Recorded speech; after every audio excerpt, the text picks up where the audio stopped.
Hello.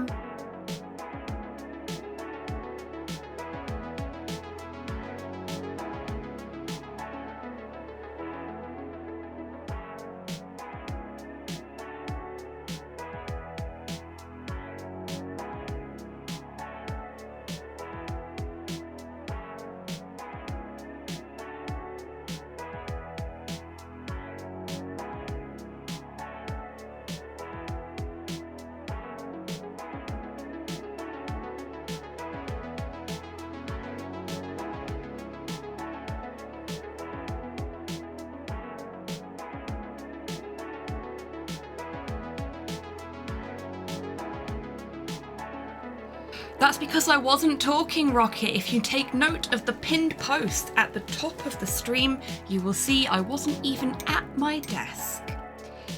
Welcome in, Rocket. Congratulations on claiming first. Hope you're doing well today. RNG, welcome in. I hope you're doing well today.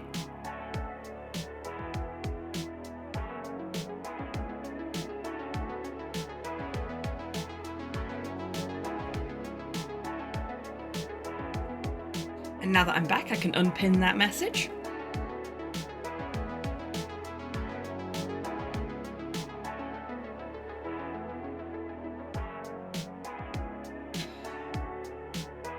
No worries. I hope you have a wonderful time going out, wherever you're going, whatever you're doing.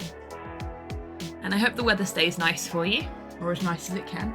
We've got sleet at the moment, which is like the worst kind of weather because it's not really decided what it wants to be or how it's going to fuck up your day.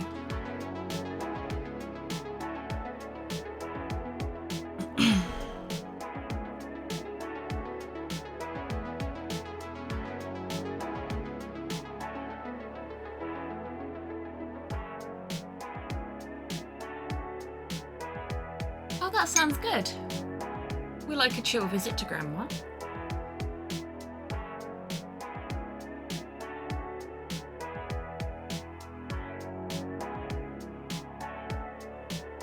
Gather the motivation after lunch and we finally assemble those machine gun arms for the armor core. Oh, I say things like that about the gunplicates I've got. I've got so many gunplicates I need to finish and I'm just like, eh. I will finish it eventually, I just don't feel like doing it right now. Oh dear, my voice is going croaky. Yeah, that's concerning.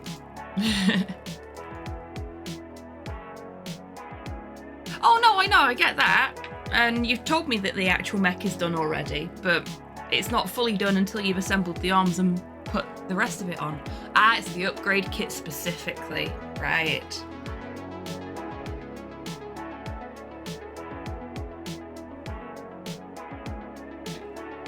Well, if you get round to it, good luck with that. I have just realised, because I needed to go and let Porthos out, because he immediately started screaming the second I hit the go live button. I didn't go and get myself any water, so I will just pop away to get some more water, because I drank a lot of water last night. I don't have any left. And then we'll finish Disco Elysium, I guess. Hello. Does it have to be human? Does it have to be mine?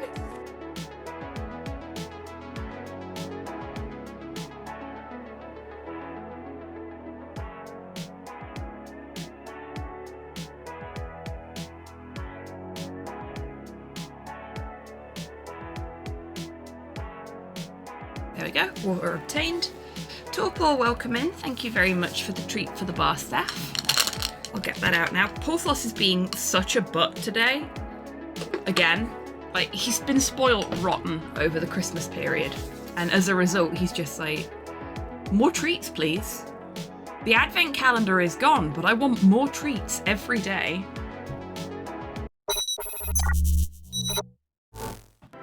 You don't normally get to see this screen. I've normally booted the game up already. But we're a little wonk today.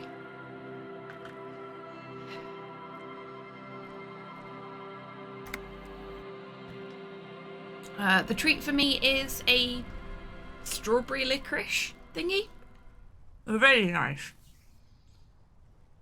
I don't explain them very well, but they are tasty.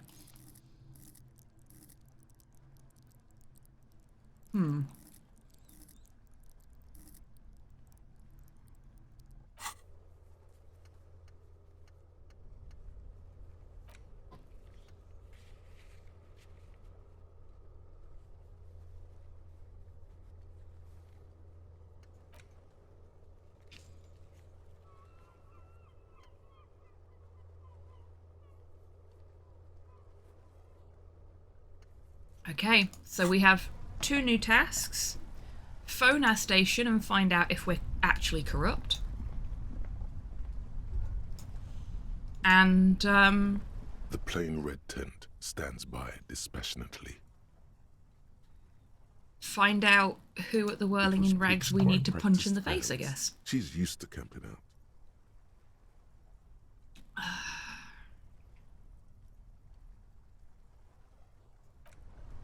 Okay, nothing additional there. Got everything we need from that. And there is nothing else to examine here. So...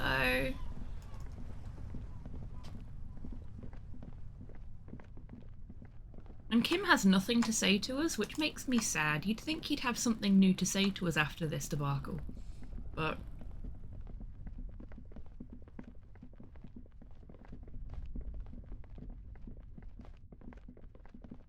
So the plan is we are finishing this today. I was informed during the last stream of this that there wasn't much of it left. Should be about 1 stream's worth. If that turns out to not be the case, instead of going back to the classic format of point and click and then speedrun, we will just play this until it's done.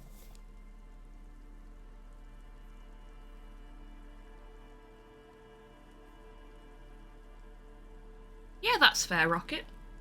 I know Slow's got an upgrade kit for one of his Gunpla kits. I don't think he ever built it, though. Sometimes you just want them. There's nothing wrong with that. I keep clicking on that and I don't need to click on it. So we've got to go past the car on the way to the station, so we'll phone the station and see what kind of skill checks we need to do for that on our way.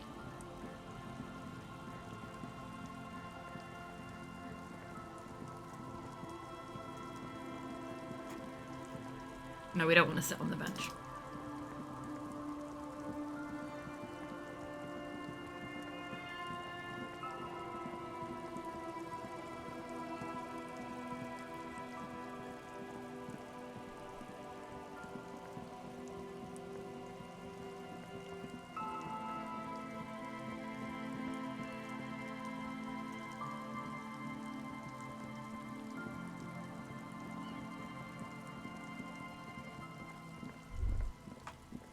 Stop. Now. It is time. Oh no. What? Crisis. Death. You can feel it in your blue soul. What am I supposed to Be do? prepared. Make sure you have your pepper box in your hand. Your fingers reflexively reach for the Villiers 9mm pistol in your pockets. I'm not sure I feel ready for what lies ahead. Then you'd better get ready. Whatever happens, I've got your back. Oh, thanks, Kim. You know what? I think we should do this properly.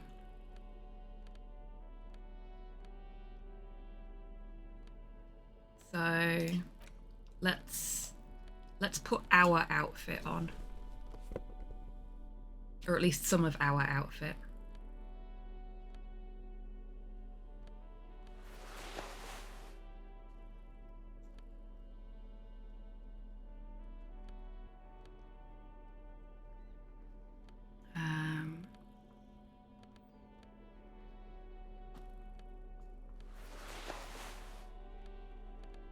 I liked him in the jeans better, I think. I want the cloak. There we go.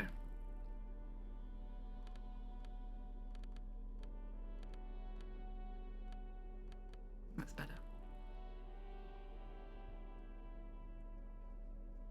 Not the necktie? I don't know. I feel like this version of Harry isn't the necktie Harry anymore.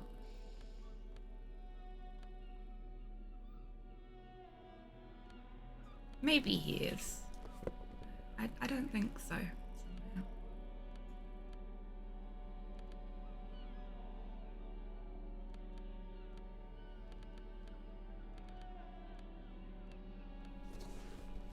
We're keeping the gloves on though. You think the necktie needs to be here with us? Not the cryptid tie. We'll go for the cryptid bolo tie. Where is the horrific necktie anyway? Oh, he's down here. Okay, fine. We'll put the horrific necktie on, and as much as I prefer this jacket, we'll put his classic jacket on as well. Take the silly hat off. And the silly glasses.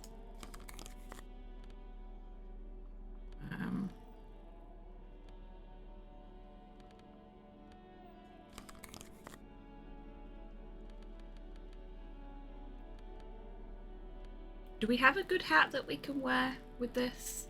I think we do. Yeah, we'll wear this hat. It's not a great look, but it does the job. Okay, you got your necktie. Happy?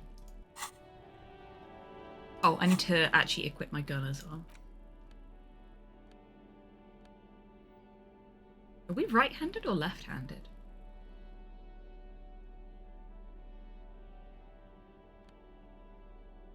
We're left-handed now. Holding the gun feels natural and satisfying. It's like an extension of your arm, the polished wooden handle almost fusing into your palm. My hand recognizes It it. reminds you of the day Hello. you first held it, with fear and respect, hoping you don't have to use it in vain. Hey, The sun was out in Jamrock. It was so long ago. Hope you're doing well today. Sheathe your sidearm, officer. A serious law official, cop by the book, should know to only unholster their service weapon when using it is unavoidable.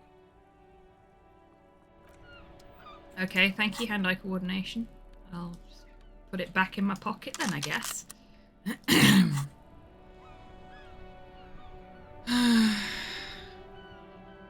Okay.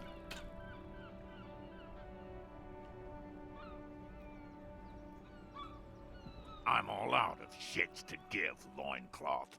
Welcome to the fucking reckoning. There it is. Put your damn gun down. People are gonna get hurt. We need to talk this through. All right? Shut up! You're not gonna talk yourself out of this, loincloth shit fuck. Oh boy. This is the mercenary at the gates. His chest rises and falls under the ceramic breastplate. His fingers reach for the butt of his sidearm. There's something very wrong with him.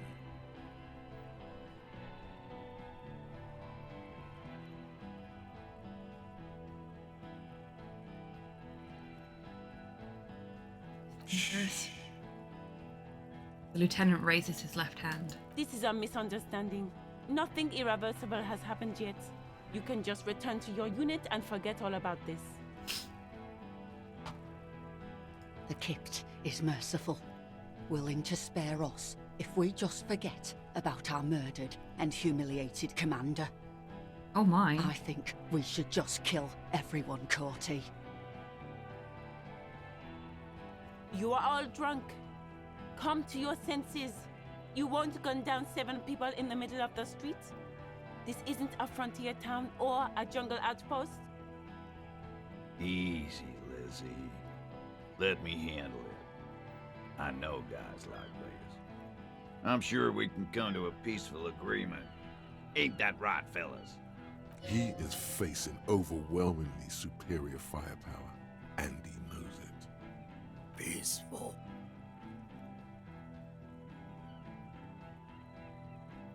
Sounds like the armored figure is weeping. Nest in your abdominal cavity like a little wild mouse. The masked man's words are barely intelligible, but you can hear them. Fuck, she was right. That must be the third mercenary. This third one, he is the most dangerous of them all, heavily armed. The lieutenant is genuinely worried for his life. You should consult him before getting in there.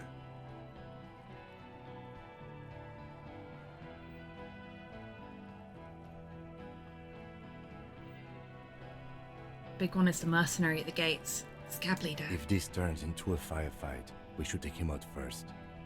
He nods. A sound strategy. He's the leader. What do we do? My plan is not to get killed, but we have to intervene. Puts his hands on its holster. It told me to take the gun off. So I did. I did as I was told.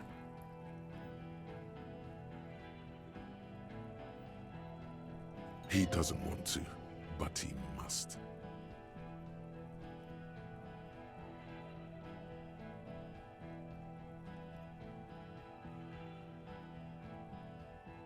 We're out of time. This is... The Mercenary Tribunal. The lieutenant nods.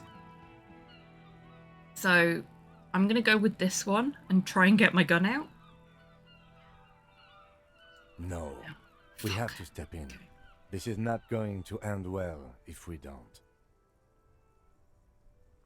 Yeah, hand-eye coordination said no, put your gun away. So I put my gun away.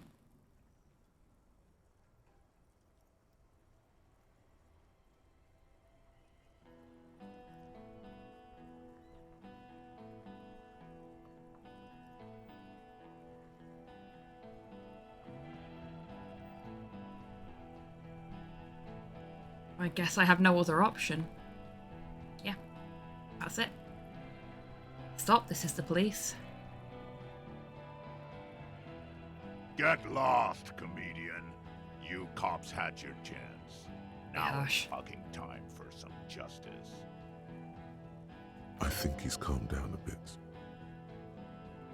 No, he didn't. He's about to open fire. Hello. Hey Sol, welcome in. I hope you're doing well today. So which one is it? Who's right?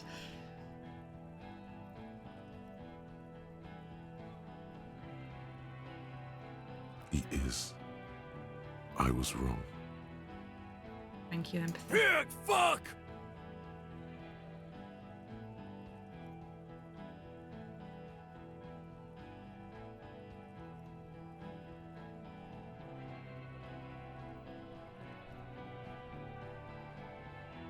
Voice from beneath the helmet interrupts your thoughts. You only make out the last word.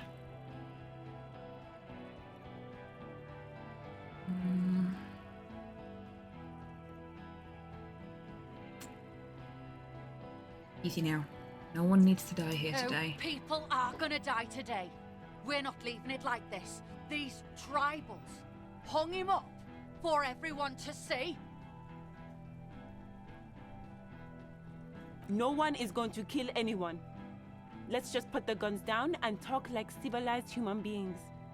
With a wordless gurgle, the killer loads his long rifle. The leader gives a small nod to the helmeted man.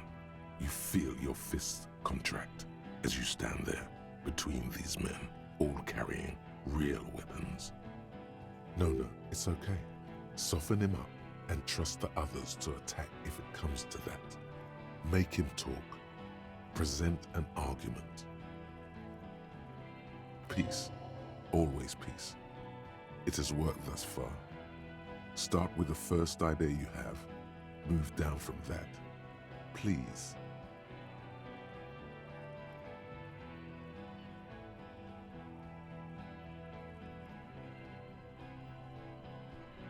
Brought back up from out of town. Oh yeah, that's rude.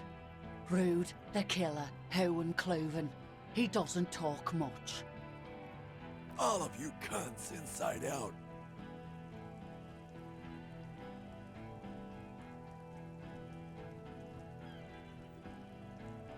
The killer? The gunner. The raddest. The killer. What do you think he does? Well, let's see if we can rock it. There, on the rim of Owen Clerven's helmet, you count little stick figures. 19, 20, 21.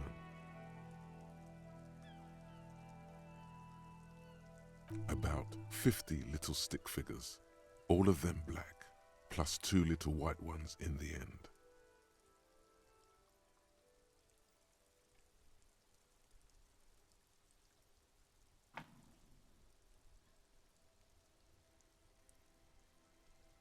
Exactly so. If we can resolve this peacefully, using de-escalation techniques, then we will.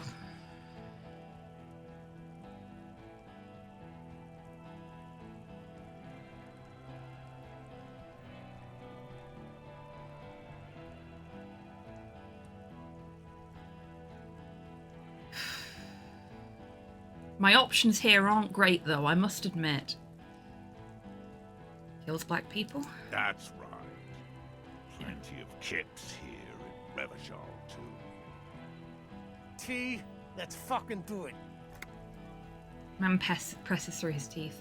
His hand is on his belt. Now is the time. Stop waiting.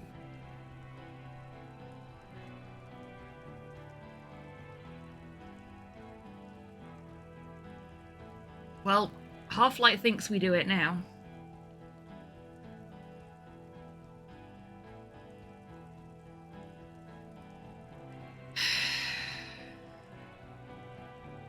They've gone rogue, so saying that the Wild Pines rep doesn't approve isn't going to help here. They don't give a fuck that they're drunk.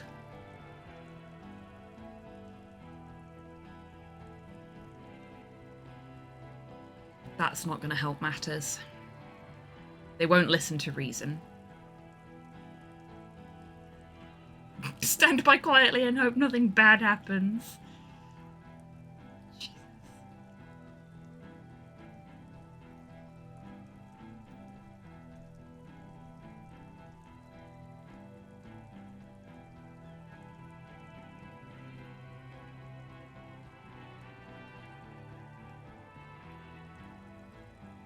We've got a better chance of succeeding at the rhetoric one than we do at the hand-eye coordination one, and there is a potential that if we can posit a good argument, we can improve our hand-eye coordination chance for this role. So I'm going to go for the rhetoric one first and see if we can beef up our numbers by shaking them with an argument. Keep your fingers crossed, folks. We may have to restart. Alright, here we go. This is an illegal tribunal. Krenner would never sanction this. Who's the commanding officer? Take your pick. You only have time for one argument. Choose wisely.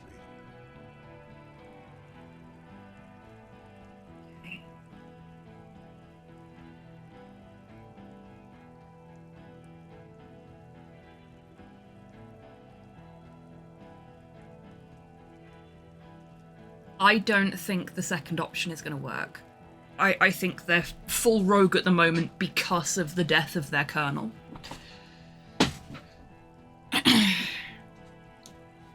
Downwell might help, because that's going to put them on the back foot because we know about them. But also questioning their chain of authority, internal chain of authority, might do what we need as well. This one gives me big Columbo vibes as well, so I'm kind of tempted to go for this one just for the Columbo vibes.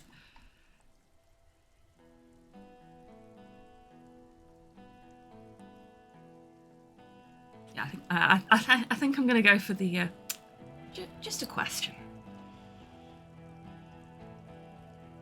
Who's in charge of your unit after the death of your colonel? I am a Grinnell Major with over 15 years of live combat experience. When my colonel gets hanged by clay monkeys, I lead the platoon on a retaliation strike. So you're the highest ranking of the three of you? Nah, I just have the biggest gun. He raps on his armored barrel-like chest. Technically, the other man has the biggest gun, but we're beyond that now.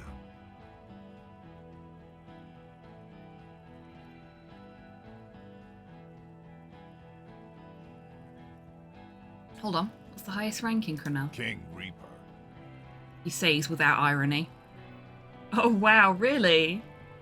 You can be a level 7 laser lotus?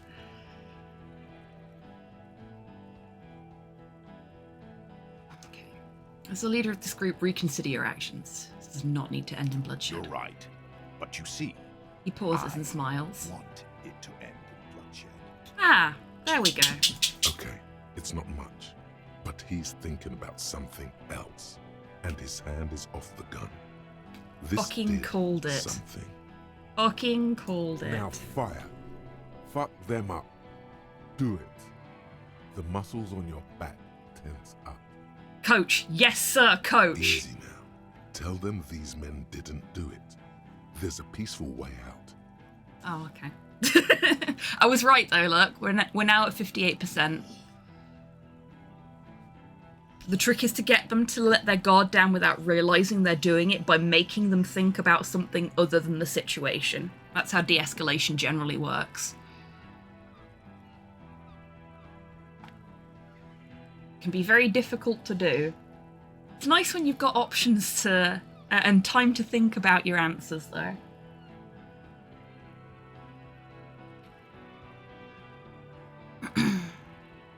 Do I want to go for the peaceful way out, or do I want to take my 58% success chance and just cap the bastard? I mean, this guy has loaded his gun as well. So if we shoot him, he will open fire on these guys. Though, considering the kind of weapon he appears to be holding at this range, I doubt he'll be able to do much damage quickly, which means Kim can probably take him out. But,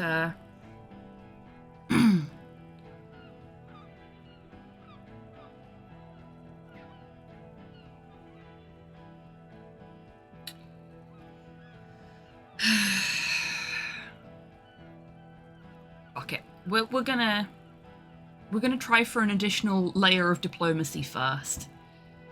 If all else fails, we'll shoot him. Listen, they didn't do it. Yeah? Who did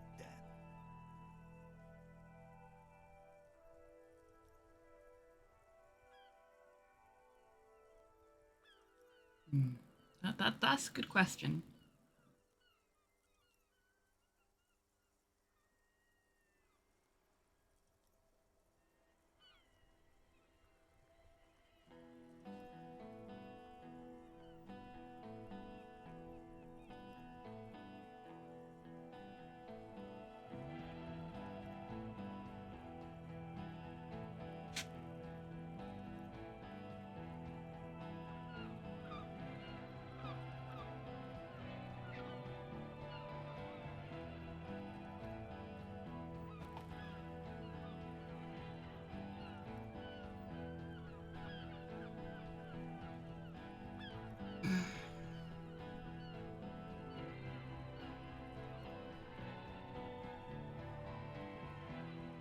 We can't point to Titus and say, I think it was Titus, when we just said that they didn't do it, because Titus is part of that group. We've pretty much established that it wasn't Ruby.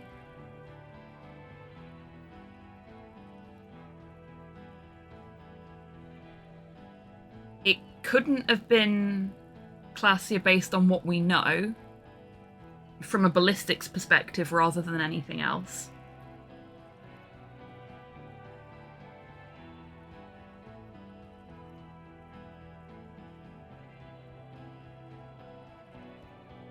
If we say it was us, then their attention's going to be focused on us, and that's going to have an impact on whether we can fight them.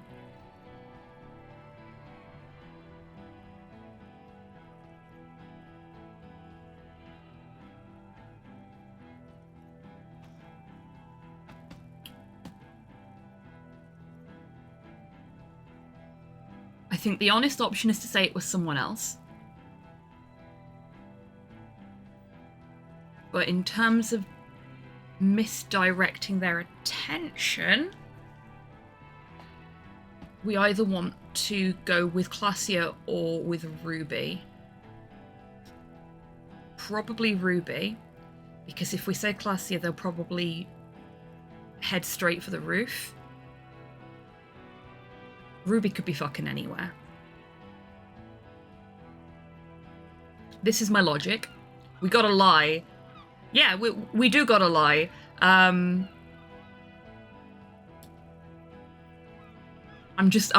doing the logic out loud for everybody else's sake.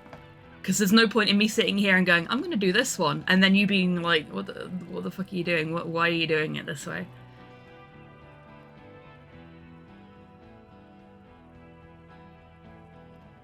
I think saying it was Ruby is the safest option, purely because it's going to distract them from this location, but not in a way that they can do anything about.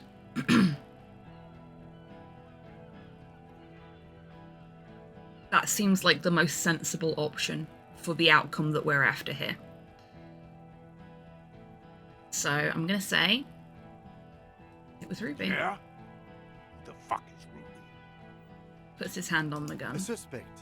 Ruby is a suspect we chased down on the coast. She was hiding.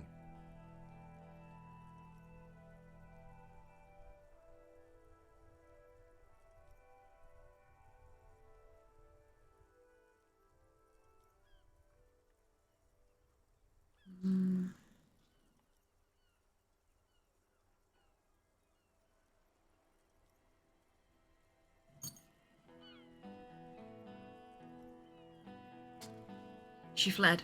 Trapped us and fled like killers do. You think I'm fucking stupid? What if I just shot one of your pals here, right now? Huh? Go ahead.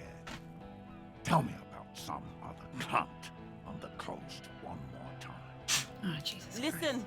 please. This cop and this drumhead court marshal won't decide who... He's gonna do it. He's gonna shoot her. Why doesn't he believe me? Your mind grinds to a halt. All you can see is the revolver in the man's armored hand, swaying, pointed at her. You move your mouth like a fish gasping for air. Fuck.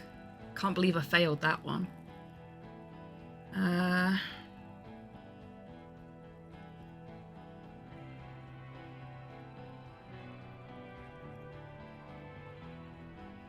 She wasn't even there. Trigger. A plume of smoke That's Liz erupts done. from the muzzle. The shot rings in your ears, a low, tinny ring. Then the Hardy Boys yell something. I'm okay. I'm okay. Okay, she's alive. It's a good start. Woman grabs her left side. She's down. Her white shirt soaks of blood red around her abdomen. She gasps for air. She's not. She's bleeding out. If she doesn't get help in 10 minutes, she'll die. Thanks, endurance. Man starts pulling something out from his pocket. Gene! Cancel Lizzie! Now! He wants you to open fire on the mercenaries before he does. He's waiting for Okay. you and your partner We're to back down to find the shield. 42% because of that. Fuck it. We're just going to do it.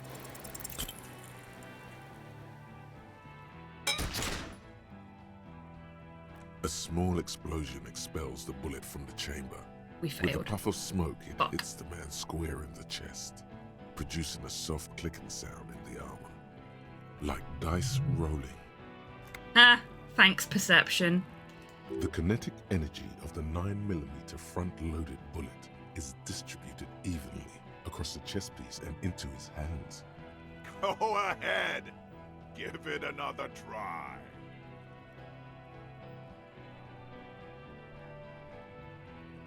We'll try again. Another soft explosion, like a fire goes off in your hand. Another soft failure click from the gleaming white cuirass. They teach you to shoot the chest in Copland? Stupid fuck. Kill him.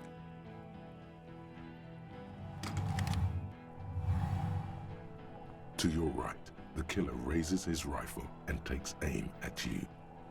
His moves are steady, but the long barrel of the rifle I love how we have a Kim slowly. where is Kim option here.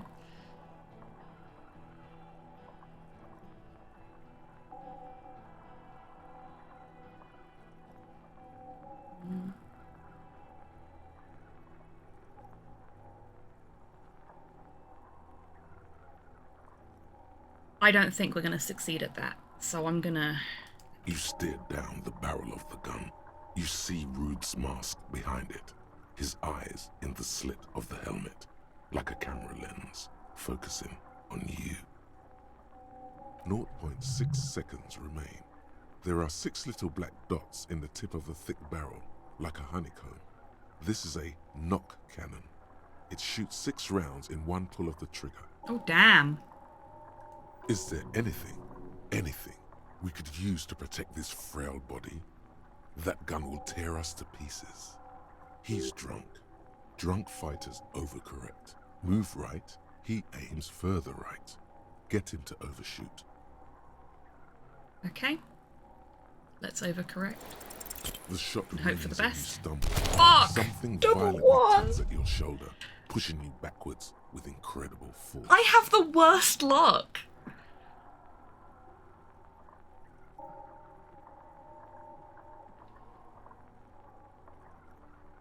A volcano of burning pain erupts from your left shoulder.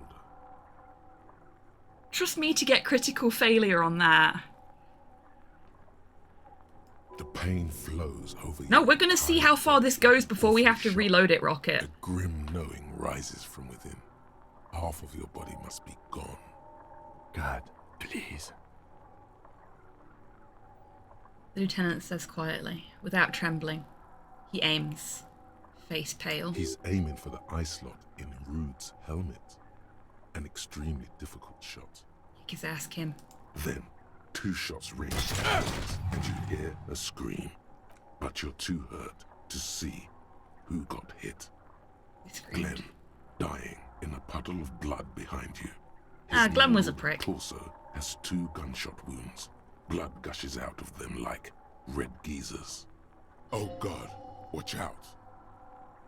You see 2 cold eyes looking at you through all the smoke and panic, and a pistol raised, aiming at your chest, point blank. Then the man squeezes the trigger. The likelihood of us succeeding this is very fucking slim, so... There we go. Dead.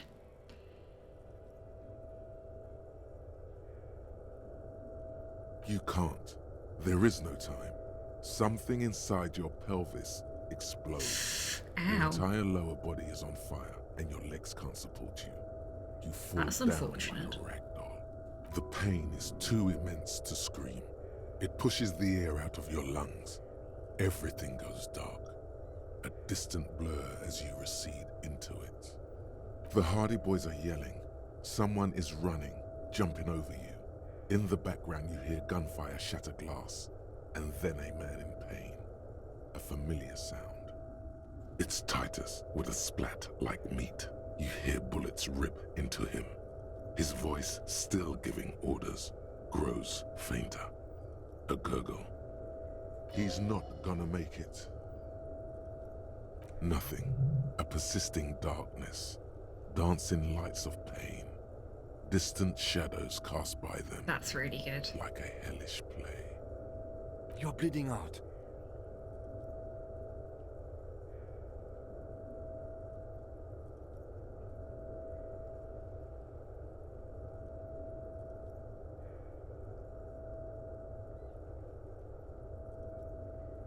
Oh, I like that one. It's a white shadow that smells like apricots. It's always there. Stay with me. Feel burning hot tears streaming from your eyes.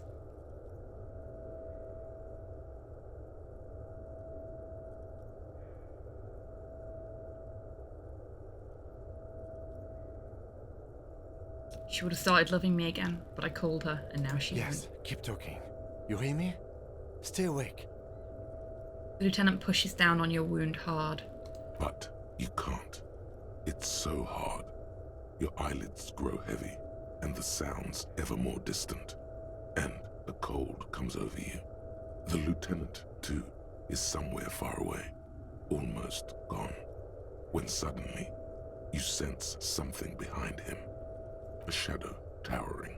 Someone stands there, raising his pistol at him. The lieutenant does not see it. He's pushing down on your wound with both hands. Kim truly trusts us. That's beautiful. No, Kim! No, you scream. Behind you, from your bloody lips, your eyes are full of fear. There is no room for hesitation. The lieutenant turns around and fires, his body falling on yours in the course of the motion.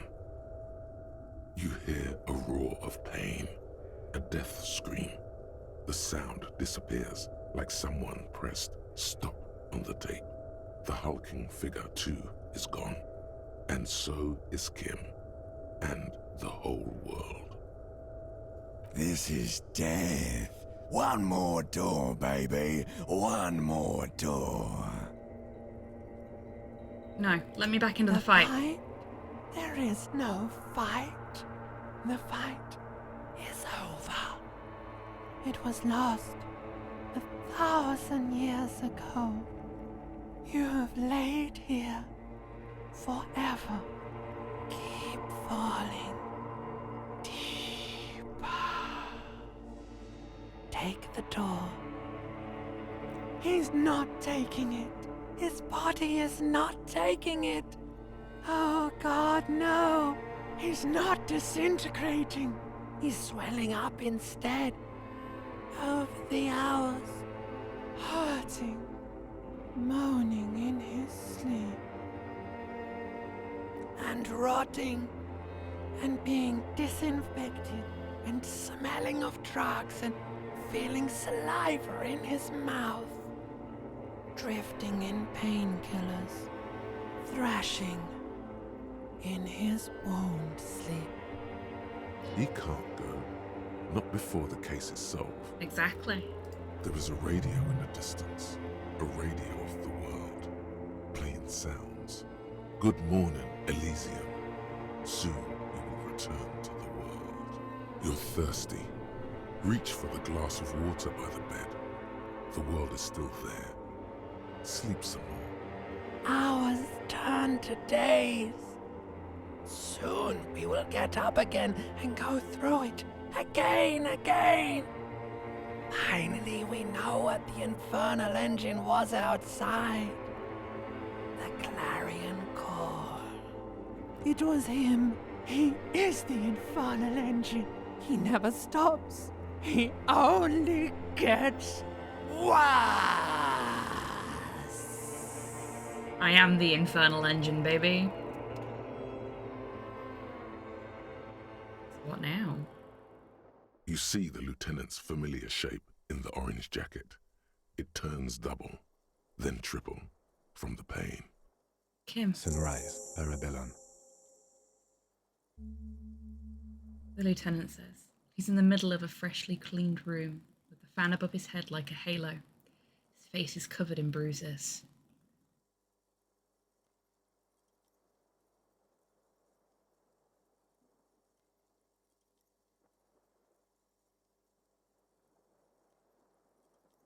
The room, it's clean. Mr. Gart cleaned it. It took him an entire day.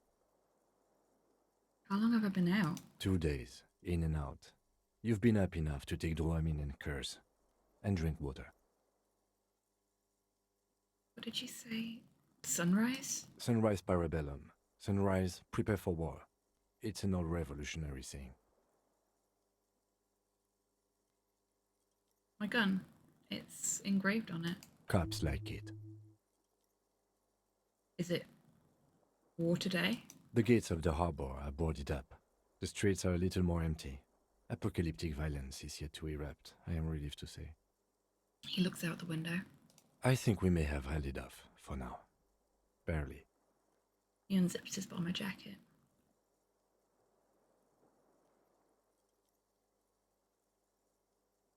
Good. Yes, we have also completely failed, but that's okay. What happened? What happened? You shot the Major, and successfully, a firefight ensued. What happened then? As retaliation, the rifleman shot you. He hit. With his carabine. I was looking for a clear line of sight. When I found it... He sounds a tiny bit sorry he did not find it before you got hit. I shot and wounded him, while Glenn took a bullet in the spine. It was meant for me.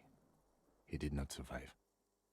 Okay, that's... even for an arsehole, that's not a nice way to go. This is not the first person to die in his place. He goes on. Titus, Fat Angus, and Theo charged. Angus and Theo died before they made it to intensive care. Titus died in the hospital yesterday. Alain and the young musician, I forget his name, they are all that's left. Titus is dead? Yes. You were bleeding out. I think you said something about your wife, and you warned me. I was able to disarm the Major before he got a jump on me. Thank you, although... I was not able to kill him, as I should have. Crenel took him. A stray bullet killed the Pole, though. And that's what happened.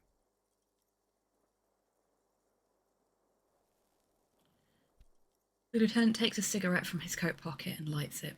A bitter smell fills the room.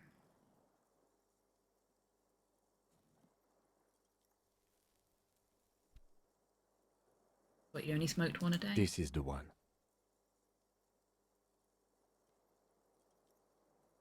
The Major? He's in a private hospital across the river. Crenel claimed him from the local butcher shop where Titus died. Turns out he's insured. There is unveiled anger in his voice. We won't get to him anymore. The good news is he's not coming here either. I did some damage. Good on you, Kim. Proud of you. How many casualties on the Union side? Total? 6. Glenn, Theo, Shanky, Angus. The fat one, he took a lot of bullets. And Titus. And Elizabeth too. Elizabeth Beaufort was her name. The gardener. She didn't make it? No, she bled out before Everard's surgeon could help her. Everard sent his personal doctor, but a costly loss for the Union. She was being trained for leadership. I would have presented the theory better to their leader. She never had a chance. She should not have been there in the first place. There was no way to convince them. Stop this line of thought now. You're too broken for ghosts. Okay, Volition. And that's... All. He nods.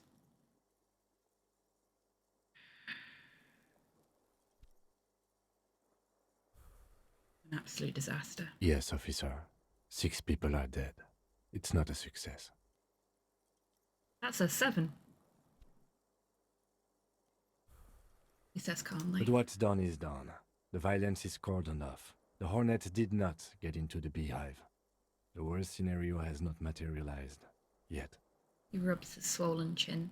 And we are still alive. Both of us. He smiles. He did not expect you both to survive once you stepped between those two armies. His smoking, his hunched back. You have it worse, but he took a real beating. That cigarette has medicinal purposes. How bad am I hurt? Pretty bad, officer. You've suffered 2 wounds. The first is below your shoulder. The bullet passed through your shoulder blade, luckily missing your lung and heart. The second shot hit you in the thigh, the left quadriceps. No major arteries were nicked, but the bullet had to be removed. Bacterial infection was treated with mercurochrome. Can I walk? We will see. Anyone from my station been to see me? No. A man and there. a woman sit in the front seat of an armored motor carriage. The woman is driving. The man lights a cigarette. Jean Vicmer is his name. The asphalt vanishes under the wheels of the machine. Ahead, harbor cranes rise to the sky. Back to that shithole, he says. They don't care about me at all. I called your station after the fight. The injury was logged in. They told me they've sent officers to join you on the site. Odd. You haven't seen any, have you? I'm sure they're worried about you. Not my station, then who treated me? I did. Thank you. No need. Are you hurt? Not very. I have a concussion from the major beating me with the butt of his gun. I try to not move too much. He rubs his chin. Things would be worse if you didn't warn me. Thank you. I did not see him coming. Stupid of me. Okay.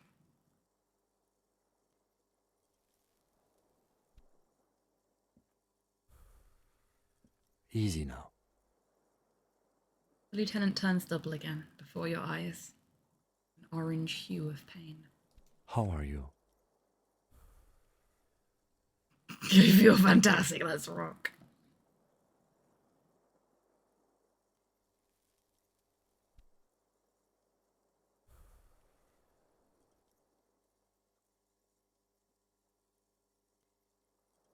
My disco days are done. Your disco days should have been done quite a while back, Lieutenant Leafrater.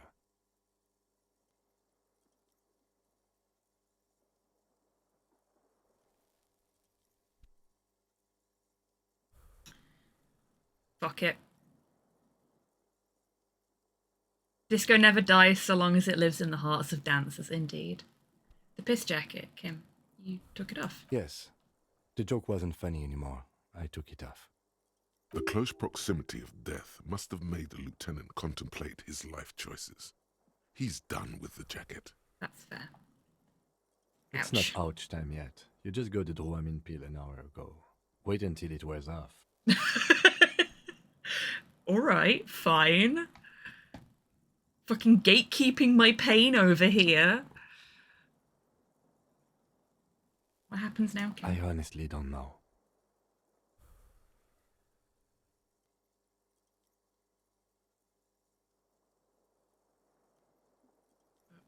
I don't know either. We can't talk to Everard. The harbor is in lockdown. Everyone in there is outside our grasp now. Joyce has left too, thanks to our meddling.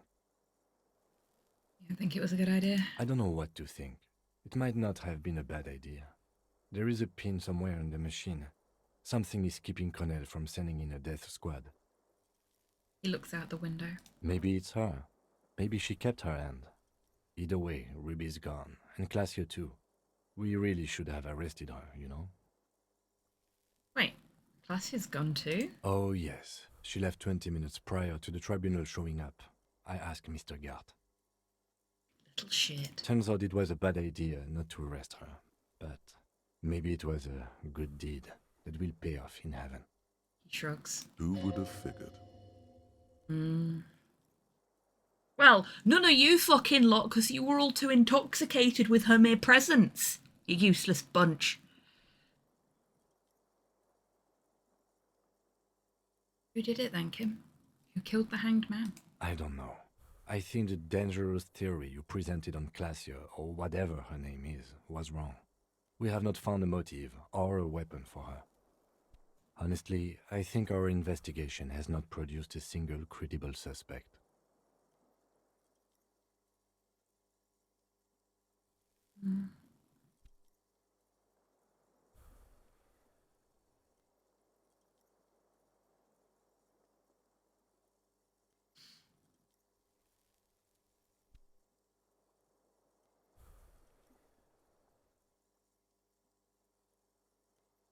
An antique bullet from a Bell McGrath 4.46mm.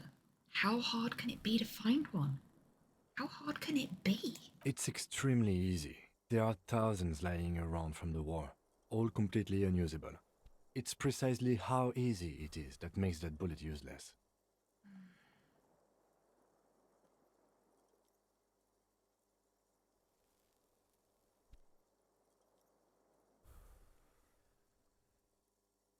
Thank you, Chibi. Fucking Maybells, Kim. The flowers. What? This one, remember? Every piece of garbage in the city is not connected to the case. You don't have to keep everything. He's wrong.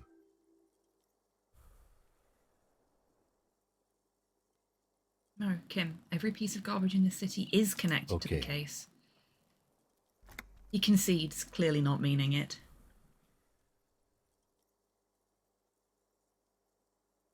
What about the hole in the, ouch, wall? Someone was checking her out. I don't know. That's been there for years. Goddamn footprints. Yes. God curse the footprints. Not solving the case for us. Au diable. Okay, so once more, Glacia has escaped. Absolutely. There's no other way to go about it. We screwed up. He's made his peace with it. He's had time to do so. There's still a 28% possibility that the shot came from We a should go distance. upstairs. Rethink the ballistics in situ. I agree with this. What else?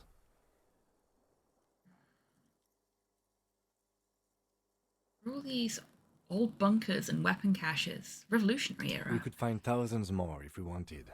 All of Revachol is full of them. But they seemed so mysterious. I can't believe they're fucking No useless. need to be melodramatic. We'll blame the pain meds.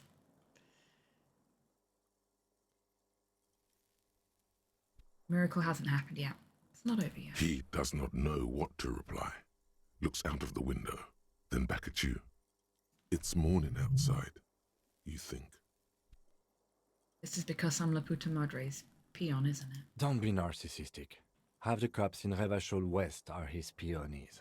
Even if you are, it is not a decisive factor in this case. That does make some sense.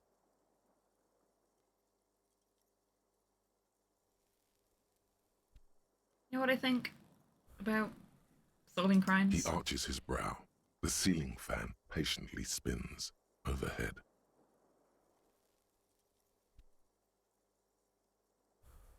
Solving crimes is hard. It really is very hard. That concussion must be making him dizzy. You're not ready to give up, are you? No. Are you ready to limp? I'm ready. Good. Where do you want to limp to? A gust of wind blows in from the bay. The duraluminum box around you vibrates imperceptibly. A familiar cold, a red thread on the roof upstairs. Taut, plucked like a string by the gust. I want to limp to the kitchen for a snack, because it is time for our union-mandated break. So now is a great time, everybody, to grab a drink, grab a snack, have a stretch, get some fresh air, all that good stuff, and I will see you in 3 minutes after I have done the same. And then we will actually make some more progress. See you in 3.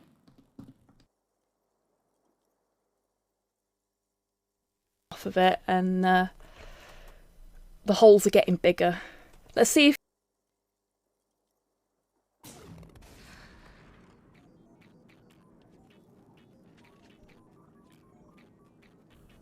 I've never beat that fight first time.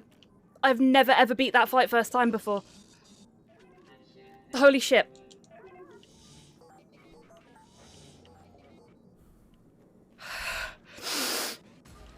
I'm calm. I'm calm.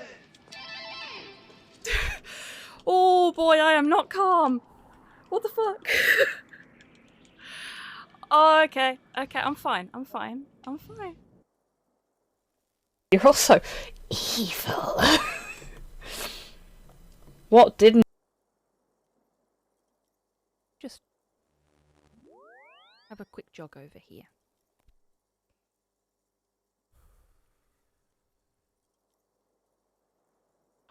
Oh, too far. No. Oh, shit! I'm so sorry! Oh, I accidentally punched a gnome to death.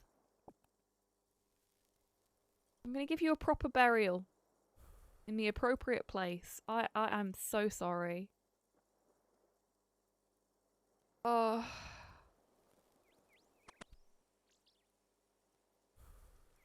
Let's find a nice tree to bury the bones under. So I can hide my shame. We'll put them here.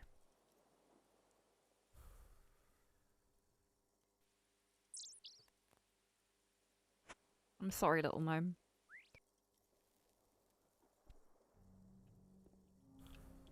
Spider Marathon Committee will hear about this. I also really like Cowardly Pillbug. Or Anxiety Pillbug, maybe? I know I'd curl up into a ball when I'm anxious too. I think we already got a nice flat version of Turnip Face. He's not Rent Trauma Frog levels of concerned, but maybe he's concerned at Rent Trauma Frog. Anyway, if we could just continue on our way out, please. Thank you. We're being chased. Good plan. Ashton glances over at Christy. Oh my god, you used his name. He used his name. He gets one.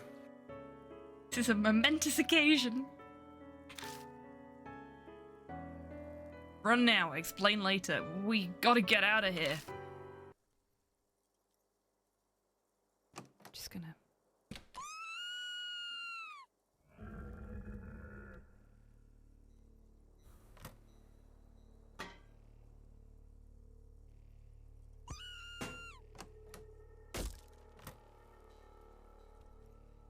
She's watching a fucking horror movie. I love her. I love her so much.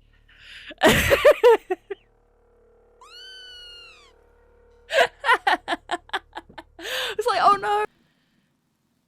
Welcome back from the break, everybody. Apologies that took a little bit longer than expected because, well, frankly, I actually had to limp because I'd been sitting funny in my chair and one of my legs had gone to sleep. So it was a little bit slow moving.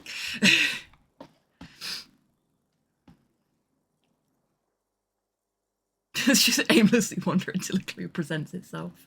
Me playing every point-and-click adventure game ever. We should check Miss Katrine Alasia's room upstairs. Why not? He extinguishes a cigarette on the sole of his boot. Another look at the window, perhaps? The one he was shot through. I don't know. I can't think of anything better. No, I think that's a really good idea, Kim. It's time for us to get our VizCal outfit on. Oops.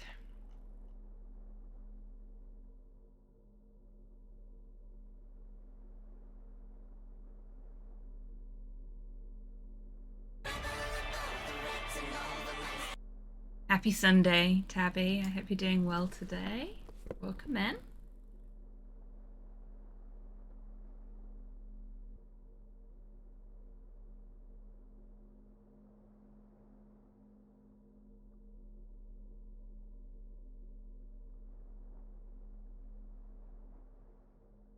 Let's put our logic hat on as well. I like our logic hat. Hello! I'm glad we were wearing our authority hat when we went into that interaction, though, because we might not have succeeded at the Kim check right at the end if we hadn't had that little boost to our authority. Hey, Kian, welcome in. I hope you're doing well today.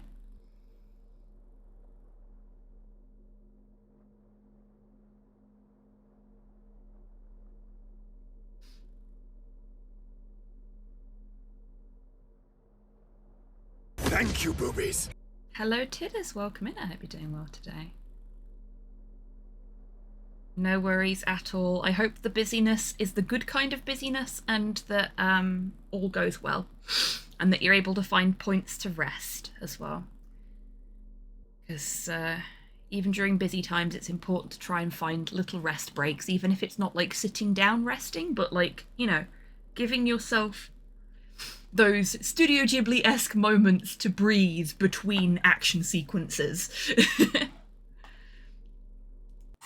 I can't remember what the word for it is in Japanese. It might just be ma. But yeah. Like a 5-second sequence of wind blowing across the river and creating ripples. That's what you need on a busy day.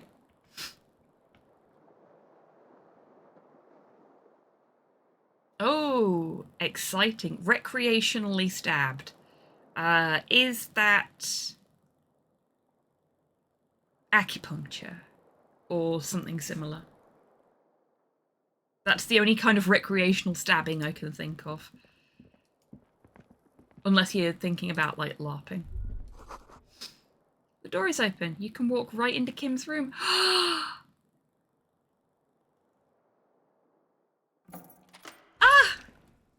Kim, you trust us that much that you'll let us into your room?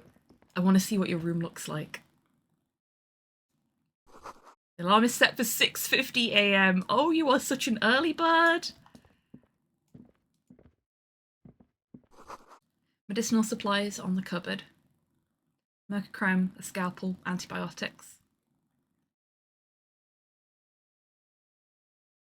It's a little stabbing between friends. Yes, exactly.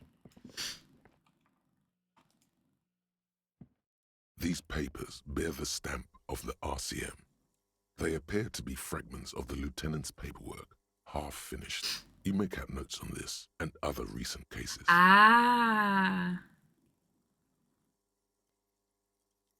Excellent. Well, I hope it goes well. And good on you for doing your research first.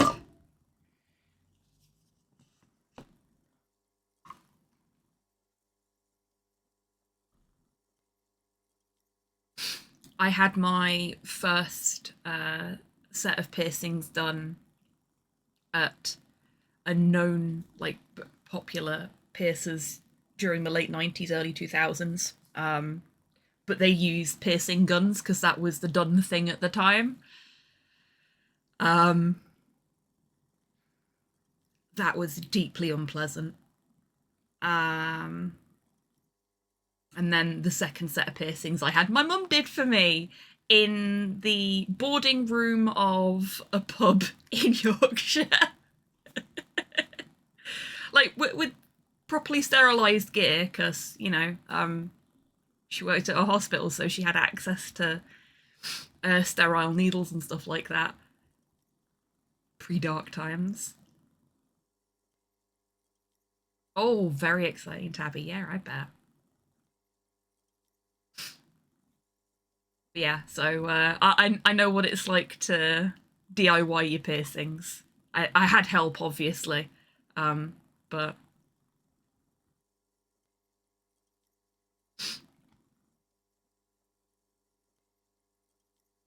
yeah, I remember I must have been like 8 or 9 years old when I had my ears pierced the first time, and I remember being completely ready for it, but still crying like fuck when the gun actually did its thing, because it's not pleasant at all.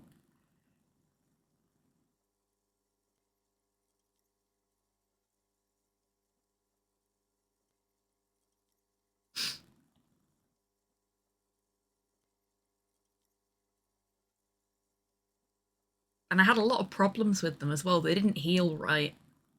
In fact, I had a situation long time ago now where one of my earring backs that I got from that store actually went inside the hole of the ear and just got itself comfy there. And I was having a load of problems with my ear and didn't know why. And Mum had to get a pair of tweezers and pull it out. It was not fun. Yeah. So, piercing guns, no, don't like them. Do not like them.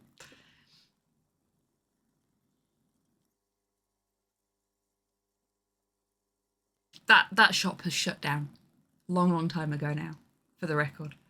They cannot damage anybody's ears ever again. I had Garth open the door to your room. You were running a low bacterial fever the first night.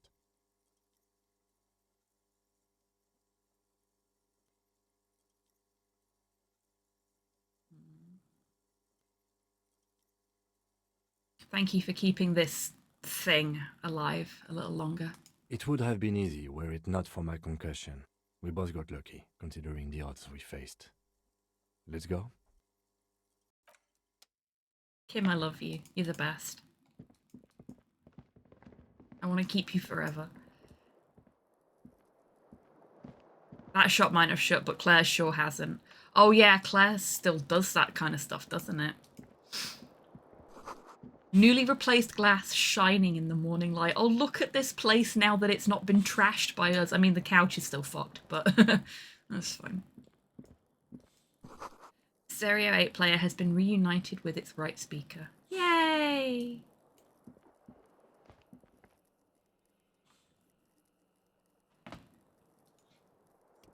Does the ceiling fan work? The fan stands still. Okay, there's nothing else for us in here. Claire's a rancid. I genuinely forgot that they still do piercings in Claire's stores. Like, they absolutely fucking shouldn't, in my opinion. Should not be allowed.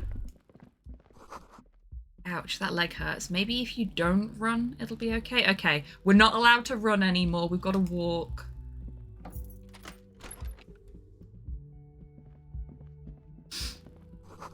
Looks like she's left something on the table.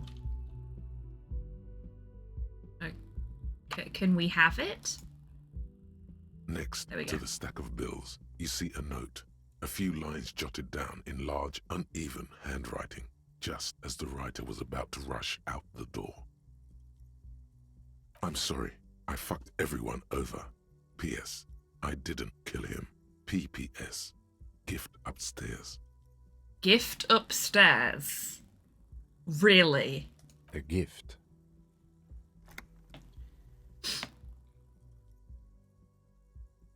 The lieutenant turns to the staircase suspiciously, looking for any signs of another presence in the shadows above. What could this gift be? I am not drawing my gun, yet, but I don't like gifts. Yeah, that's fair. Me either at this point. He says he's not, but his hand moves instinctively toward his holster as he studies the note. It's either a pile of pills or a bomb. My bet is on pills. Just don't walk into another radio trap, okay? Seems she left in a hurry. It's hardly surprising. I like how Half-Light's immediate response is, this is a trap. Don't walk into it again. It hurt too much last time. You look at her rough, jagged handwriting on the note. She was in a rush, but not panicked. Deliberate. Focused. I appreciate that we are good enough at our job to be able to discern that.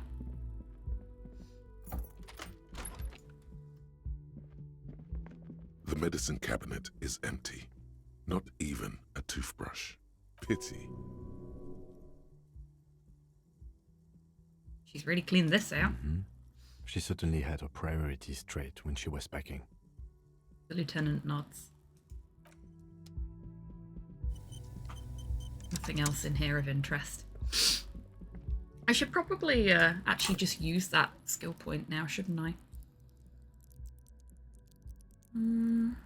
Where can we put it?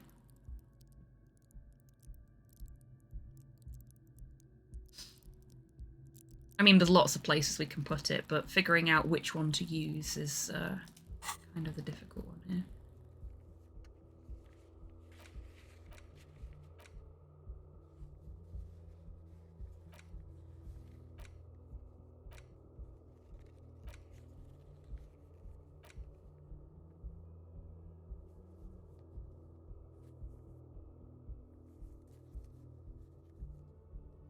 Backyard wall?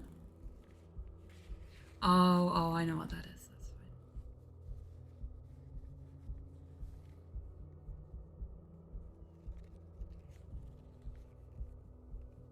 fine.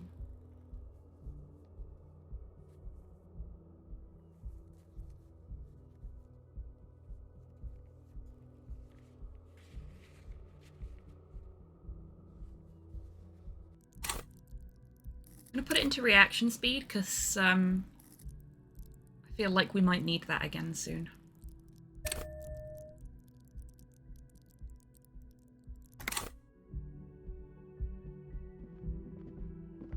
Ooh, yummy rocket. That sounds lovely. Oh, shit. Okay, we don't have sleet anymore. We have more snow. Which is just going to sit on top of the frozen snow from Thursday. Snoo! Yep. And a van has just stopped outside. Which suggests that I might have to nip away and answer the door in a moment, because I know I've got a parcel coming today.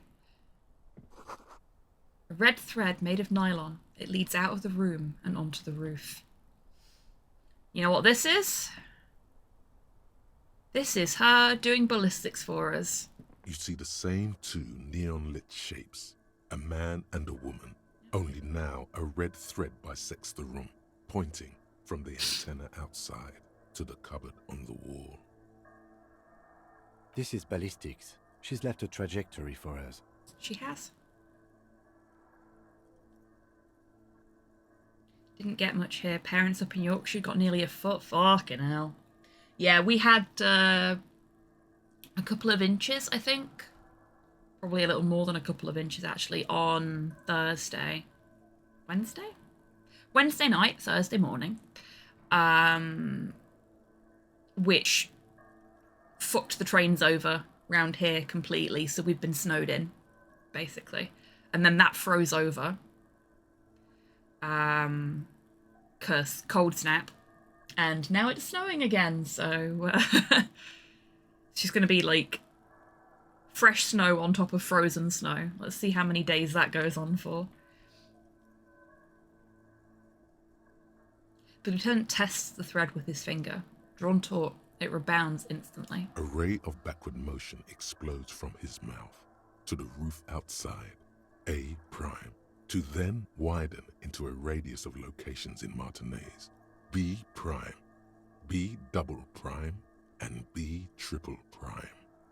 Where does the thread lead? It suggests the bullet came from the extreme upper quadrant of possible angles, from a point beyond the roof. B triple prime. The island in the bay.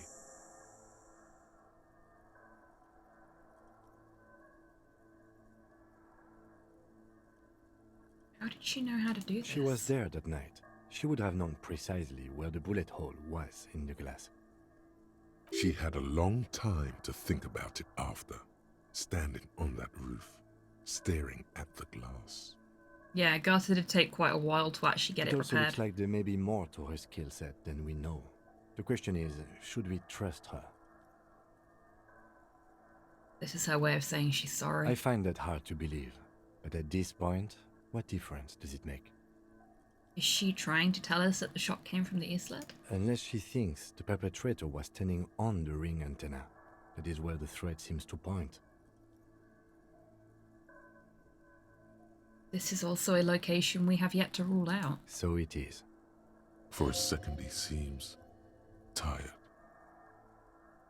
You seem unenthusiastic. I just haven't gotten a lot of sleep these past few days. Yeah, that's fair. He doesn't really believe this will yield anything. Maybe we need to go to the island?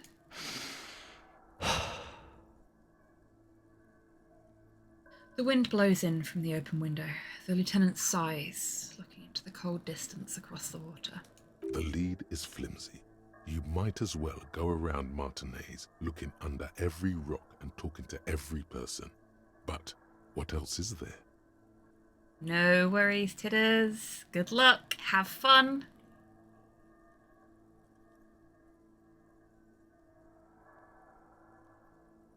Be safe, and if you can't be safe, be careful. He sees danger. Another trap, perhaps. He must be cautious for a reason. This man has decades of experience.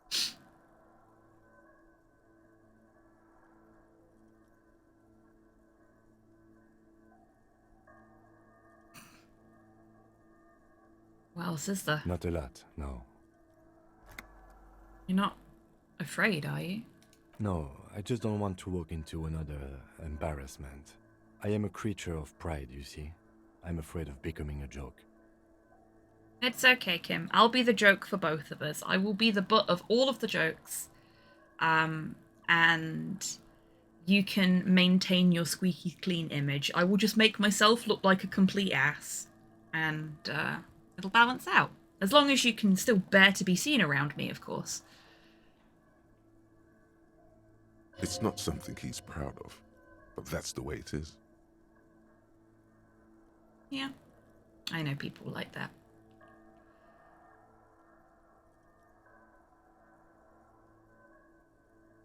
I like how you've got go, and no go. I'm going to the island. Are you in? Of course, I'm in.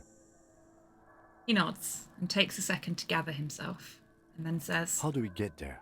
Joyce Messier had a sloop, but she's gone. Lillian, the net picker. She's tarring her boat. Ah, yes, of course. The village. Let's go.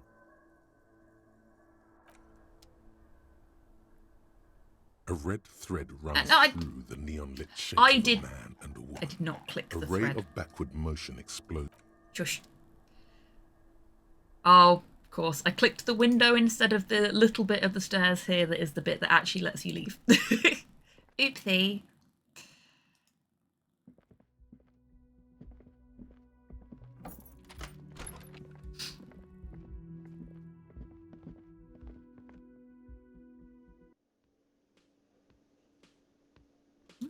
Guess the parcel wasn't for me. The van is gone. Either that or they've just dumped it at the front door and left. Which they also like to do. Uh-oh.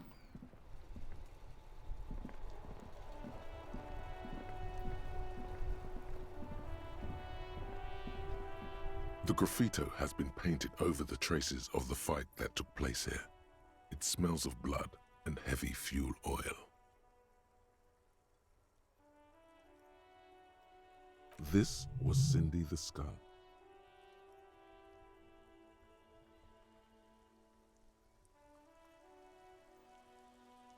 Looks like Cindy the Skull finally found the words for her masterpiece. The lieutenant crouches, touching the fuel oil with his finger. Looks like it, yes. This is still fresh. It wasn't here yesterday. It smells heavy fuel oil. And blood. Some of it is even yours. Heavy fuel oil. Isn't that flammable?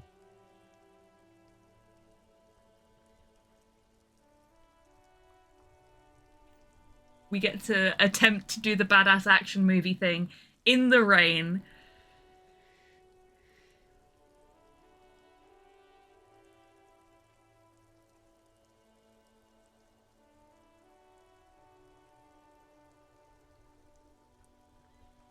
Shit, is that what happened with that, Tabby?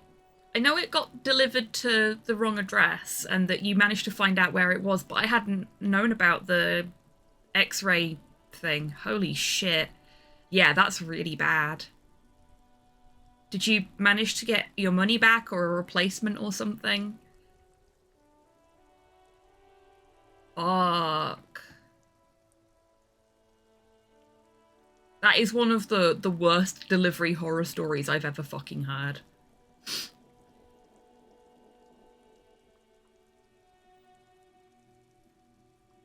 This isn't gonna work. There's no way this is gonna work.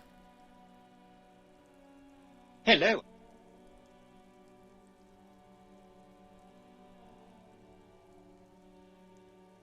Hello, John the Lowbrain. Welcome in. I hope you're doing well today. Is that what the graffiti says?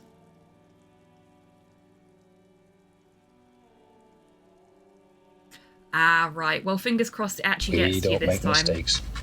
We have happy accidents.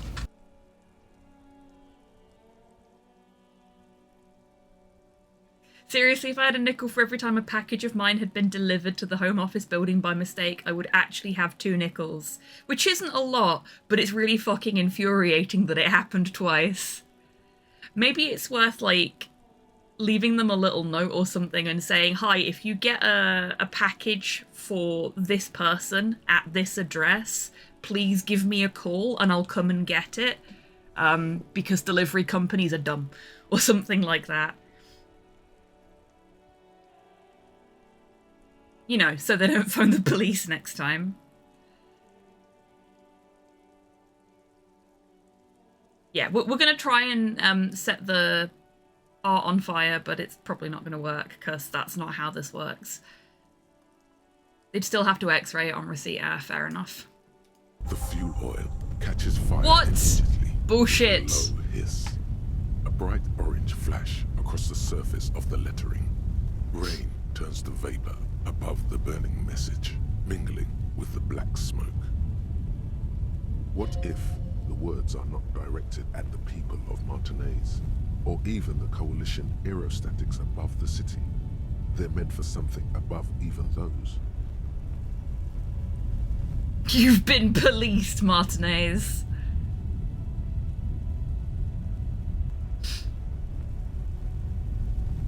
No, I have to, don't I? I have to say the thing. I have to name drop. Disco Elysium. The lieutenant has taken a small step back. He looks at your face illuminated by the flames and nods silently. Then the fire falters. The flames warmed him too. Not at all in a bad way. Now would be the perfect time to propose to Kim. Yeah. Just get down on one knee in front of the burning graffiti. Every prideful cop's dream, right? Let's go to that island. Slowly, the flames subside, the fuel burning out. The air still smells of mazout and springtime.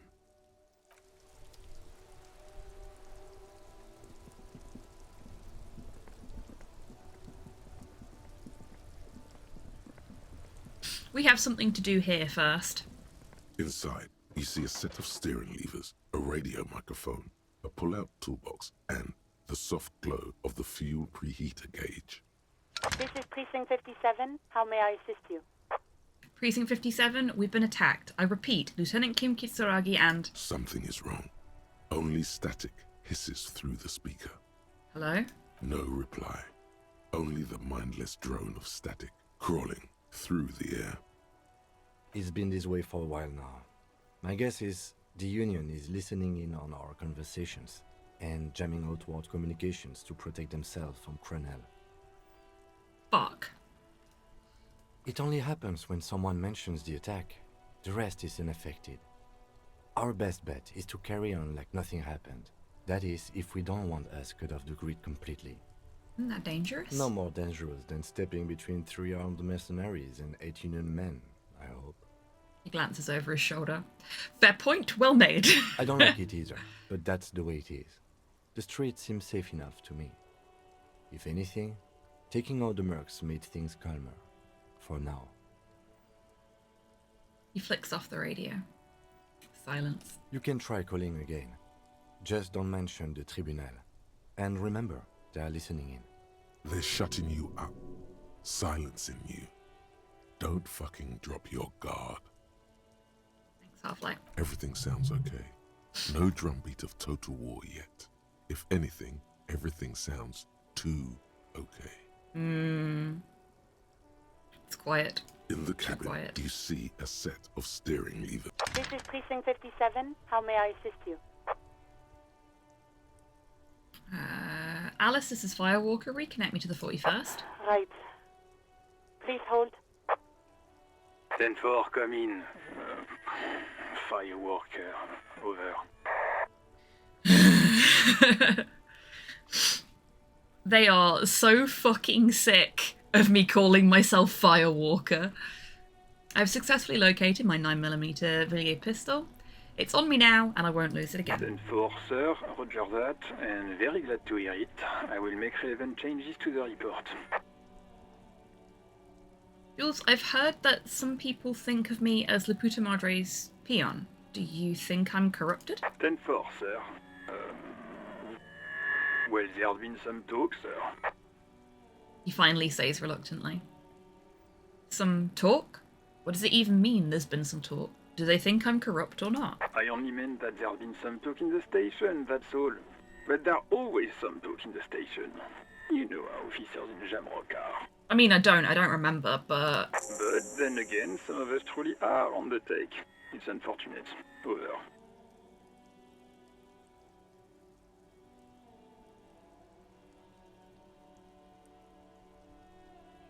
Okay. Hello! Hello, Poirot. Welcome in. I hope you're doing well today.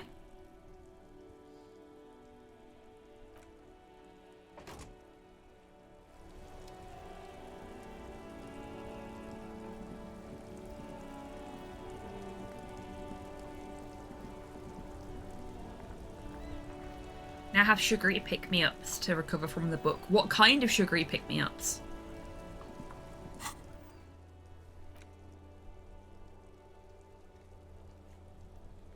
Okay, that's nice. We've cleared off both of the new quests that we got. We're going to quickly pop over to the bookshop before we...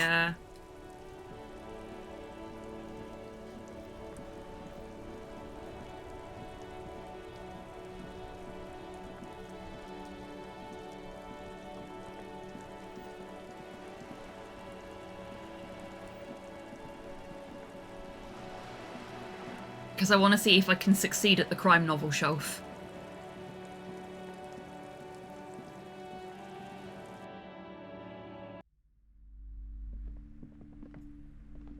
Which I think was up here. Pretty sure it's up here.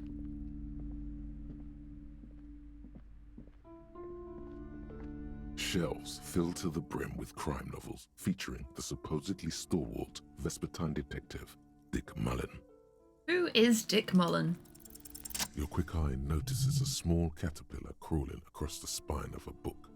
The title reads, Dick Mullen and the Mistaken Identity. What do we have here? Mistaken Identity. A worn paperback from Dick Mullen's classic Hard-Boiled Phase. The premise seems to be that Dick Mullen is framed for the murder of his best friend and has just a few days to prove his innocence. I'm so sorry to hear that, Poirot, but I'm glad that you're feeling better enough now to be able to have gone out for a little walk. And I hope you continue to improve so that you're fighting fit again soon. Why does this speak to me? Could it be the motifs of unstable identities and shocking betrayals? That's probably right. I'm a complicated guy full of contradictions. Then this is the book for you. I want to buy this Dick Mullen novel. Of course. Such violence and immorality. I mean, enjoy. She shudders. Yay, I bought a book. And hopefully this one will be better than the fucking Heimdall Man one.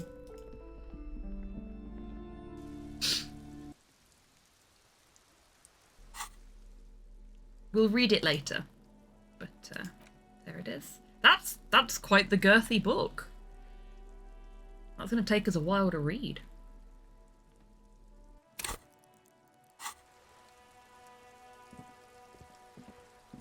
Oh shit, no, don't run. Don't run. Yes? Oh, I didn't want to talk to you, Kim, I'm sorry.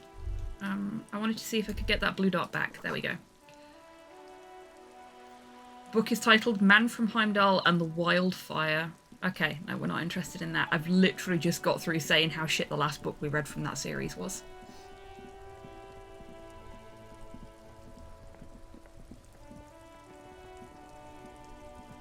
You know what, fuck it. I think we can try this one again. That's if he's willing. We'll see. Mon Dieu! You set it on fire. What kind of a policeman are you? A beacon of light in the dull shores of mediocrity. You're welcome, Martinez. The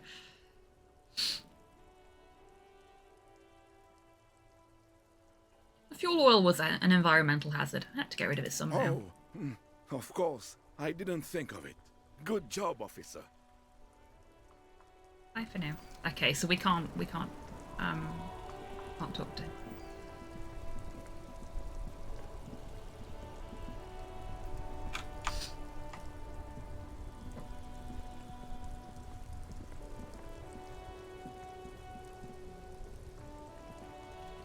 Having to walk everywhere because we have an injury is weird. I mean, we don't have to, but I think it's going to cause us damage later or impact our ability to pass checks. So I'm literally just going to walk everywhere as the game instructed me to. Correction, advised me to.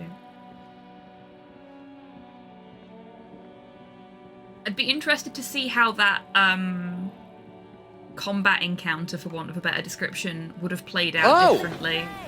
Oh, hello. Hi, Brain Globule. Welcome in. I hope you're doing well today. Yeah, I would have been interested to see how that encounter would have played out differently if I hadn't followed hand-eye coordination's advice and put my gun away. Like, if I'd have left it out. I'm sorry, Car.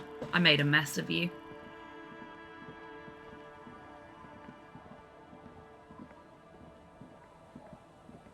No worries at all. How are you finding The Expanse? That's the only Telltale game I have not played. What have you missed? So Titus is dead. Lizzie's dead. Glenn's dead. Who else is dead? A couple of other people are dead. Kim has a concussion. I got shot twice.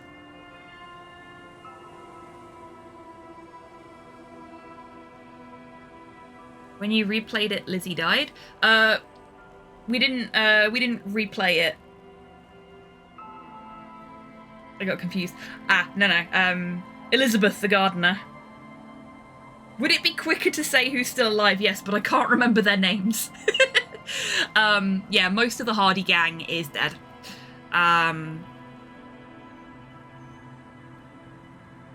Classia has run away. Ruby, no idea where she is at this point. Cronell's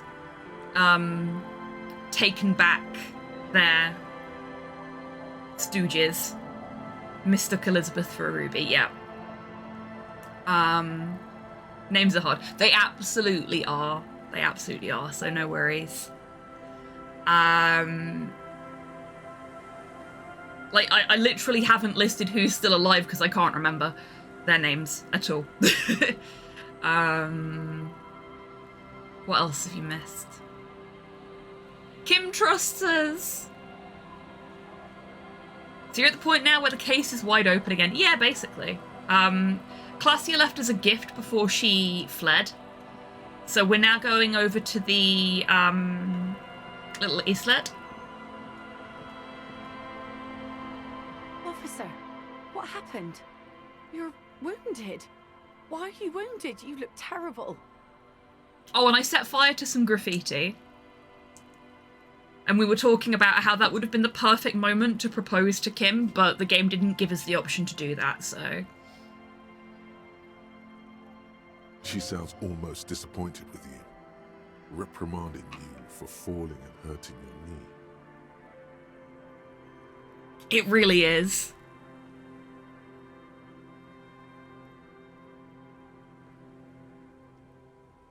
I got shot in the foot. It was pretty badass. You would have liked it. You seem angry. Why? Look at you. You can barely walk. And I've decided as well, Kim's very, very prideful and has admitted as much. Like, he's kind of ashamed of the fact that he's so prideful. But I've decided I'm going to be a big enough ass for the both of us so that any of the stupid antics that happened during this case are all pinned on me, and he can have a nice squeaky clean outward persona As long as he still wants to be around me at that point, I don't care. I'm happy to be the idiot. I'm happy to be the fool.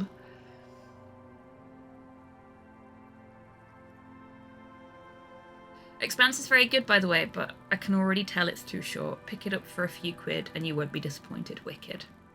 I'm hoping that they've done with that what they did with both Batman and The Wolf Among Us, because I think that is like the optimal Telltale formula is represented by those two games. Wolf Among Us is probably my favourite Telltale game, despite the fact that I adore Sam and Max.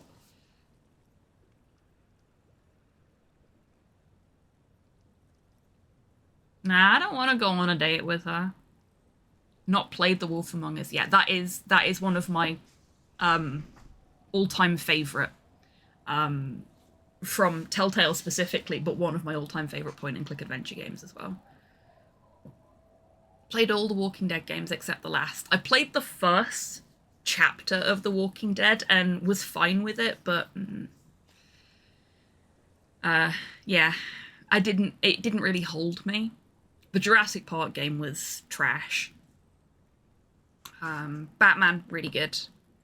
Sam and Max, good, but has the illusion of choice problem that a lot of Telltale games suffer from, but it's one of their earlier works, so I can let them off.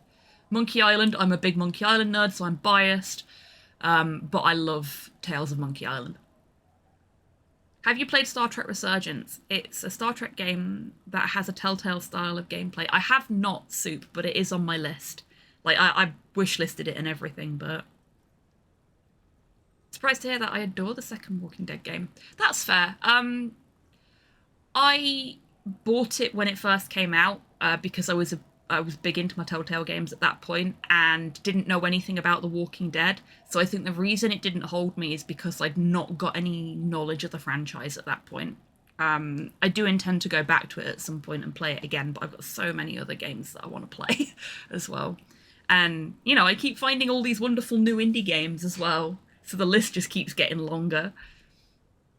But we'll probably even play the Walking Dead games on stream at some point. Because they're in the pile for playing on the point-and-click slot. There's so many options. And I'm finally getting through all of the point-and-click games that I played off-stream before. So... Not a fan of the series. I didn't continue watching after season 2. That's fair.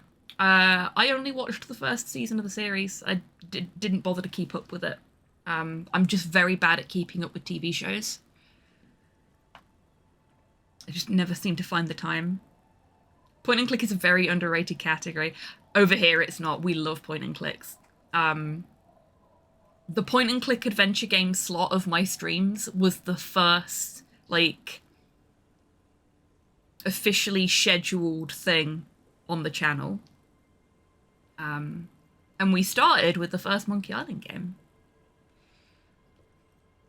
4 years ago. Nearly 5 now. Holy shit, it's closer to 5 years ago than it is to 4 years ago. That's distressing. Anyway, moving swiftly the fuck on, before I get too trapped in an existential crisis there. Some people hurt me. Is this from the shooting in town? We heard gunshots. Not that we don't hear gunshots all the time, but they were closer than usual.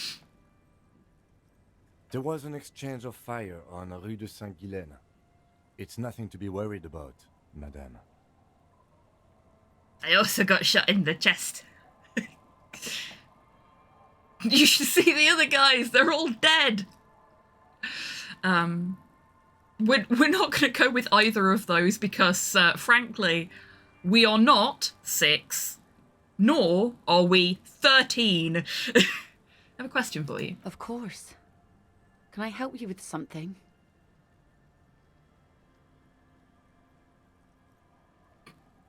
So we could ask her out on a date, but Kim's presence makes it awkward. We don't wanna, you know, make Kim feel undervalued. He knows he's always our primary. We need to get to that island. That won't be a problem. It's wind still and the tide just dried. We've got 2 days of relative sunshine ahead. She points to her skiff next to the jetty. 2 days of sunshine? I just got a bacterial infection.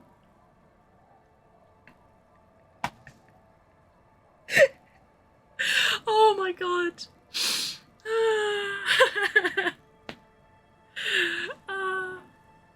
Gold star to whoever wrote that line. That's beautiful. Bravo, chef's kiss.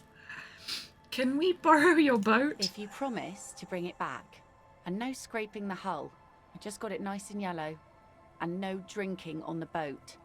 And no joyriding either.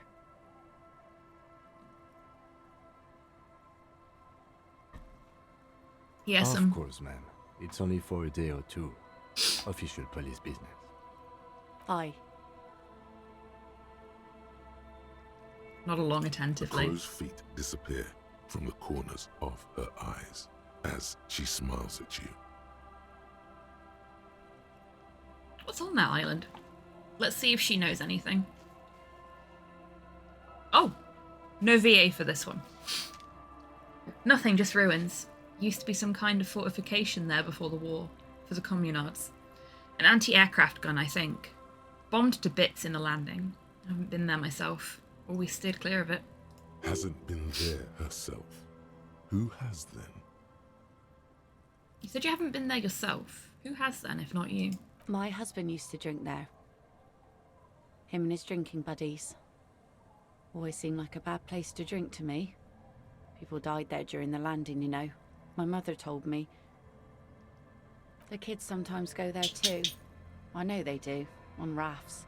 I tell them not to, but they bring back old bullet casings and such. Which kids? The twins. God forbid they bring the girl along on some rickety barge. Can we maybe ask your twins about that place before we go? Would that be alright? Be my guest. They've a strange way of talking. See if you can get anything useful out of them. I seldom do. Is there anything I should know about getting there? Well, most of it's sunken. Underwater. That means concrete underwater. Cut your boat if you're not careful. Be sure to enter from the south side. Water's deep there. Aye, aye, Captain. Thanks, interfacing. Thank you. We'll use your skiff to get there, Please be conservative with the fuel, will you? Just filled her up, but it's a small tank. Okay, we'll do our best. Be seeing you. Okay, let's go talk to the twins, and then we need to approach from the south side where the water is deepest, and I'm going to have to remind myself of that because I don't know if the game is going to automatically do it for us. How do, fellow kids? DuBois kicks a stone while the other watches him do it. Okay, kids, you've been to that island, right? On that island? The one who's busy kicking his stone points to the bay. Yes, that one. I need to know what's there. That's, nothing. It's just a seafort and some plants. You can take a raft there. It's great. Boy pauses to think with his finger in his mouth. And we make a fire. We make a fire. Mm-hmm. Gather the sticks for the fire. And bullets. Or not real bullets, empty bullets. His brother nods. Bullet shells. There are a lot of them left over from the war, but this could be important. Wait, you mean shells? I don't know what these are. What then? They're lights. The fire guy comes and asks us to put the fire out. Your nerve endings sting from the mention of a guy. They must mean a human being on that island, but it's cut off. Someone lives on the island? No. The boy answers, shaking his head vehemently. Yes. His brother looks at him, then at you. Let's go with yes. The lieutenant raises his eyebrow and whips out his notebook. Why is he the fire guy? Because... The boy pauses to think. Because he asks to put the fire out. The other explains. Why does he ask you to put the fire out? I don't know. He doesn't like it. He don't like people to be there. You shouldn't go. Yes. The other one adds, laconically, standing with his hands glued to his sides like a little tin soldier.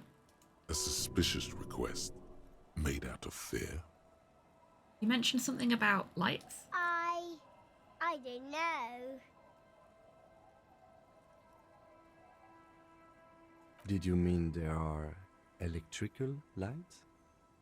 He points to the street like, Kim, you're really good with kids. Yes. Is there anything else you can tell me about this guy, H? Does he live there? No, he doesn't live there. I don't think. No, he lives there. Been there twice, 2 times. The other nods. He doesn't live there. He isn't there sometimes. Anything else? What does this guy look like? I don't know. They say almost in unison. How come? We ran. He just yelled we shouldn't be there. Your father used to go to the island too, didn't he? Our father killed himself. Oh gosh. Don't say that, he didn't. His brother punches him. The boy's eyes well up like he's about to start crying. I'm sorry. The one says to the other, rubbing his brother's shoulder affectionately. Is that all you know? Is there anything more you can tell me about the island? There's The boy says, rubbing his eyes. It's clear that he has no intention of finishing the sentence. Lights, fire guy. We should check up on that island. Bye, kids. Take care. Oh, no, don't run. Don't run. No running.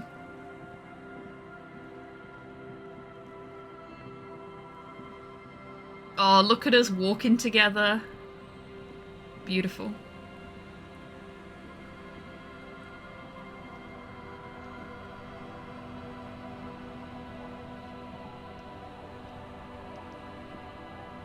Here we go. A skiff with a small steering engine in the back floats on the calm mirror of the sea. Its 2 seats are empty. Once you get in, that's it. One pull of the starter handle, and you're off into the bay. A strange trepidation comes over you. Are you sure you want to go now? Have you made all the necessary preparations? Closed all your accounts? Remember what the nitpicker said.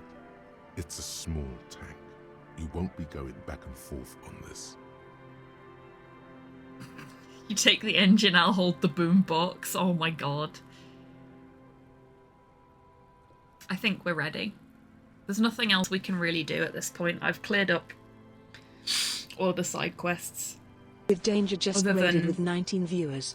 Danger! Hello! Thank you so much for trusting me with your community today. Hope your stream went well. What were you playing? It says games and demos. What was it? And did you have fun? I'm sure you did. Cotton Eye Joe Mammal, welcome in. I hope you're doing well today. Ree, welcome in. I hope you're doing well. Frimph, hello. Mars Marrow, welcome in, everybody. I hope you're all doing well. There's Danger. Oh, Pseudo Regalia! Awesome! You enjoying it? Folks have been trying to get me in on the Pseudo Regalia action, and I just, my brain isn't passing it yet. Hello Maybe there. one day. Lils, Graham, welcome in both. Hope you're doing well. And for everybody else that's coming with that raid, hello, hello, hello. If you've not been here before, my name is HobbyTan. I'm a variety streamer based in Scotland. My pronouns are they, them. And today we are playing the final part of my playthrough of Disco Elysium. This is my first ever playthrough. It's gone... Hello there. Interestingly. Lucy Lou, thank you very much for the follow. Welcome in. I hope you're having a fab day. Only a few hours in, but it's got a great atmosphere. Yeah, I've heard nothing but good things about it. I'm just like, You know when your brain just says no to something? Yeah, it just says no to Pseudo Regalia for me. It's something that I will quite happily watch, but just cannot get myself to play. Hello. Maybe one day, like I said.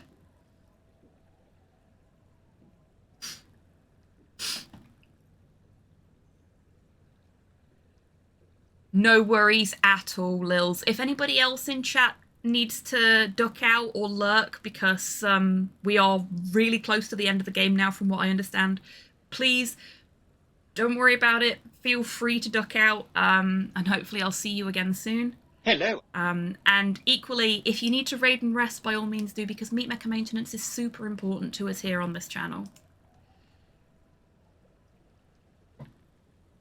Don't let the main character's impressive buttocks put you off. I promise I won't. Oh, Chibi is so confused right now. They're catching up with all of the hellos and the welcome-ins. They'll get there eventually.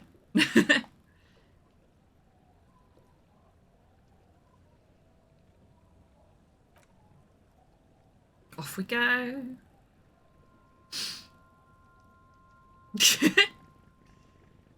Of course we are. Of course we're just standing at the head of the boat, looking like an arsehole. Ooh, okay. I don't know if this is going to get the VOD muted, but we'll see. It's pretty fucking cool.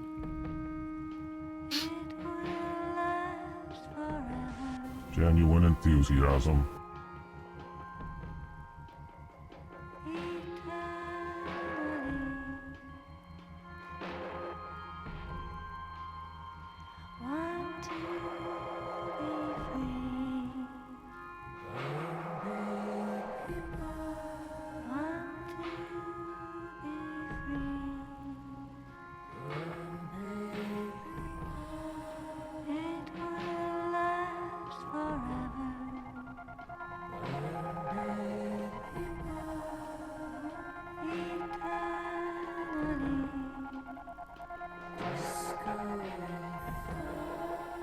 You know how I was talking about those moments of peace and, like, tranquility in between moments of high activity or high action? It's how you fucking do that in a video game.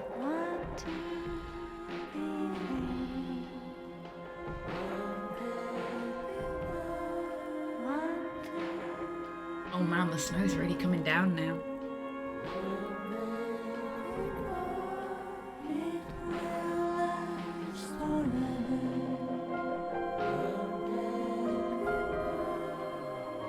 Oh, that's nice.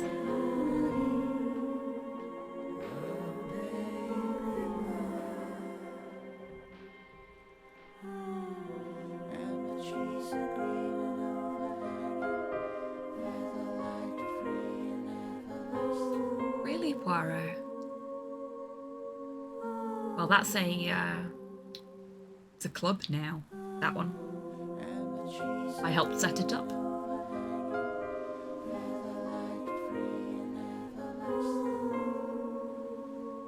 Oh, that's interesting.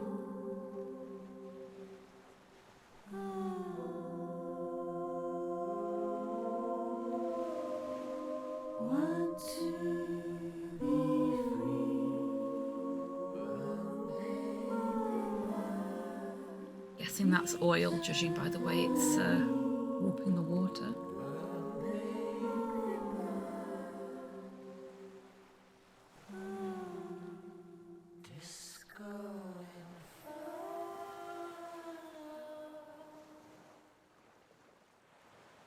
That boat comes to a slow beautiful. stop. The lieutenant turns the engine off. Then there's silence. That whole sequence was just so beautifully put together. Gold stars for that one, absolutely. In the silence, a sputter of wings. A flock of quails takes off in the distance. Let's go. He whispers.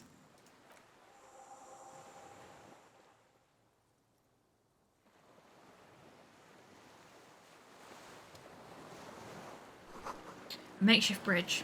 The bombs were powerful enough to break the foundation.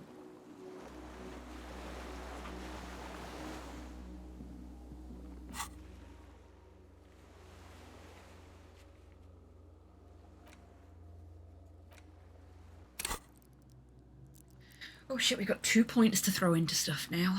I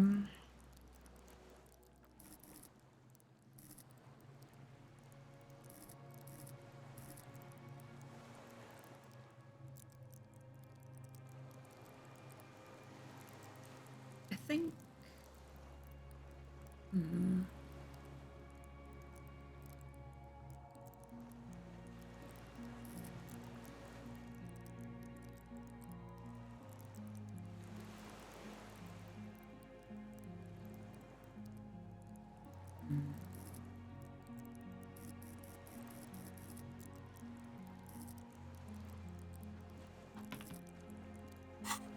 I think...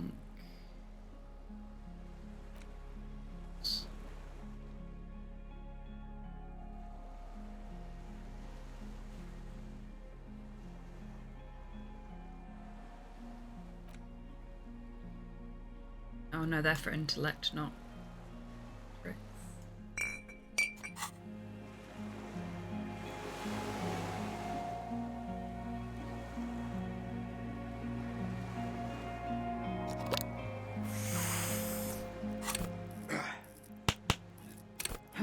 We're going to throw 1 into perception, and we're going to throw 1 into reaction speed.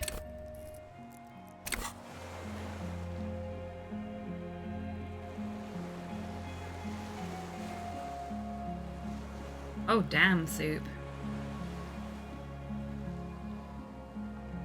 And I am gonna kick the break off a little bit early because I snoozed it because of when we got that raid. But yeah, we're due in 3 minutes, but I'm gonna kick it off now before we get into anything on the island, so we're not breaking up the island too much. Hi, Kim. So now is a great time, everyone, to grab a drink, grab a snack, have a stretch, get some fresh air, all that good stuff. I will see you in 3 minutes after I have done the same. Folks that are new here, we run a 3-minute break every hour, and I use that opportunity to take a quick breather, grab a snack, that kind of stuff. Do my meat mecha maintenance, basically, so you also all have the opportunity to do that. If you don't want to do any meat mecha maintenance during the break, that's fine. You can chill and watch the clip reel or the ads if you're not subbed and don't have a ad blocker. But yeah, I'll see you in 3 after I have had a little break.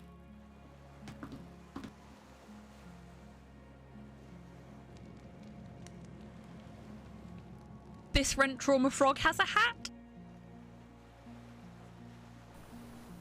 Yeah, I'm gonna not.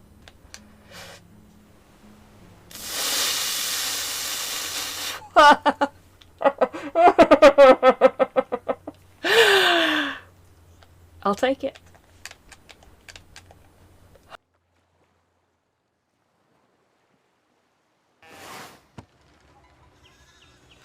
Oh my god.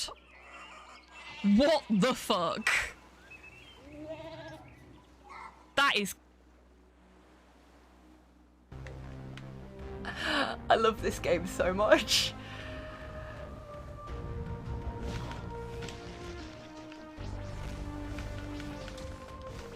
Nah, you don't get to jump on me, asshole. This is great. This is so good.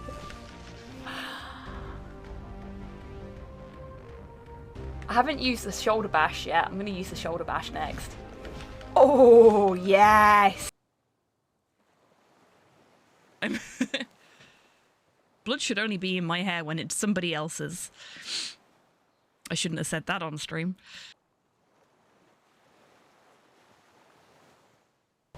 I mean, you could literally stand at the basement door and wait for it to come out and just follow it.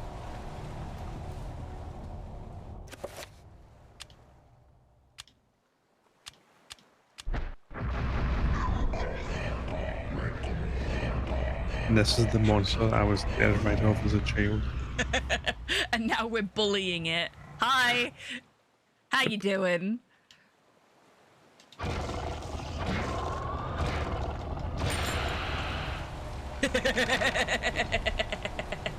That was satisfying.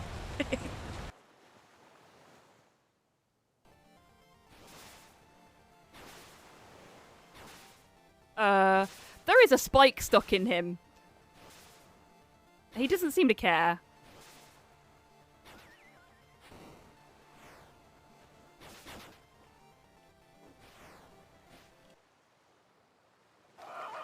He's not Rent Trauma Frog levels of concerned, but maybe he's concerned at Rent Trauma Frog.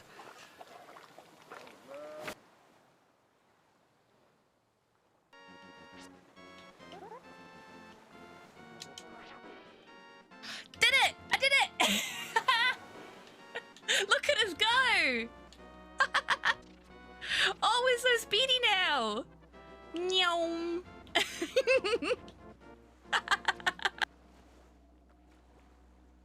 Sorry, folks. And in true Blue Peter fashion, here's a child we harassed earlier.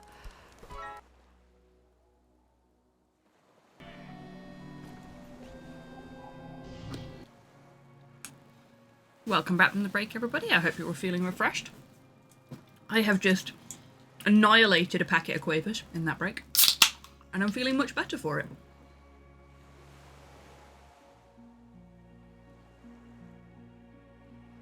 Thank you, Rocket. Okay, let's continue, shall we?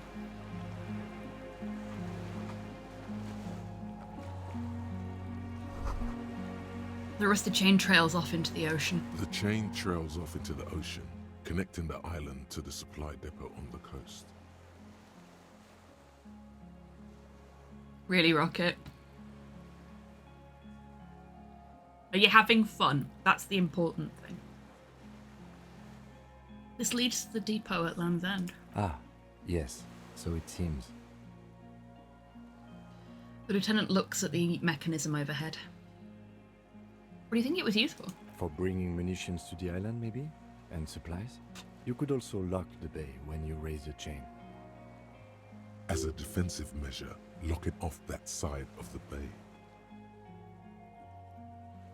Yeah, that's fair. Lock it from whom? From enemies.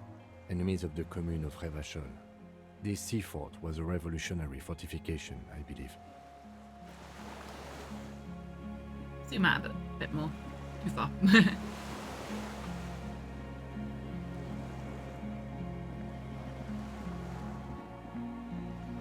Let's explore this little bit first. See what we can find down here, and then we'll go up there.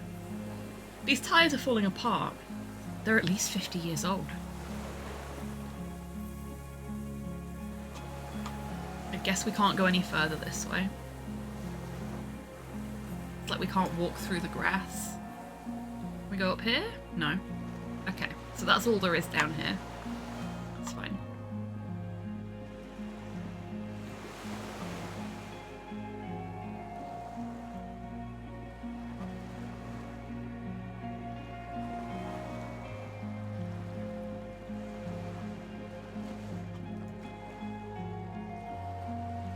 Attention, inflammable. Some fuel has leaked out of the barrel. Black, viscous. There's a lingering trace of mazut in the air. So that's what's in the water as well. The dry grass crackles under your feet as you stop. Far away, birds' wings touch the still surface of the sea. What is that flutter? The flock of quail departs. Now more than 100 meters away. 102, 105. Underneath the flutter. On the islet, there is almost no wind. Just snow quietly falling on the reeds. Bulrushes swaying on the waterline. Long dried leaves chafing against each other. Like a silent orchestra tuning at the beginning of some major work. Of great importance to the few who attend. The west? A silent hiss. Sea air moving through the needles of a pine tree. To the east. The faraway roar of the city, distant like today's dream. Before it, the sound of sand. The low tide filtered through its grains. A bird tending to its feathers. Snow falls on the water, melting away without even a whisper. Ahead? A low hum. The air slowly moves through a concrete box, through its ancient slits and cracks, resonating, hollow. A big building. Beyond that? Further north? Air flows out of a pillbox window. There is very little there. The air cossets flowers on a meadow. Absolute silence. Reeds motionless. Bulrushes motionless. A flake of snow falls on an extinguished campfire. Hiss. Below the silence? A jitter. A sound impatient to happen, but not yet in this world. You hear some kind of limb fidget, producing an imperceptible tick. No, it's just your imagination. You can't hear such things. Him? Yes? You noticed how quiet it is. I have. Is that why we're stopping? Wait, I have to listen to one more thing. The lieutenant nods in silence.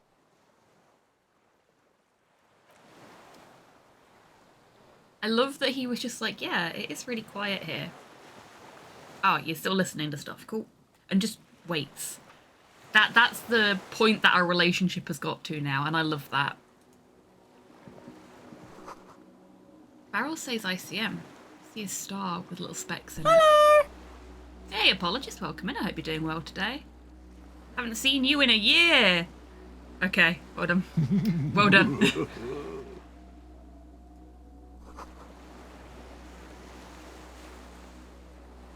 Warm blood trickles down your armpit. Oh dear. Our gunshot wound is leaking.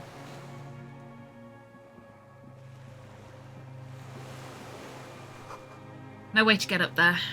Stairs are gone. Well, we're going to try through the door and see what's in there, but just want to see what else we've got around here first. Okay, it looks like we can't go any further that way anyway.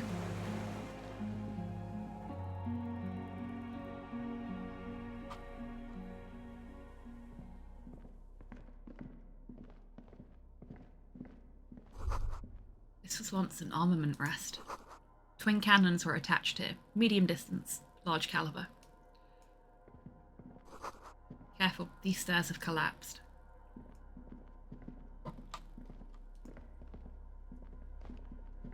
An old cylindrical generator is nested above the ammo lift, with makeshift electrical wiring running out of its side and across the floor. The cables disappear into the wall to your right. Oh! Oh, hello. Hi, Valcion. Welcome in. Hope you're doing well today. Why are we talking about pants?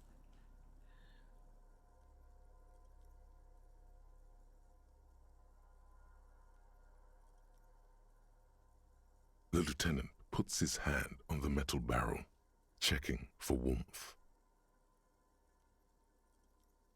It's cold now, but someone has been maintaining it. The wiring has been repaired. Wait, haven't you heard this before?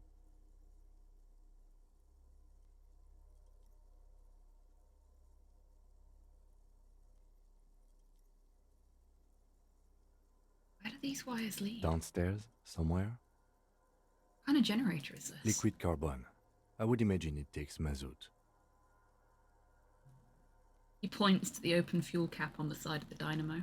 The kind that's favored by vagrants and fuel thieves. It's been a long winter. The lieutenant pauses. Something seems to be pecking at the edge of his concentration. He gives you a sideways look before adding, I see, Valcion. Well, yeah, I'm afraid that one didn't quite stick the landing. Largely because pants is a a mean thing to say. It's like it's a euphemism for rubbish or shit, basically, in the UK, that you use around kids normally. When you're not allowed to swear, you say something's pants instead. I was like, are you saying that I'm pants? Am I rubbish? I mean, I know I'm bad at video games, but...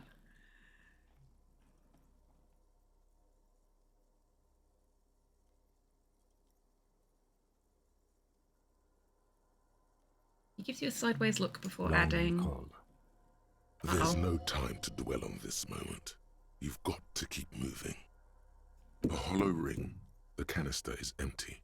Okay. Dust falls from the generator and down into the ammo lift. Okay, that's good, there's dust on it. What does this mean?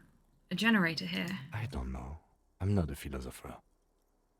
I meant, why is it here? Someone with basic electrical skills has restored it in order to keep the room warm. Maybe it's the fire guy. Maybe. The wind outside picks up suddenly, with a faint howl. Inside, it's warm. Sorry, I keep looking out of my window. I'm just like, I keep catching the snowflakes getting bigger and bigger. And the volume of them getting greater and faster. And I'm just like, oh boy. I'm supposed to be getting groceries delivered tonight. Because I've got no food. Everybody keep your fingers crossed that I can eat for the rest of the month, come the end of the day. Because the nearest proper grocery store with any any stock in it is a train ride away, and the trains are all cancelled because we've been snowed in.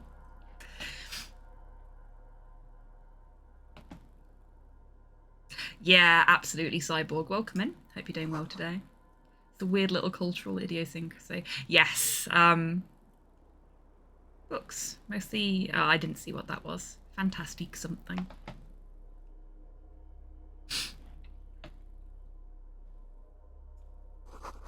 Dishes stained with sauce and fire. A survivor's kitchen.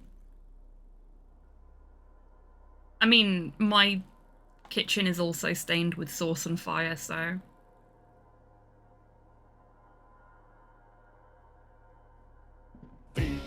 Does it have to be human? Alcyon, thank you for the treat for the bar staff. Let's give that a little wiggle. Yeah, if my groceries don't arrive, I'm going to be eating pick and mix for the next month, which is not a healthy diet. We've got like a couple of things in the freezer, but they're going to dwindle quickly. Most of them are slows. I have a treat to make up for it. Oh, thank you, Valcion. That's very sweet of you. It was a watermelon slice.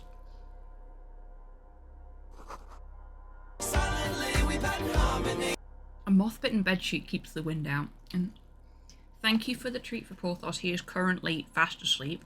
I can tell because he's snoring. But there he is. Surrounded by fluff from out of his bed because he's been pulling the fluff out of his bed.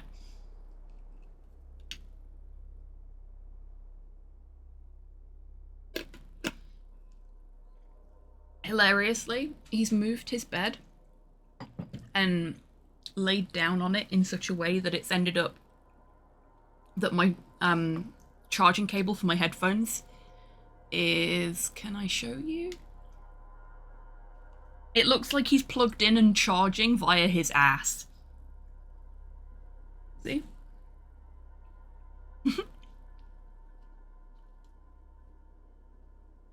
And I swear he does it on purpose. Because the amount of times I've found him sleeping and sat or laid on one of my charge cables. It's like he's seen me charge my phone up so many times and it's like, okay, so the cable goes in the butt and then the thing wakes up a little bit later. Maybe this is how I need to sleep too. Books and magazines lie scattered on the floor and on a makeshift cupboard. They are not particularly well organized. Most are soft covers, serialized fantastique and detective stories from the 20s and 30s. This disparate digest includes the classic Animal Adventures. If he's charging that frequently, he might need his internal battery replaced. I know, right? I mean, he is getting old.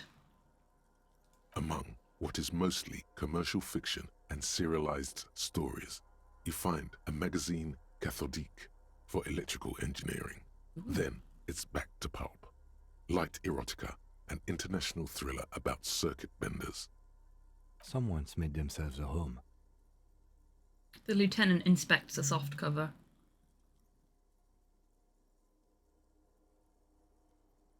I'm going to try and improve my conceptualization before I do that one.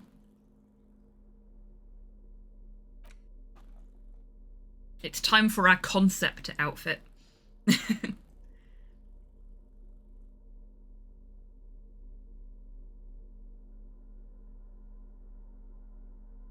Do we even have a concept outfit?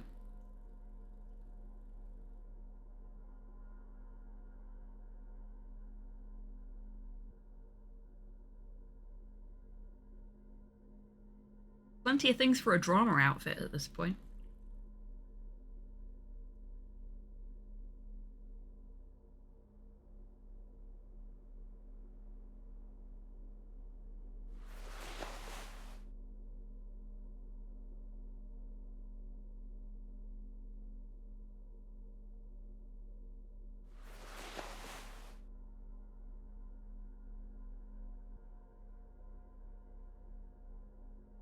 That's the best we can do. Oh, I'm gonna put the good shoes back on as well.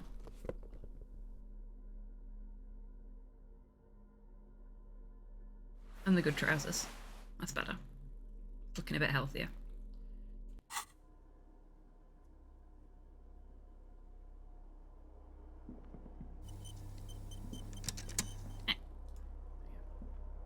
Soft covers, serialized fantastique. Still only 28%. Animal Adventures, a magazine for electrical engineering, and an international thriller. Also, light erotica and some historical novels from the century past. Hobby is cozy and rad as fuck now. That's neat. I'm glad that the glasses fit so perfectly on that emote.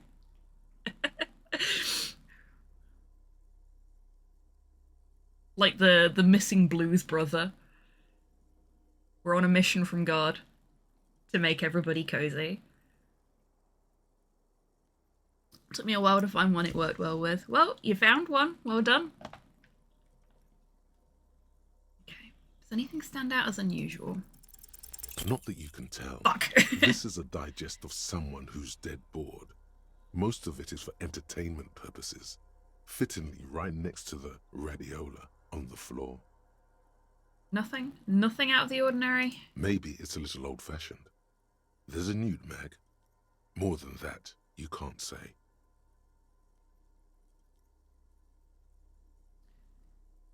The Blues Brothers, two bards who took levels in cleric, absolutely.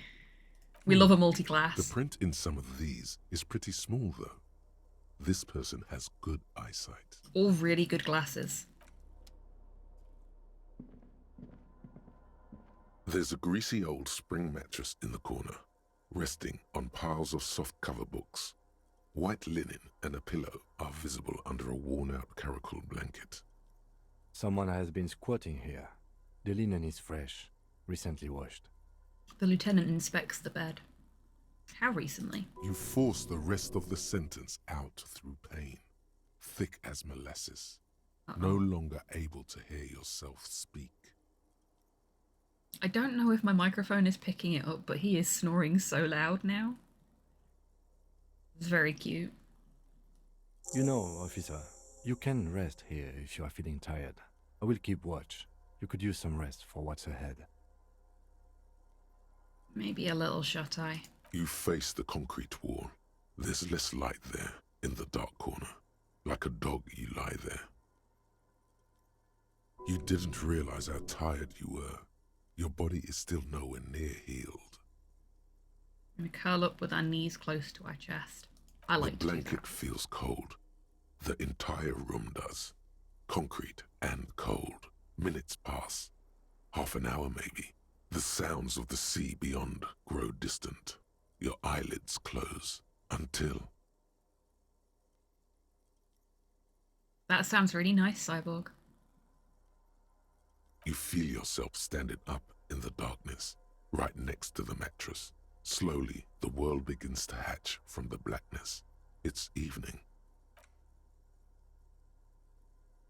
Sleep. Kim? Where are you, buddy?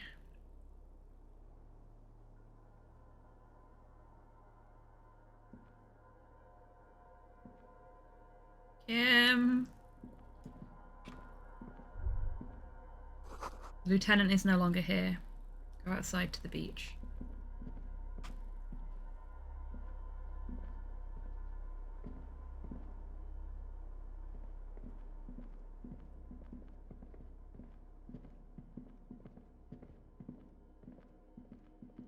Oh, they're mad at me for not dying when I was supposed to.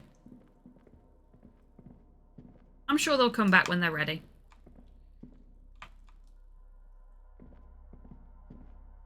How do I go outside to the beach? This is the way I came in, right? I didn't want to run. I did not want to run.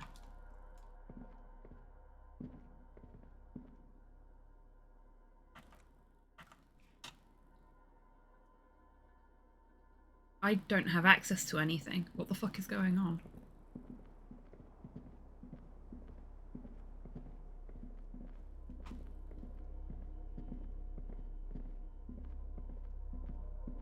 I guess I have to go this way. This is not the way I came in. Door is still here. Closed. Feels strange somehow. You can't get in. Am I dreaming? This feels like it might be a dream. Like, I can't do anything.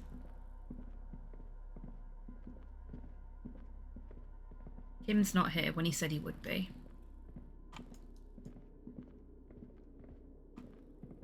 My inventory's gone. Something feels very off.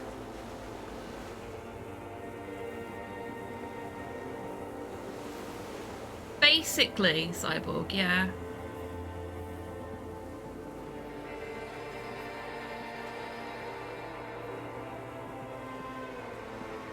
Can I go this way?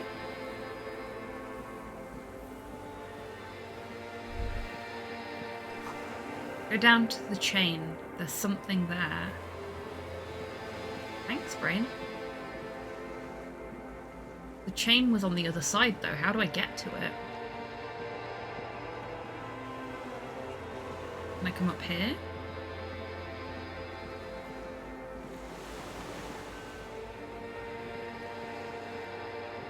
That looks like a yes.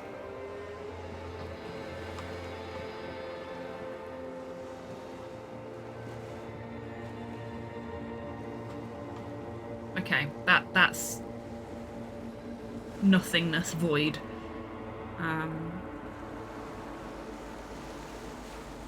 Can't go that way. I'm gonna run, because walking all of this is just driving me mad. I can't go that way. Can I go this way? No. How do I get to the chain?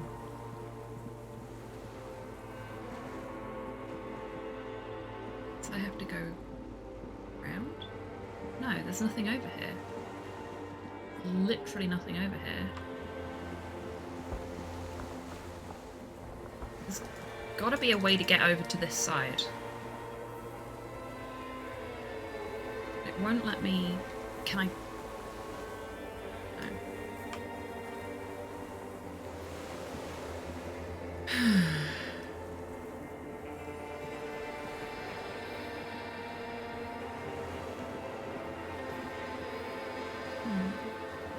Does it mean towards the sea? Yeah, but I'm kind of like, there's nothing here. I can't go that way. I can't go any further this way than this. Like, I'm right at the edge here. There's nothing.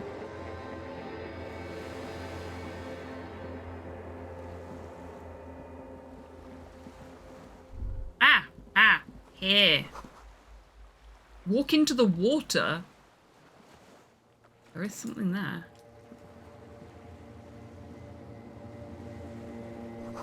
See her footprints on the water. Here we go.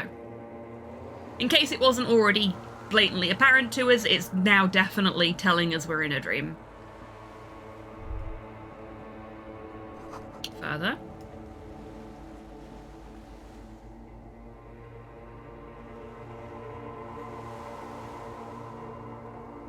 I can't go further. It won't let me. Further this way. Okay.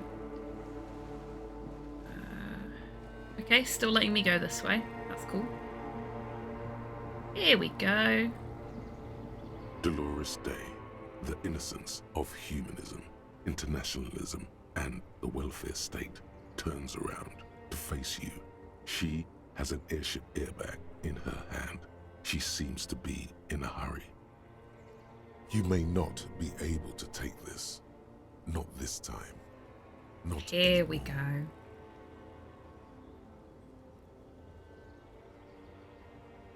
Hey. Hey.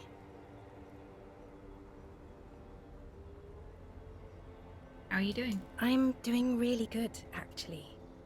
Both professionally and romantically. I've come to a fulfilling and peaceful period in my life. Well, how are you doing, Harry?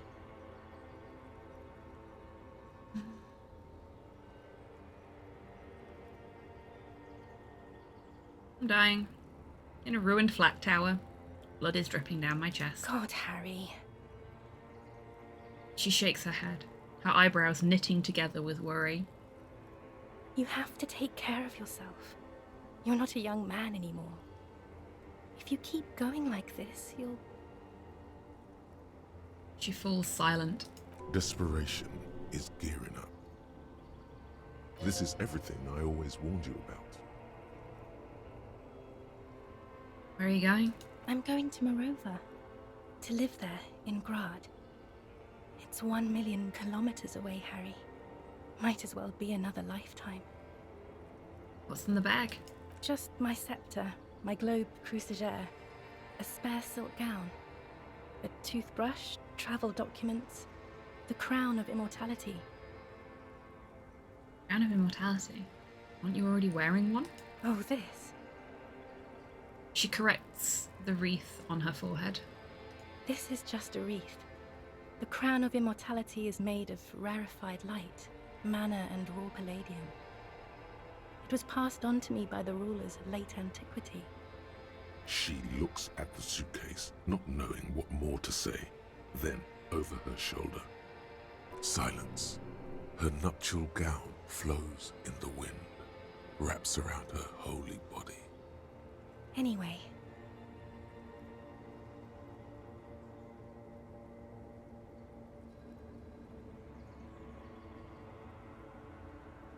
That feels like a weird thing to say right now. I mean, that also sounds like a weird thing to say right now, but we may as well do all the options. Your skin is holy and soft. No, Harry. It's just regular skin. I'm not as beautiful as you always thought I was. Let's not get into. She shakes her head. You are. None of the others are as beautiful as you. She does not answer. There's that expression again. You have to say something.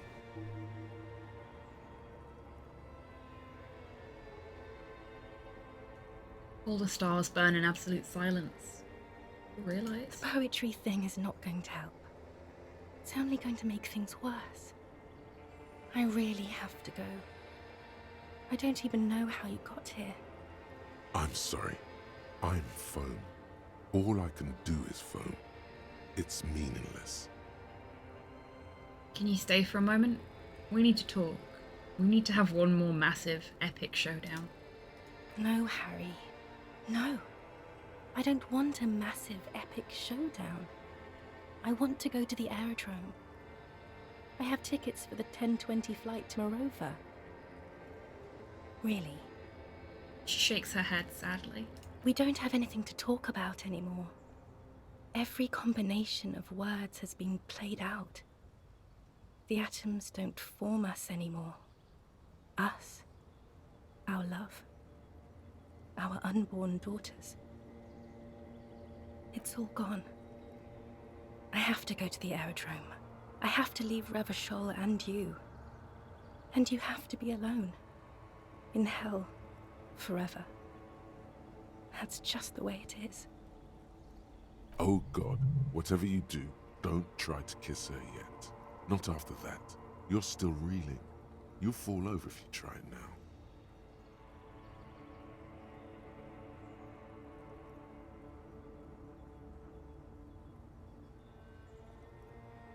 I bought you this figurine of a headless Fallen Rider. I don't want it. It looks expensive. I don't want it. But you liked figurines. Thought the figurines were for getting you back. That's not what figurines do, Harry. But then the figurines don't do anything. She looks at the headless Fallen Rider between your fingers and doesn't know what to say. The figurines don't do anything? Anything at all. But I thought the historic figure she had. She liked war games and figurines. Yes, I thought it would be good. What about dice? I had some custom dice made in this place. A doomed commercial area. Harry, I don't want things. I want to go to the aerodrome. Okay, I won't give you things then. I didn't ask for things. It's too late to give me anything.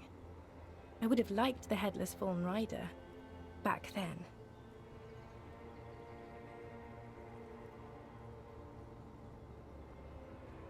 You said I have a vast soul, and you will always come back to it. We both said a lot of things. We were very young. It was her. I can feel it. I can see it in her tender long fingers, in her wrists. Her hand wrote it, said those things. You didn't say it. You wrote it in a letter. A handwritten letter. I kept it in my paperwork. As Queen Regnant, I write a lot of letters. She brushes a strand of white hair out of her eye. You need to recite it to her. For effect. All of it. No summaries. Yeah. Put a stake through your heart. She'll get hurt too. Collateral damage. Thanks, pain threshold. She won't get hurt. She'll bend out of the way.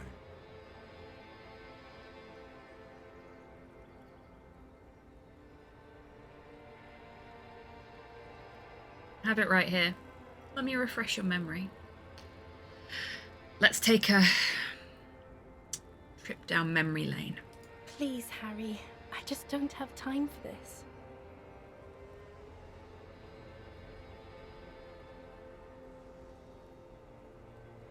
Every morning, when I step out and you're asleep behind me, I find a little piece of sadness in me.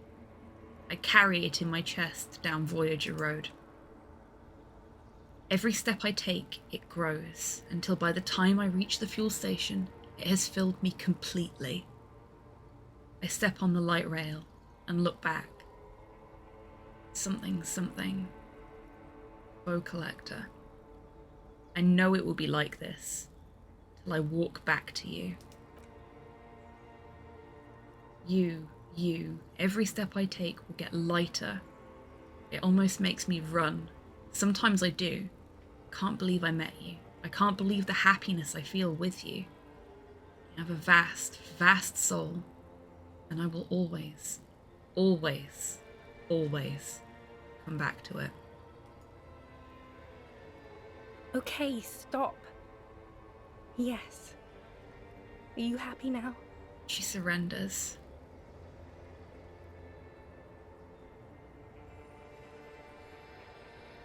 No. I'm not happy. Then why are you doing this? It's a good thing I'm already passed out and bleeding this time. Otherwise I'd pass out again. Very well. I wrote it. It was morning. You slept. There was hoarfrost on the ground when I left, on Voyager Road. It was autumn. The first autumn.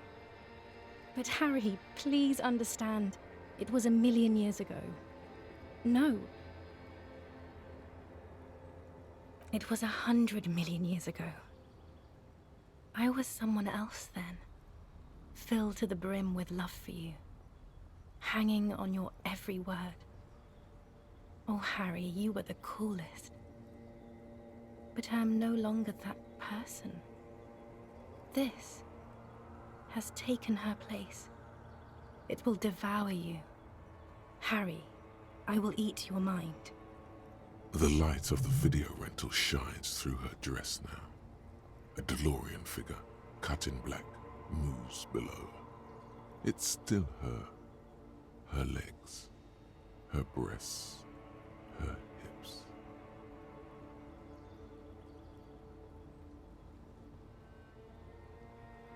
I was cool?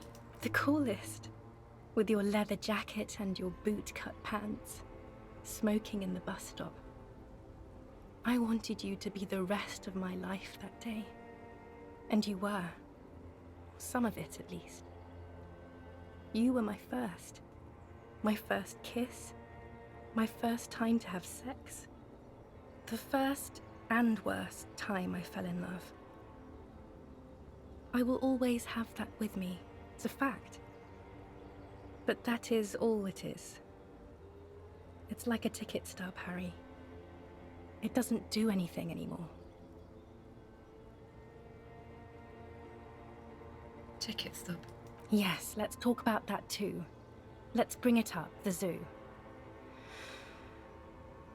In Le Jardin, the day we went east of the river, to the aquarium first, I was sad about my mother. I don't even know why. The shimmer of the fish tank on my face. The octopuses.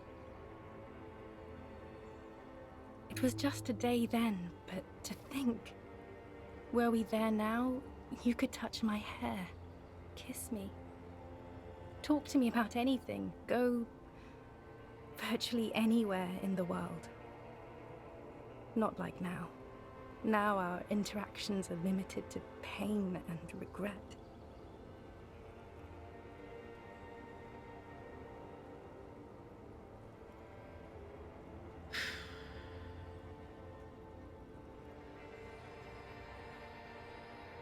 Where is this Voyager Road? It's here. We are on Voyager Road. At the end of it, 300 meters from the stop. We used to come here to rent videos. House. There. You could not pay the electrical bill. It became a lightless tomb.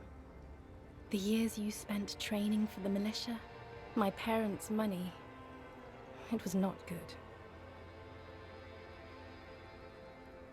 You turn back to the person you were. I can see her in you, under the gown, the wreath. And my crown of immortality. No. You scared her out of me. With your crying, the awful time we wound up having.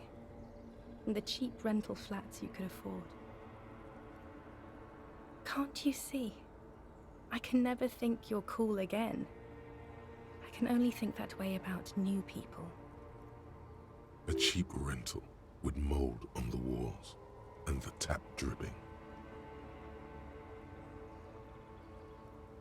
Cheap flats.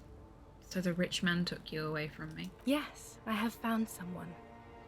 For whom I can feel the same. A copy of my love for you, only this time he is careful and rich. He will not lose me. It will go somewhere, it will grow. Your heart burns. Through the blackness you feel the trickle of blood on the mattress below you. Harry, do you notice how none of this is very funny?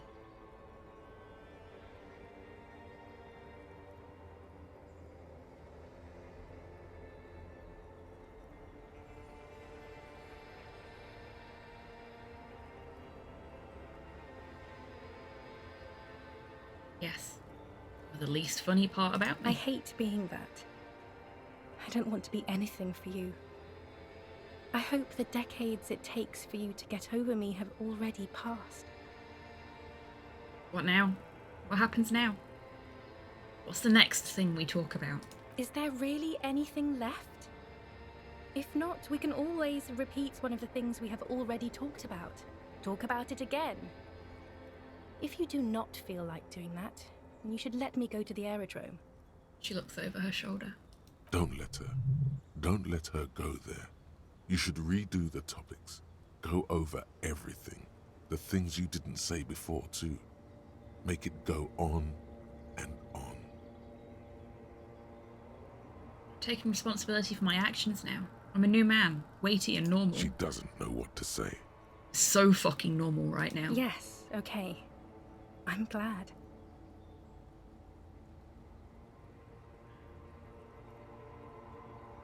You're right. I'm not normal. I'm shit. Do you know how much it hurts me to hear you say that? I'm shit, you made me shit. I can't do this anymore. I can't make you insane and shit anymore. I can't let you turn me into a bad person. I have to go. Total annihilation. We got annihilated, Harry. You never had any power.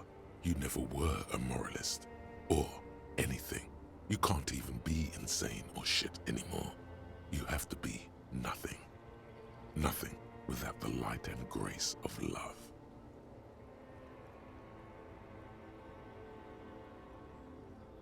That's not a very good way for things to be. It's not. But... She looks at her feet.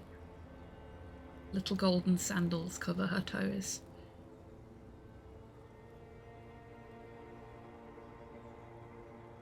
What?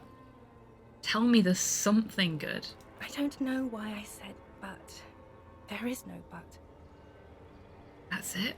That's it, yes. We've talked about it a million times. You will get over it, just like I did. People do. Things will get good for you again. Where in hell? Stop. You're only making it worse for him. You never help with anything.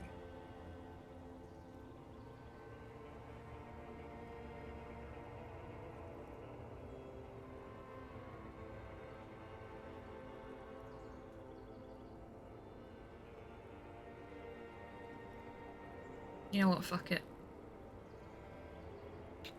We already boarded the train. Why not ride it to the station?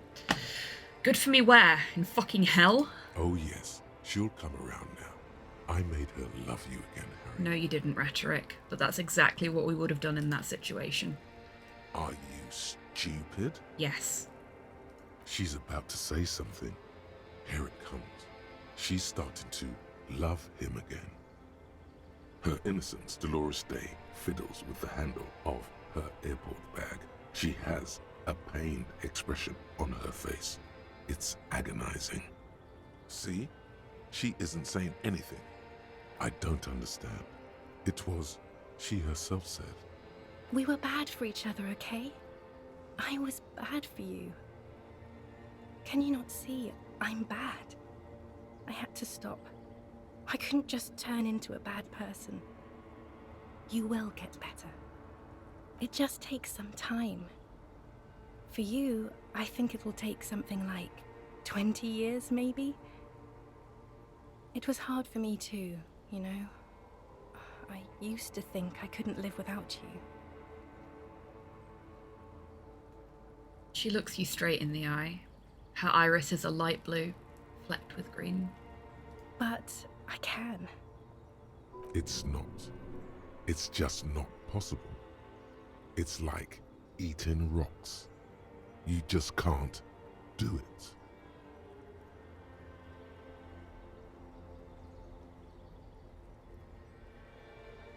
Doesn't have to be like this. Maybe we could try again. No, Harry. We can't. Why? We already tried again, and it didn't work. Is that how it is now? We should just try all good things twice, and then give up. By that logic, Not you too.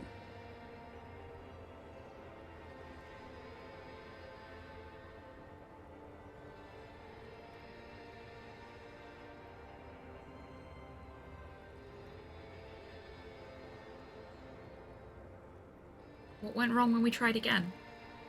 Could do it better. I don't know. Please. She shuffles from one golden sandaled foot to the other.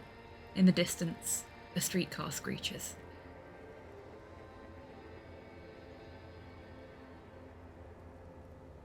Why? Why can't we be together? Harry, we can't be together because you're insane. Her eyes turn to sorrowful ovals. She avoids turning them to you.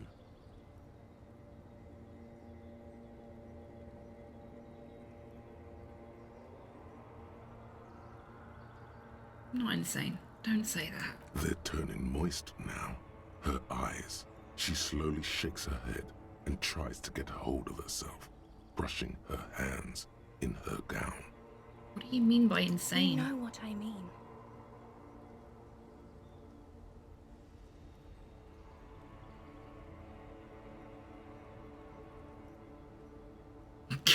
I'll throw the necktie away. Stop saying things anyway. In case you haven't noticed, I'm a cop. It's not easy work. Like some kind of academy or something. A cop? You've worked there for so long you can't even talk like a normal person anymore. It's always lists with you. Questions. Questions? Did someone say questions?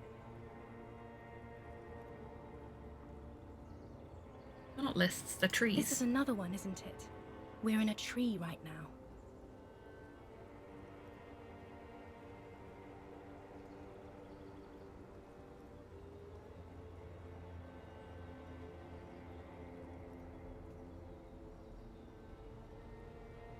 I like my list. It's not just the lists or trees or whatever. You get sad, Harry. Too sad. People can't get that sad. It's impossible to watch. She corrects the wreath on her head, with her hands trembling now. Other people get sad too, but not like you. You stay down for years, and then you start beating things. You get violent. In conclusion, you're ill. You're an old, insane man. And you have to be in hell until the end of your life. And I have to go to Morova. I get the feeling you're not really Dolores Day. I don't know what you mean. Dolores Day? She looks at you quizzically. It does not seem like a mystery she wants to get into.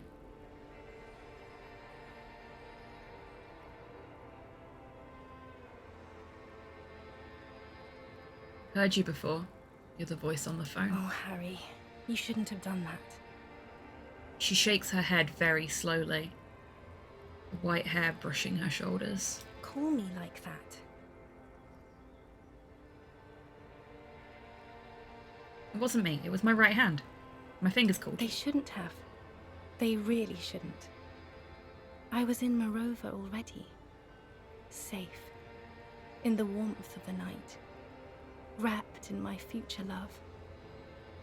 There, I think of you less and less. Whole weeks go by without me remembering you. Months already. Soon it will be years without the hurt. I sit there in Morova, in the holy gratitude of my bliss. I put my hand on my belly and smile. The air gets cold around you. She looks down on her stomach, then up at you. Her eyes are full of tremendous distance and mystery. The death blow is coming. Black-eyed dogs wander the alleys. Apple trees hang their bony limbs low over the patchwork of roofs. Most likely Kian, yes. Rivershall West, the evening sun. She's left and bloomed, far away from us, our vast soul. Your name? It's Dora. That's what the voice said on the phone.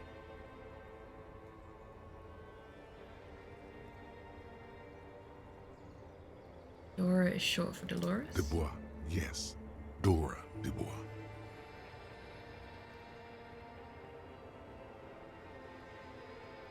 That's why I think of Dolores Day. Why what? Are you Dora DuBois? Oh no. No. We're not doing that again. That was not the death blow yet. You saved yourself. For now. Keep stumbling around, and it will happen. You're... the morning. The morning? I don't understand. No, I meant morning. I'm grieving.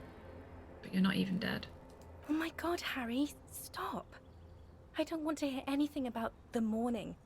Mourning someone who's still alive. Any of that. It's not mourning someone who's still alive. It's mourning the relationship. I can't do that anymore. I'm not 80 years old, I'm 32. People my age are not supposed to mourn. She breathes out. It sounds more angry than a sigh. That's a really reductive view of the world as well. Sure, they're not supposed to, but we all do. You're the X something. Wasn't I Dolores Day just a second ago? Now I'm the X thing? You're confusing me.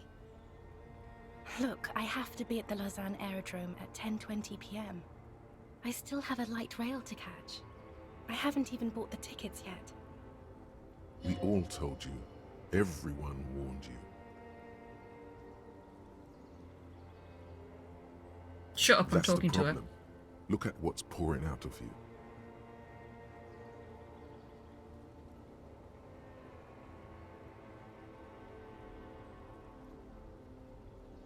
I'm glad we're having this conversation. I'm getting so much closure. I'm glad too, but I have to go. My friends are waiting for me on the platform. I can't let them wait. It's impolite. What?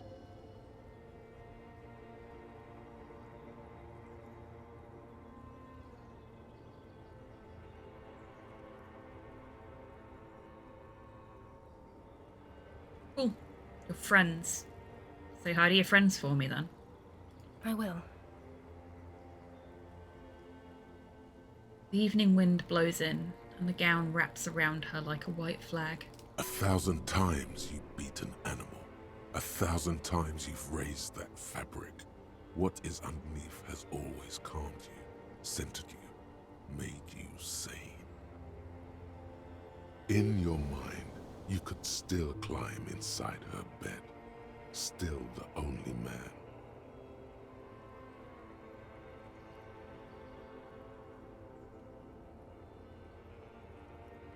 You're just an evil ape.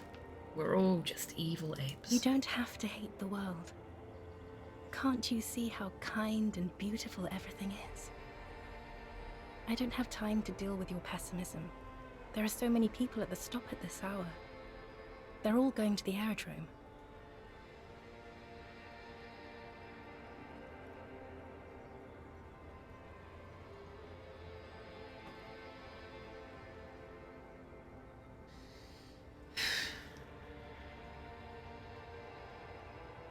Forget about the aerodrome for 1 second. I lost. And it was you who I lost to. It wasn't a fight. I was never fighting you.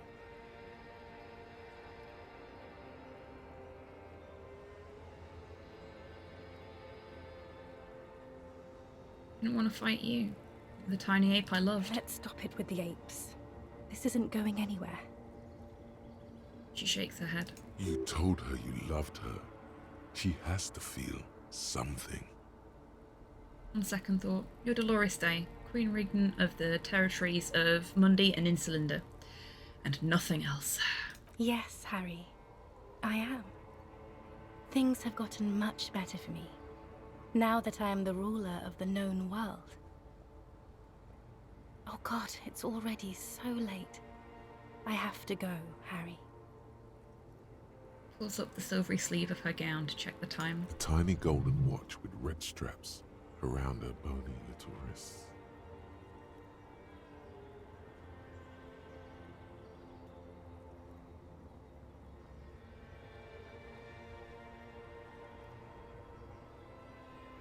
Fuck it, I'm gonna try. failed.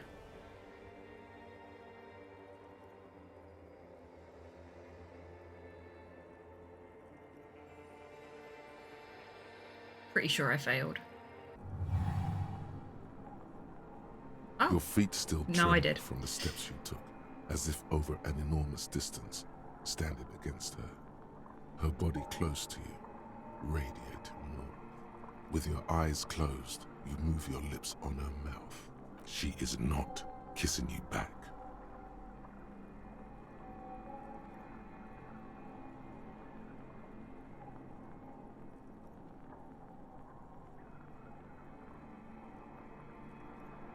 The moment is ending. She is going to move her face away from yours. We're just gonna let it end. She doesn't want that. And we have to understand that. Trying hard not to look at you. When she withdrew and you held on to her hand, she tried not to look at your face and see the expression there. Brother, you should put me in front of a firing squad. I have no words for how I failed you. It's okay, Suggestion. It happens to the best of us. You're the apricot chewing gum scented one. No, I'm just Dora. Why didn't you kiss me back? Why did you do that to yourself? You know I don't cheat, Harry. I never cheated on you. Sit down. No, Harry. Not yet. There is one more thing you have to see. She slides her hands down her chest onto her lower stomach and smiles. I'm pregnant. It's his. The man I heard on the phone. Yes. He did it. She looks down at her belly, then up into your old eyes. I terminated yours. Don't you remember, you poor fuck? You poverty-stricken fuck. Now, go ahead. Ask me more questions. Let's talk about something else. She wipes her palms into the silk of her gown. No, this has to end. Do the last one. More questions. Ask more.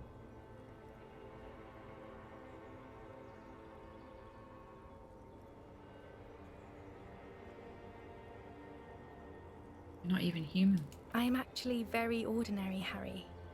I've snoozed the Below break this so we can gown get through the and last of the wreath, conversation I here have an before we ordinary break. soul and ordinary thoughts. The only thing inhuman about me is this. She looks around. This thing you've made me into. I'm sorry for saying so, but I just hate it. What is this? This is so far gone, Harry. I don't even... Oh, you're special. You had glowing lungs. My lungs do not glow, Harry. I am just like all the others. None of us have glowing lungs. Stop making me into some kind of... Then this is all meaningless. It is. And it's making me late for my beautiful, beautiful flight to Morova. Far, far away from you and Revachol. A warm gust wraps her gown around her waist and between her thighs. An apricot-scented ghost wafts out of her, her skin, the fabric, into the flow of the air around you. All the roads will miss her footsteps when she's gone from here. A completely different world. I miss you so much. It'll pass. Everything does. That is very contested by modern historians. Very contested. Plus, she tramples her little feet for warmth. You're only saying this because things didn't work out between us. I have to go to the aerodrome now. I don't have time to defend myself from these accusations. Right, I'm sorry. You're soft and good, not a mass murderer. I'm not that either. Can't I just be? Don't go. I have to, Harry. Really, I've already missed the 8:30. I'm gonna go now. My fingers wrap around the bag handle. I was wrong. You don't have power over her anymore. You shouldn't have said that. I am wrong about everything. You should go on without me. That is completely different from what it says in the text there. That's very confusing.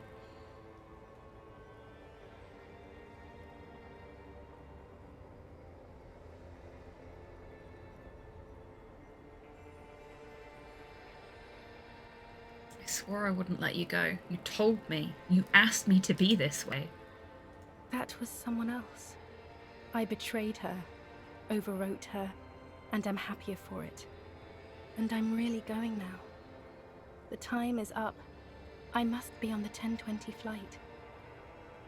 Will we ever see each other again? I won't see you, but you will see me.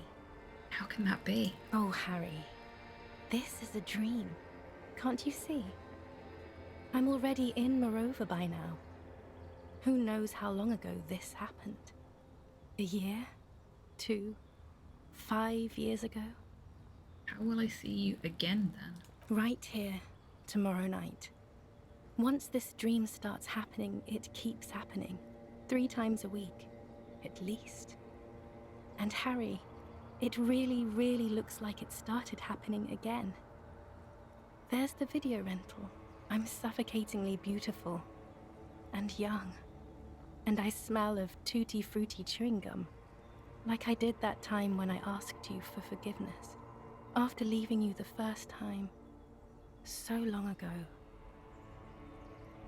This is intolerably bad. Oh yes. This is real darkness. It's not death or war or child molestation. Real darkness has love for a face. The first death is in the heart, Harry. Yep. See you tomorrow. Oh, goody. So, we know why we drank ourselves to death now. Well, tried to.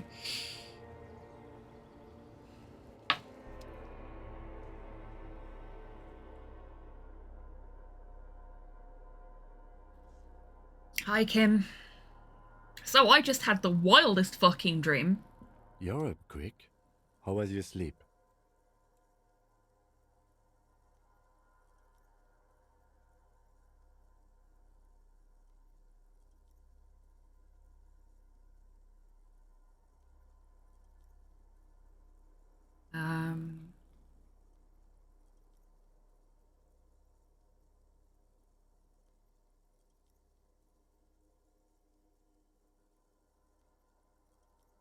I'm going to go with the badass option at the bottom. And I noticed during that fairly heavy conversation that Poirot mentioned that Dolores Day's name means pain from God. So Dolores Day is actually a saintly figure in this universe. Oh. We're going to do the meat mech maintenance now because there is a delivery coming to my door in like 3 seconds. So do your meat mech maintenance and we will be back after the break.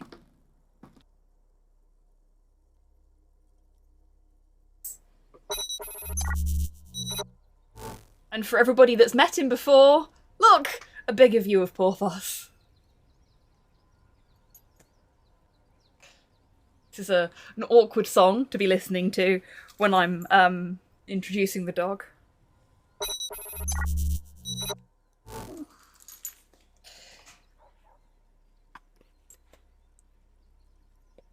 It's Unchained. I'm Did you sorry, leave? I thought we were eliminated. I'm so sorry. Did you leave? I did. I've abandoned you. I'm the worst. You might actually win the crown, though, now that I'm not there. I worked so hard to survive Slime Twine. Because you died. I'm sorry. And you've left me? I am the worst friend. I am the worst. The Rat King can rely on... Bartender, give me a drink. Cosplay just subscribed for 53 months. I'm gonna go sit in the corner and think about what I've done. You're Flawdy. fool in the sense of uses entertainment to make important points and remind rulers of their humanity? Sure. We'll go with that one. Definitely not the other kind. I seriously can't wait until we unlock the stalking ability. Just gonna...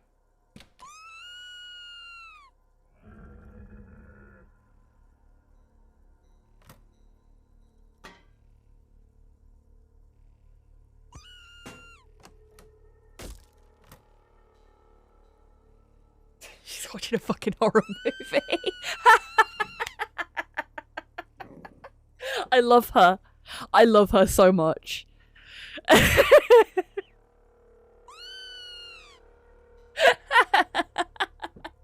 like, oh no, my friend, I must save you.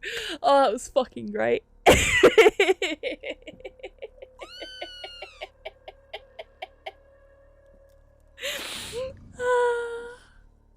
Oh, you came back. I thought you were being fucking murdered. Okay, I'm just gonna have to like deep throat my Yeti. Good. Need someone to come and examine my work? What, have you drawn a penis on the side of the... Where are Please, you? I'm an artist. Snape attempted Yeah? to. Come over here. Let's have a look. Oh, for fuck's sake.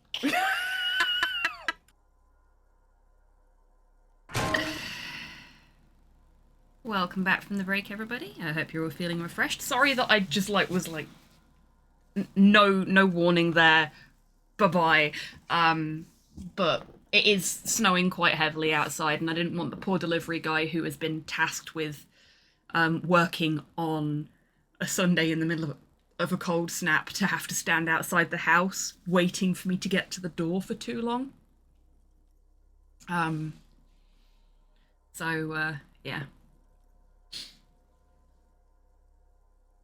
What were we saying? Yeah, so Dolores Day is a saintly figure in this universe. So her name meaning pain from God or God's pain or whatever it was makes a lot of sense. And it also makes sense for Harry to equate his ex with Dolores Day in his mind, considering.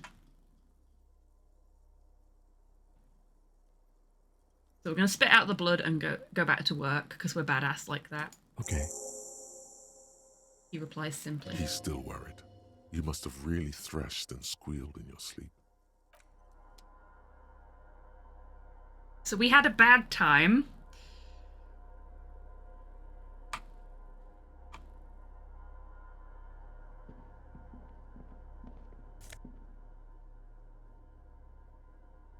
Hey, I think we've got all of the phone stuff now. Hang on.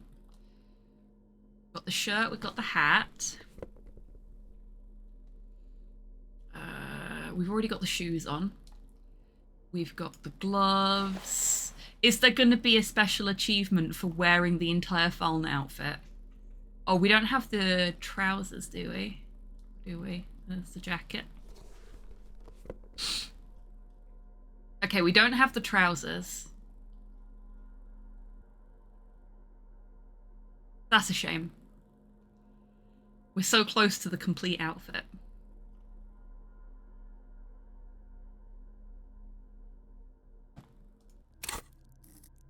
It was conceptualization that we needed for...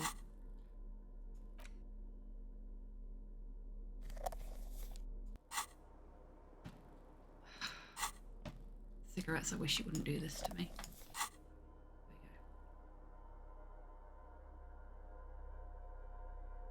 There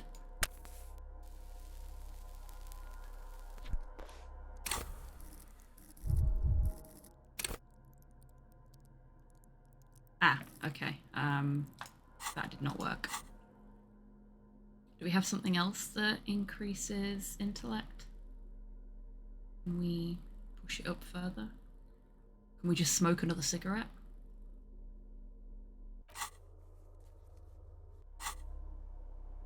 We cannot smoke another cigarette.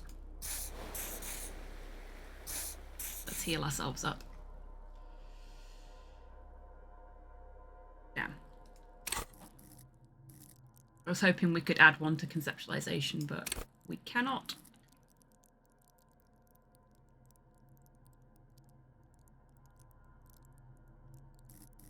Indeed, Poirot, indeed.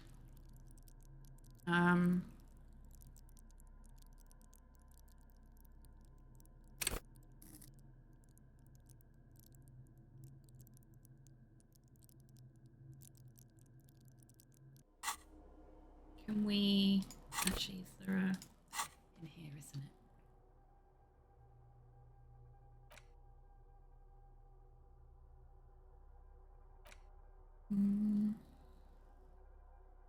Oh, we've already got intellect learning caps increased by 1. That's a shame.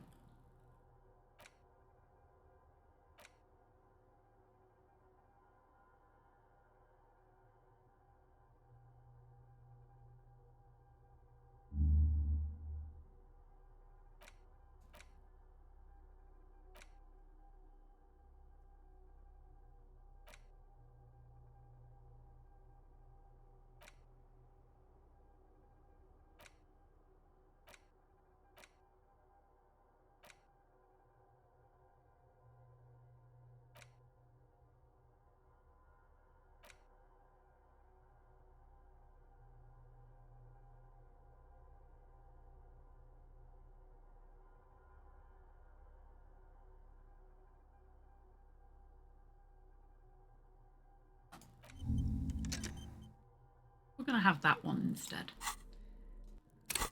Coach Physical Instrument has done what he needs to, I think.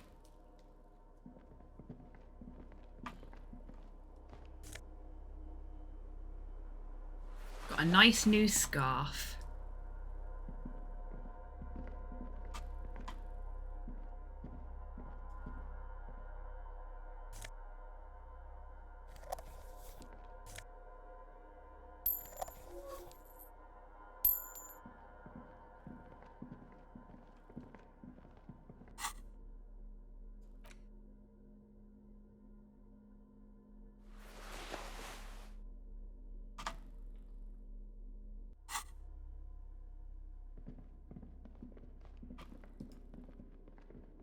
Green paint flicks off the monoblock aluminium cabinet. There are rows of switches on the front panel, a frequency band, and even a keyboard. The keys rattle like teeth. This keyboard hasn't been functional in decades. What is this then? The console of an anti-computation device. The generator upstairs, with wires coming out, they terminate here.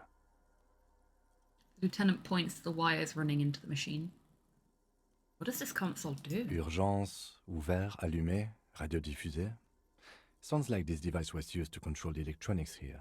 Maybe it still does. He inspects the dials. This device was used to control the electronics in the room.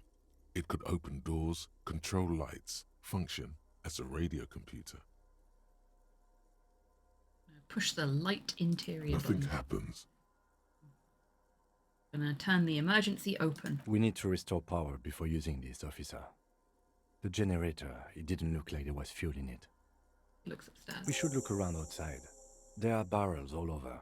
Maybe one of them still has something in it. The boat engine.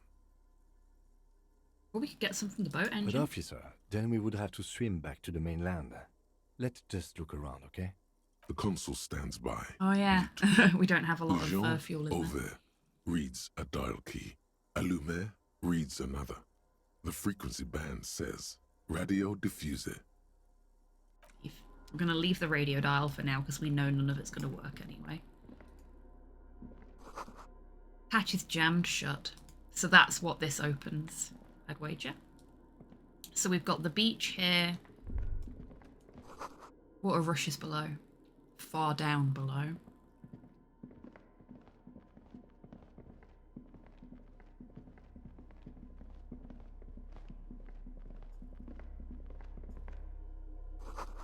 Great blast door must weigh over 10 tons. Rust peels off it. You see a small metal door nested inside a larger one. A heavy steel blast door. There is a conventional keyhole above the handle. It's very small. What's on the other side? Another part of the island, probably. The lock looks like it could still be usable. How do we open this? Maybe this is one of the doors we don't open? He looks at the door, then at its bigger brother, then at the lock. He's right. It would be better to open its big brother. A powerful engine hangs under the ceiling. It must control the blast door. Okay, so it's this that we open with the emergency open. You're right. We open the big one. Do you see controls anywhere? Yeah, on the console just southeast of here. Remember? Let's look around. Getting the blast door open seems like the best plan. Okie dokie. Okay. So all roads lead to the big blast door. That's fine. We know what we're doing now.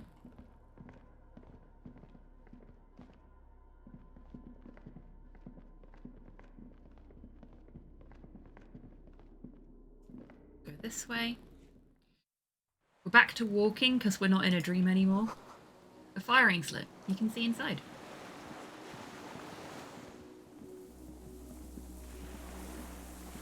I'm guessing we still can't go this way. We cannot.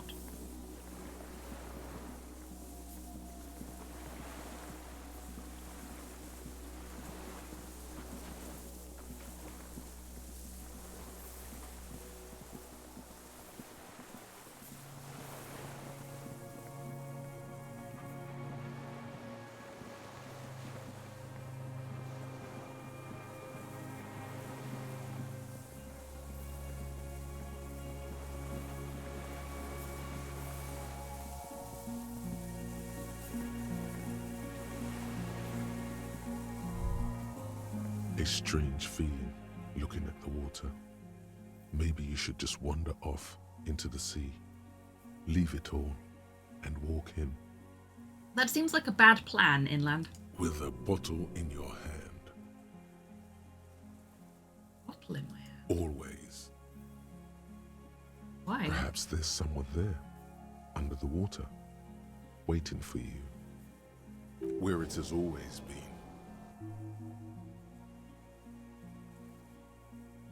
Smelling of tutti frutti and betrayal.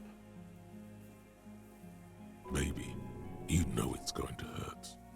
But it's cold. Yes, cold and still. But love is warm, like the inside of her mouth. No, no, no. Yes, no. yes, yes, yes. No, we're not starting with that. Not now. Not this time. This thought is over.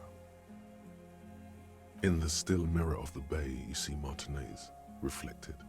Tall edifices of ruins reach into the water, like shimmering towers. And the shacks too. Pine trees and motor lorries, upside down. Islets and posts, like stepping stones, lead into the water in front of you.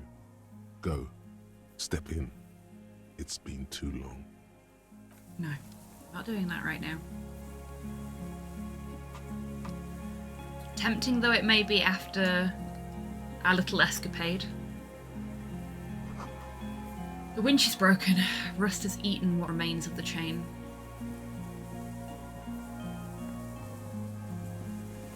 I wanted to see if we'd get something interesting from coming over here, seeing as this is where our brain led us in our sleep. And I'm glad that we went over there.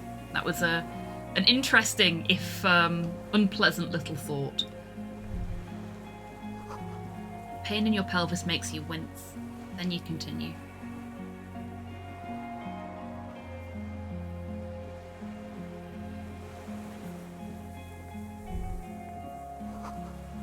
The depot that supplied this chain is long gone from the coast. Okay, we've got... There's a rain-soaked Power cabinet, mattress I think? on a concrete slab, only half covered by the crumbling roof. At the head of it, double embrasures, firing slits like two eyes in the wall. This looks like a good place to aim from. The lieutenant looks around. He steps closer with his hand on his gun. A single-person mattress, modern, civilian use. Brand name, Marjorie. There's a fuel stain on the cover, along with cigarette burns, and an empty can of beans on the ground next to it, filled to the brim with cigarette butts. The silhouette of a tobacco picker adorns the paper filter, the brand Tio Moteri. Contemporary Revacholians prefer Druan, a local blend from the southern islands, or Astra, the legendary cigarette from Grad. Tio Moteri is favored by older men for its paper filter tips, sweet smell, and added tar. I saw the same brand of cigarettes extinguished in Land's End. Could be a coincidence. Or the same person has visited Land's End and here. He looks around. I didn't see any signs of smoking inside, though. If people live there, they keep it tidy. This here may also be a smoking spot. There's a firing slit in the wall in front of you, like a little window.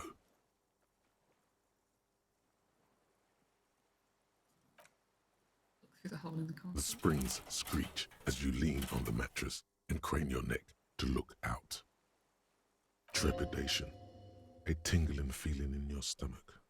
A small piece of Martinez coastline opens up in the square in front of you, like a tiny landscape painting. 1 kilometer across the water, the ruins look familiar. On the left? A towering skyscraper, its top floors shaved off by artillery fire. Capeside apartments. Rue de Saint-Ghislain, 33A and 33B. On the right? The red chimney and collapsed back of the 4-story tenement in front of the Whirling in Rags. Rue de Saint-Ghislain, 10. The doomed commercial area. And between the two? The box-shaped silhouette of the Whirling in Rags.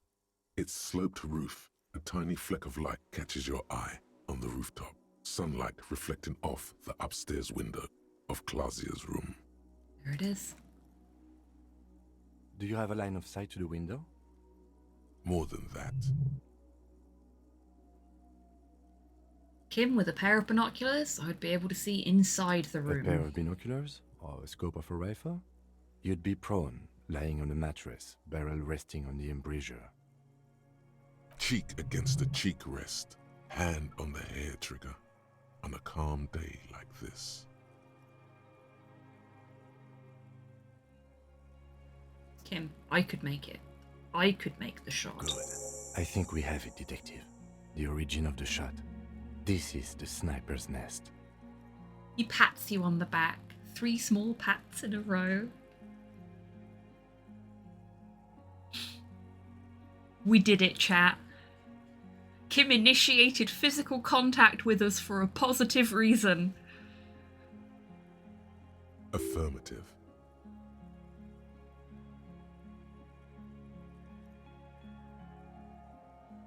Master cop work.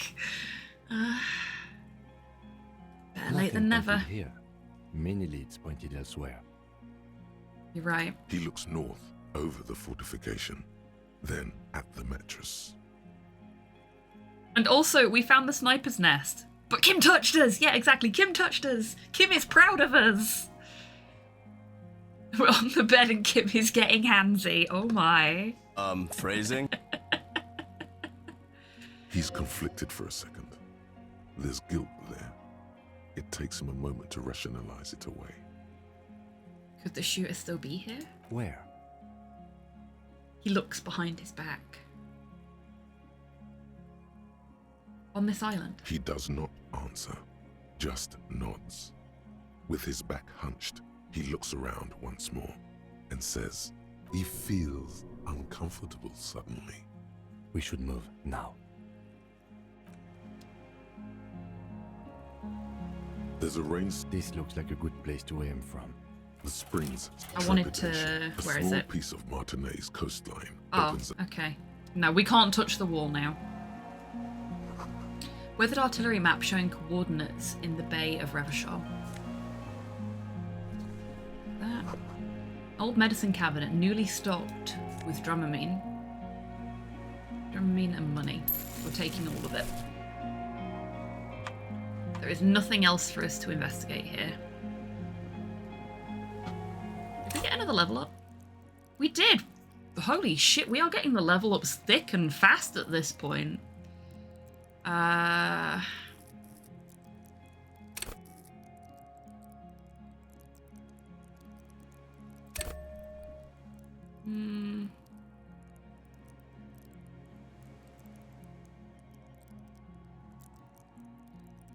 Yeah, we're gonna go with 1 for pain threshold, I think. Or are we?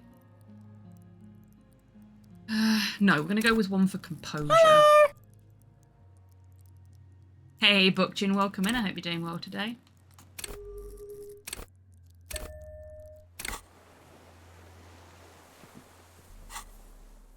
So we've got a fuel canister.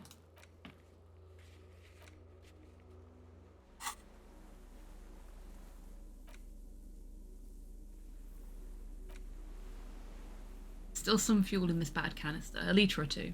Metal looks decades old. Excellent. Okay, there's fuel in it, so we don't need to worry about finding more fuel. This should hopefully be enough. The inside of the fortress. You make out the console and the blast door. You feel eyes on your back. Someone's watching, but you can't say where.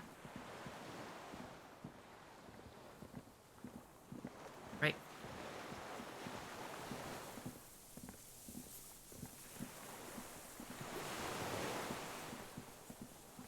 It just zooms it back in again. Like, I like to have it further out, but it just keeps zooming it back in and I give up on it.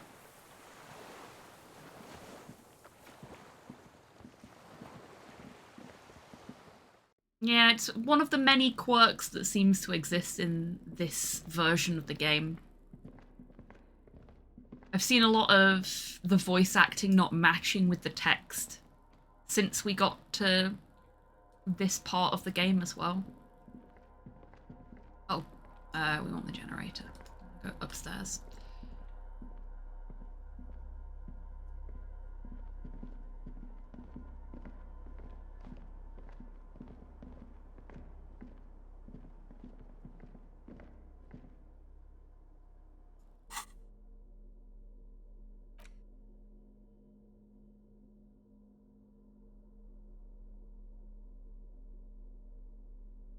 Still got that blue medicinal spirit.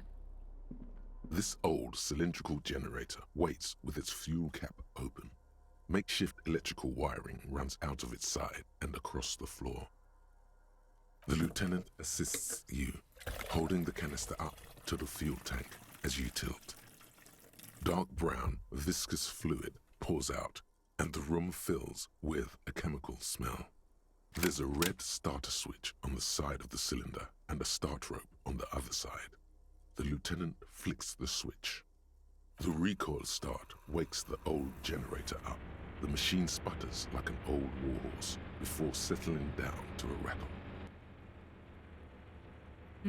I don't think so, Cyborg. Because they've done that previously, and it's not been a mismatch between voice acting and text. That should do it. They found other ways of doing it.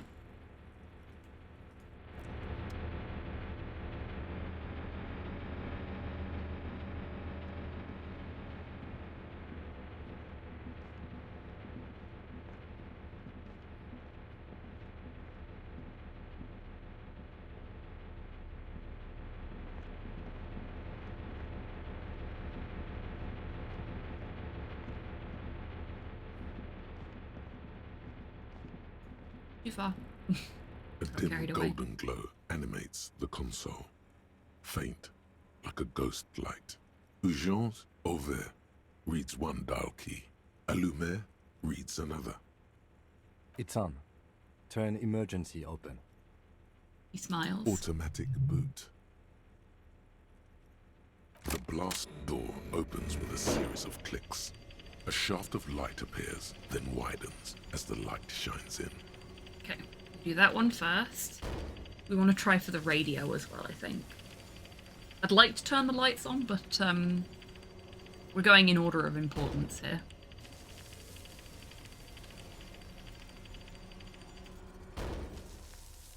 A sudden wave of anxiety makes your skin crawl. After you.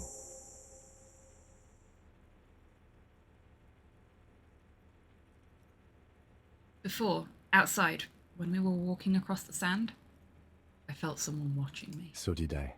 Not back there, but I felt it since we came here. Scared. Don't be. I have a gun. Takes out his sidearm, checks the barrel, then holsters it again. Protectors, kid. Harry, this reminds you, you're out of bullets. My gun is out of bullets, by the Then way. it's extra good that mine is not. Yes, it is. What's there? I don't know. A thin wisp of smoke rises from a charred black fire pit. The wind picks up, then dies down again. Let's go.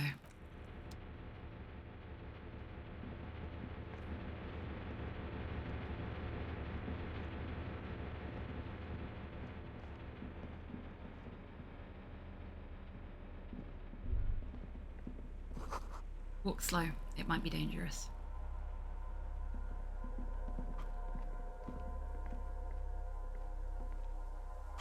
Not sure I can even adjust the speed at which I walk, but okay. We got here. That's just the way back into there. So got an interactable here. Let's go over and have a look. Small white flowers blossom all around you. I told you, Kim. I told you the flowers were important. Yeah, so if I double click, I run, and I'm not doing that because I'm injured, and my brain has already... Ah, shit, I didn't even read that.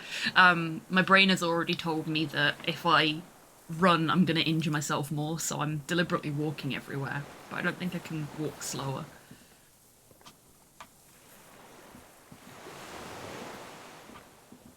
Alright, we've got a person. Hi there. An old man wearing tracksuit trousers leans on the frame stock of his rifle. He gathers a big ball of spit in his mouth, then spits it out into the extinguished fire before him.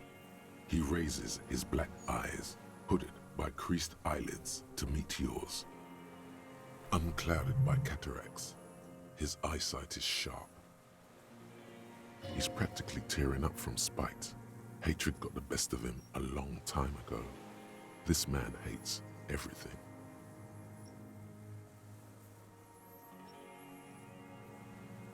Are you the fire guy? The what now? I can't hear you. Cups is there. Did you recently tell 2 kids to put out their fire? 2 twins. I may have. All sorts of little rats have come sniffing around, trying to give up the position. Tracksuit trousers. He has the last piece of the farm gear now, doesn't he? Mister, we need to commandeer your pants. Do not resist. It's an important police business. We have to be coordinated. The position sounds like a hiding place. Fire guy. Regressive bourgeoisie henchman. Can't even talk like a grown-up.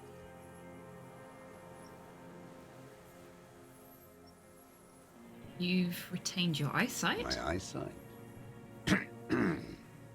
Yes. Helps me see all the shit. Someone found the forbidden one. A shudder of disgust passes his right side. His left side remains motionless. Found the forbidden one is just that guy that told us about that time he lost his tracksuit and it ruined everything for him, isn't it? He just turns up and tells the story again.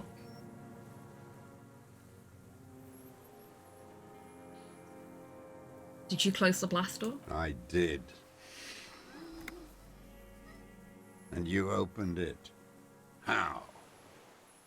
He breathes out with a wheeze. I fueled the generator, then used the comms. I should have burn that console down. How did you know I was coming? The boat engine. On the water. Nice gun you got there. It's not nice. It's a piece of shit. But it gets the job done. Is that a Belmograve? It's a Triangong 446. Southeast Samaran made. Exotic. Must be defunct too. No modern rifle manufacturer of that name springs to mind. Thank you, Encyclopedia. A Samaran rifle. How did you get hold of one? It was sent to us by our brothers in the Sinyao commune. Military aid. He pats the rifle. It has stayed true to him. He can still make it sing. The Sinyao commune? You heard me.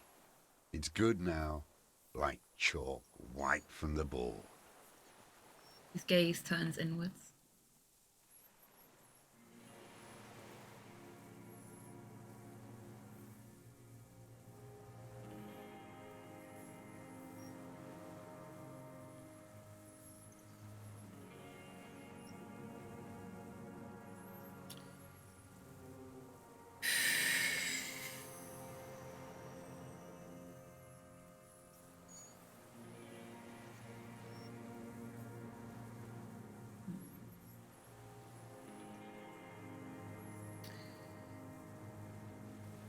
I'm with the police. You can keep the gun, but keep it down.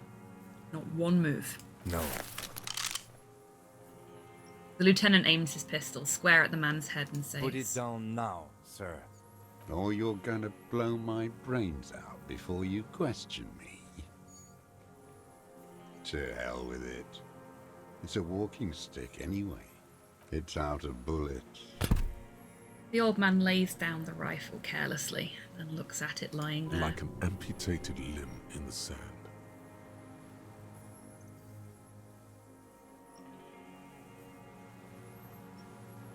His gaze follows your motions. The rifle feels surprisingly light in your hand.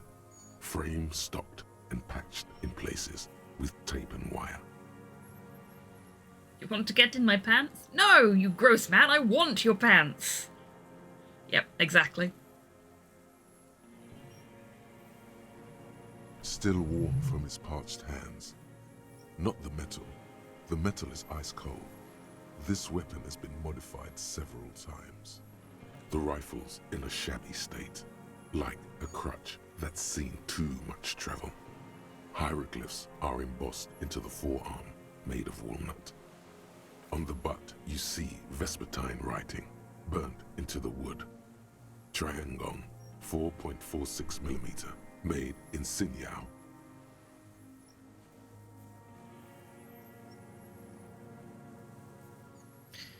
As he said, it's a Triangong made in Sinyao. No one said it has to be a Belmograve. We were just guessing. The lieutenant does not take his eyes off the old man. From ballistics, it could easily have been a Triangong, too. It doesn't matter if it was made in Shanti. All it has to do is use jacketed ammunition. And it does. This uses jacketed ammunition. 4.46. The right type and the right calibre. Lieutenant nods, glancing at the gun. He's liking this. This rifle has been patched and modified several times. I wonder how old it is. The old man does not answer. He just stares in front of him. The old man keeps following your motion with his gaze. His right arm twitches suddenly. Some kind of involuntary response. Something is slightly off with his motorics.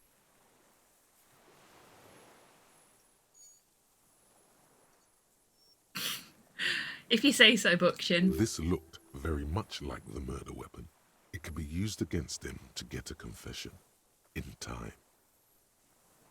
Who are you? My name is Josef Lilianovich Dross, Political Commissar of the 114th Anti-Aircraft Division of the 4th Army of the Commune of Revachol. I am a deserter, a partisan, and a prisoner of war. This is my termless surrender. His eyes turn to the reeds again, dead and dull. The commune of Revachol? Do you mean the ICM? Your holdover from the... The lieutenant forgets to close his mouth. From the Insular Indian Citizens Militia, the army of the revolution. I was recruited in Jamrock in 07, trained in the École de Contrôle Orient, and consigned to emergency defense duties in 08. I left my unit on the eve of the landing. When I returned here on May 14th, the commune had fallen. Still armed and ideologically trained, I wrote a criticism of myself and resumed partisan duties. 51 minus 8 equals 43. You've been on this island for 43 years? No. I've been on other islands too. Looks into the fire. A wisp of smoke rises from somewhere between the charred logs. I was an resurrection until they turned it into a spa in 18. Then I was an E-48, a nameless sound, until the sea washed over it. Then I came back here. That was 22 years ago.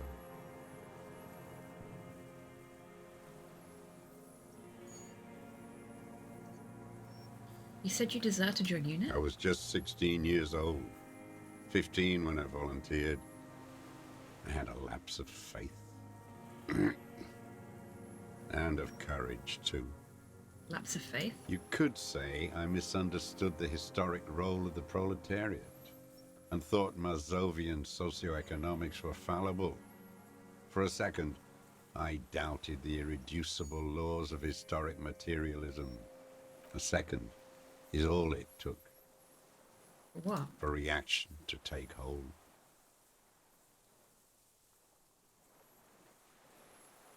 What's reaction? Petty bourgeois terror. It's in all men. You were just afraid. It's the same thing. You haven't seen it. Not really. Not naked. It's impossible not to be afraid. And this was when? The lieutenant instinctively looks to his notebook, but does not take it out. May the 13th, 08. 44 years ago. The horizon was black with coalition airships. Their petroleum rose to the sky, and it looked like it formed the clouds. Storm clouds. When they started shelling, it was dark magic. Dark magic? The combined might of international capital. All at once, all the greed and terror in the world tore into Revachol. It lifted streets from the ground and turned houses into ghosts. We were in the flak tower. He gestures towards it. Huddled on the floor. The artillery was 80 kilometers away in Ozon, but I knew the commune would fall. We would all be turned into ash. So I said I was going to the map room. He looks east. A terrible shame, still within him. The lobes of his ears are red with it. The shame and smallness of what he became. You didn't go to the map room? No. I climbed the chain link across the water and hid inland, in the bunkers there, like the weakest of the weak. A mouse, frightened of the ordnance all night, and the sound of the rotors in the morning, whirring. He looks at the sky. Airships, multi-roted airships used in the landing. My, Bookchin. You filthy animals. Making me get the seltzer bottle out again.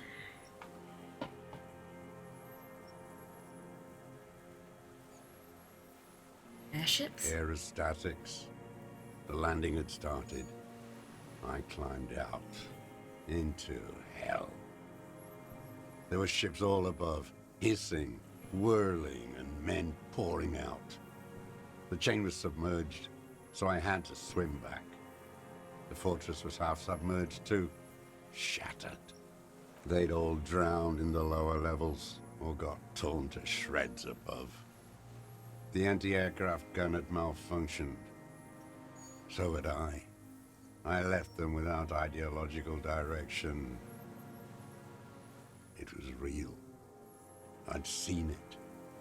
I'd seen it in reality.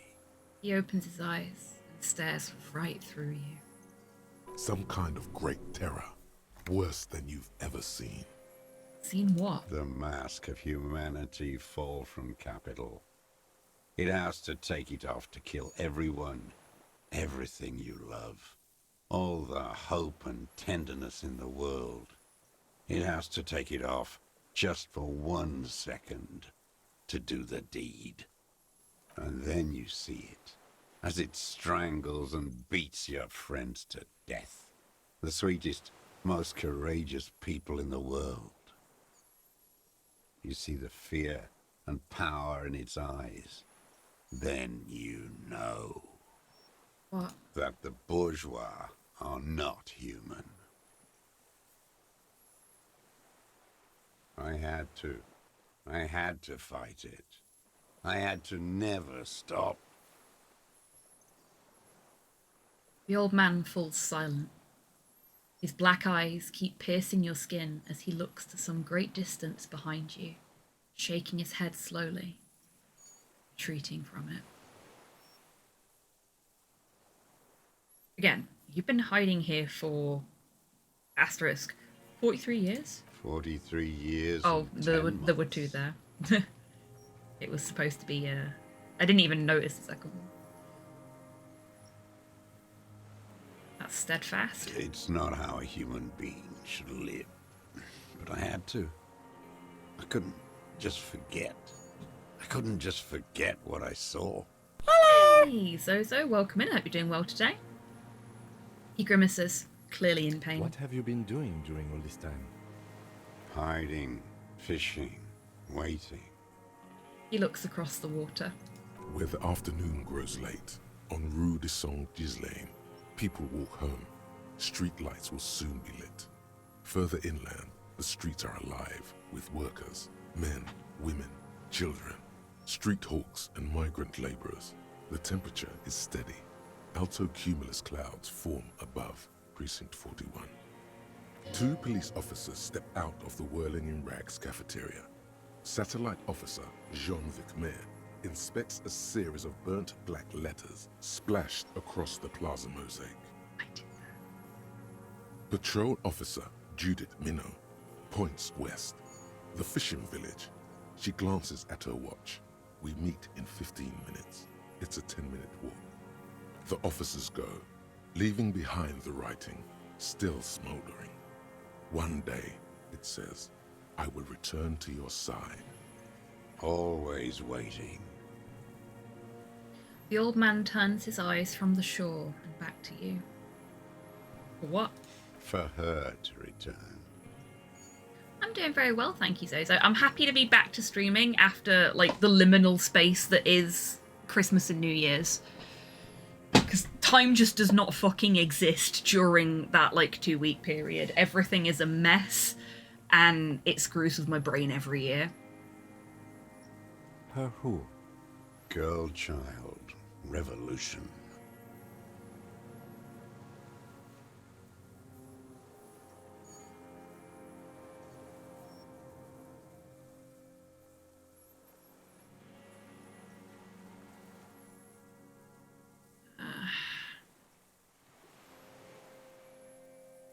I've seen it. Capital is too powerful. The rich are very well organized. They have you. The material base for an uprising has eroded. The working class has betrayed mankind and themselves. He blinks his black eyes. The historic opportunity for a revolution has passed. It will not come back anymore, however hard I try, whatever I do.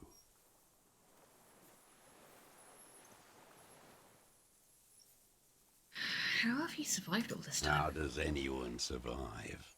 I steal. What do you steal? Supplies, vegetables. I collect rainwater. It's the life of a dog, not a human being. He coughs once more, then puts his hand on his belly. How is your health, Mr. Dross? I've been throwing up blood since winter. Red, like beetroot. Been passing it in stool, too.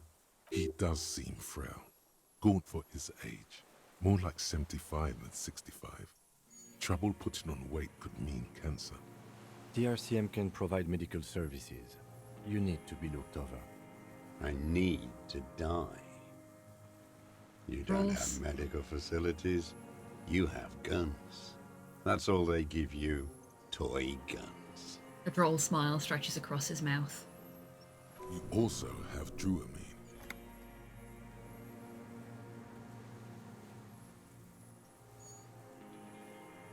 We also have Dramamine and other opioid-based painkillers. You must be in pain.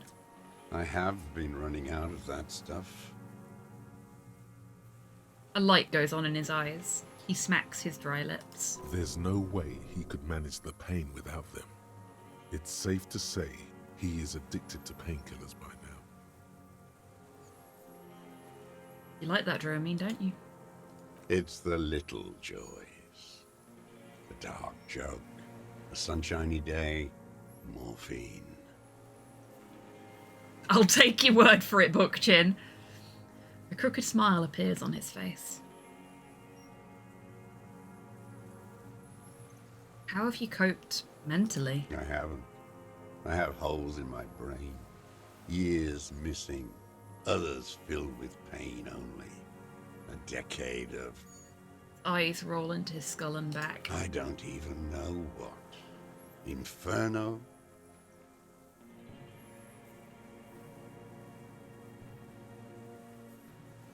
We're going to notice that the lieutenant is about to say something and let him speak. I would imagine it gets tremendously difficult, mentally, to live in isolation.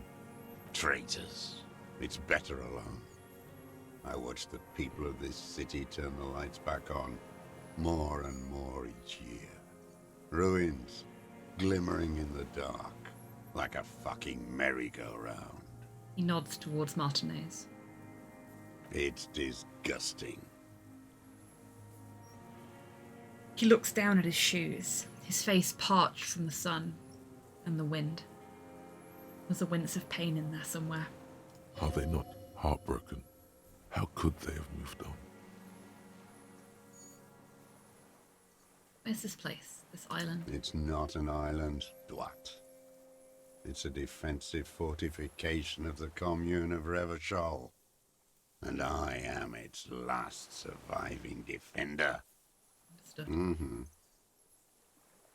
His leg jerks. How have you concealed yourself all these years? It was hard in the Thames. I didn't have partisan training. They were searching for stragglers, those bloodhounds. Floodlights on the water at night. Closes his eyes. There were posters, campaigns. We communards still hoped, and they needed to snuff that hope out. The East capitulated. Martinez and Cold City were turned to dust. But Jamrock, Forburg, even Coron, and Boogie Street, of course. Those fucking kips had Marsov coursing through their veins. And others too. Some cordons of Revachol was still fighting. There were cells. I tried to contact them. Soon they all went silent. The frequency's dead. He shakes his head. How did you get between here and the mainland? At night, I used a dinghy. I only went after dark then. When I got to the city, I stayed underground. Patrols, you lot, the commons too. They'd started snitching. He nods towards the deflated tire in the reeds. In the city, you move underground? from bunker to bunker. Not anymore. No one cares now. I don't even have to hide. They think I'm another antisocial vagrant. I could walk straight into that town if I wanted. He falls silent, his gaze fixed on the shacks huddled together across the water.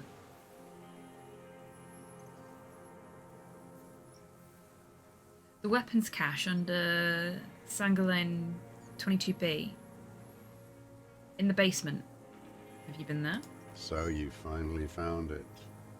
Well, I There found must it be a ages ago, small mate. Squadron's worth of arms in there. Like 2-3 months ago. Graves, right? They were damaged beyond use. I know. So you've been there? Sleeping. Some nights. Ammo scrounging on others. Those McGraves were shit, even before they corroded. Some had bullets in the chamber, however. You feel the dots connecting. Little dots on the map he's walked across. Why don't you just walk I there? don't want to. They're all traitors. Pigs, rabbits, and dogs. Men without ideals are only animals. He does not want to see life moving on. People forgetting, drinking, laughing. There's a small bunker under the Feld building. Have you stayed there? The propaganda bunker. I used to, but not anymore. Propaganda bunker? They stored leaflets there. Broadcasting equipment, too. Made broadcasts, I think. Propaganda officers. I buried them with their leaflets. They killed themselves. 2 young boys. Themselves? A lot of our boys did.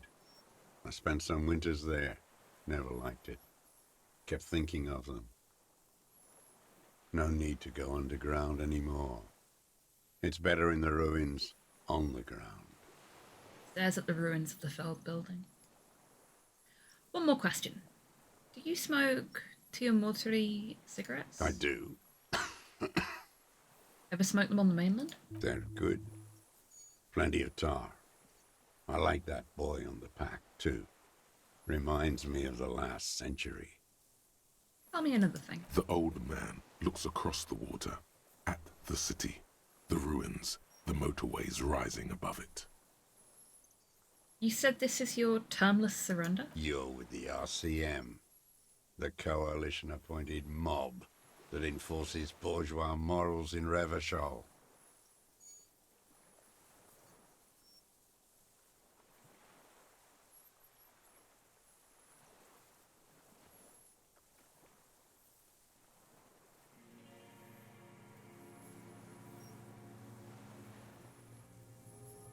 With the RCM. Let's leave it at that. You represent the Moralist International, the enemies of humanity who took this city. I represent their adversary, the Parti Communiste dans le Monde. Take me to them as a prisoner of war. I have relinquished my weapon. I can no longer serve.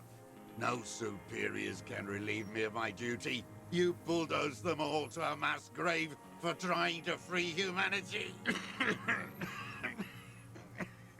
His hand shakes as he breaks into a coughing fit. A spray of blood from his mouth on the black charcoal in the fire pit. Can we just take a moment to appreciate the amazing voice acting being done by whoever it is that's voicing the deserter? Because he is really throwing himself into this, but not so much that it's hammy. It's absolutely perfect for the conversation that he's having with the people he's having it with. Grade A stuff. Love it.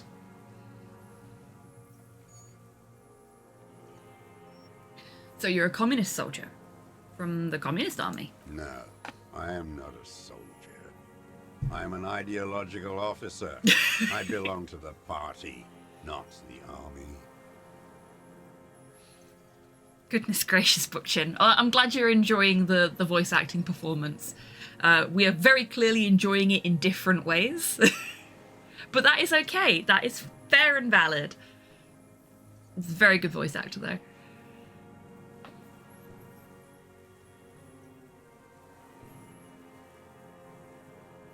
Understood? Like you belong to the Moralist Party. He squints his eyes at you.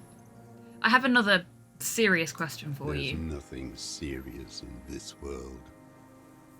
It's a farce. What have you been using this gun for? I've used it for killing people. Here we go. A trail of blood. The lieutenant smells it too. Killing people? It's a gun. That's what they're for. You want a moralist euphemism? Defending your family and your property.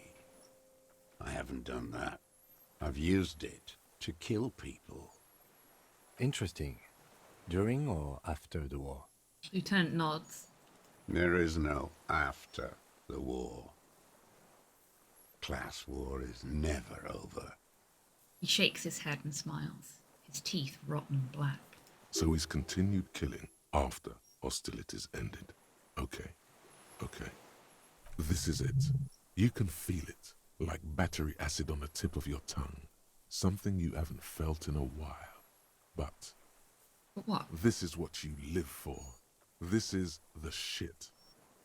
Thanks, reaction speed? The great serotonin jackpot.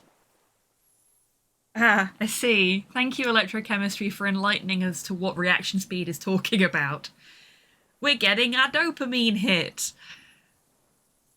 Oh no. Okay, I'm having a little moment now. I also like solving puzzles to get quick dopamine. The solution. Fuck. I've been called out by a video game. Go in straight. No euphemisms. He doesn't like those. No. Be careful now. Slow and steady does it. Make him repeat it first. Don't mess this up. Remember, he wants to tell you. Get personal.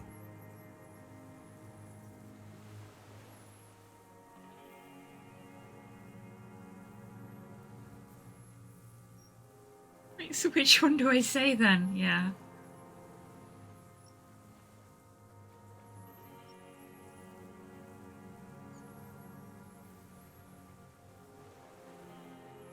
Nothing comes to you. Silence. His black eyes look at you, and in them a chill, like electricity running up your spine, crawling into your skull. What? All is not as it seems. Detective. The lieutenant turns to you with well-disguised impatience.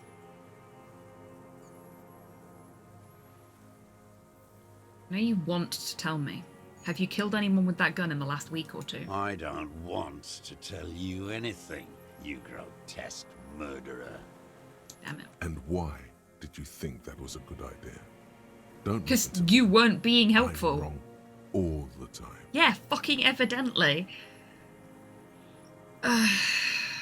So you're saying you killed people after active fighting stopped? What did I just say? He keeps shaking his head erratically, suddenly. Brushes something out of his eye. What did I just tell you? Don't drop the ball now.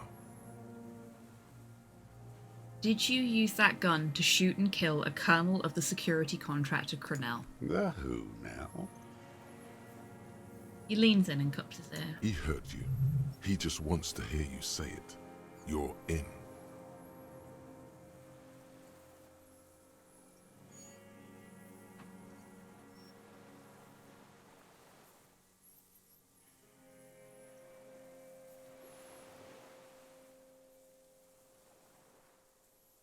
The corpse in ceramic armor, hanging behind the whirling in rags. Did you shoot him?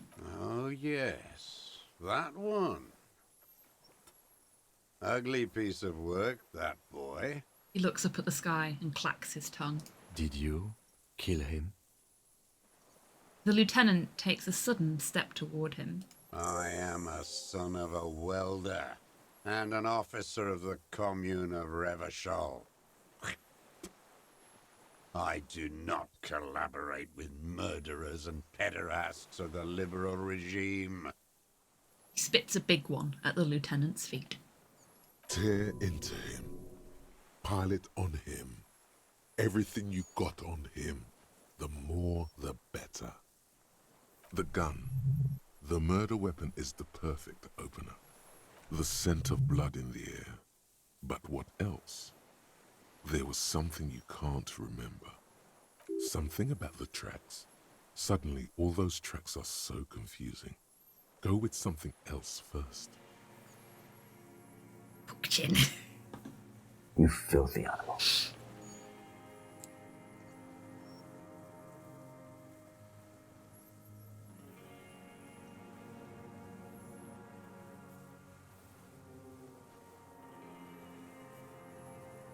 We've done the ballistics. The shot came from this island. I saw you poking around there, looking for evidence.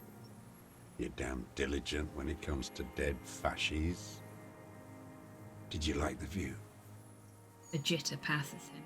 You had direct visibility. There are embrasures in the concrete, specifically meant for a top follower to use. And you had a long-range rifle in your possession. The lieutenant softens his voice. You've been here a long time, Mr. Druss. Too long. You clearly need medical aid. I'm ready to die.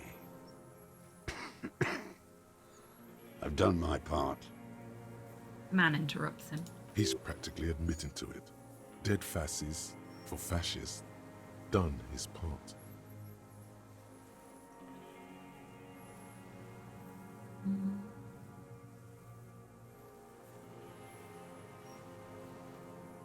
You said fascies? You're admitting you killed him? You're sad for your fascia brother, aren't you? One twig got broken. Now the others are sad. There's a twitch. And one more in his right eye. Hello, Jace. Welcome in. I hope you're doing well today.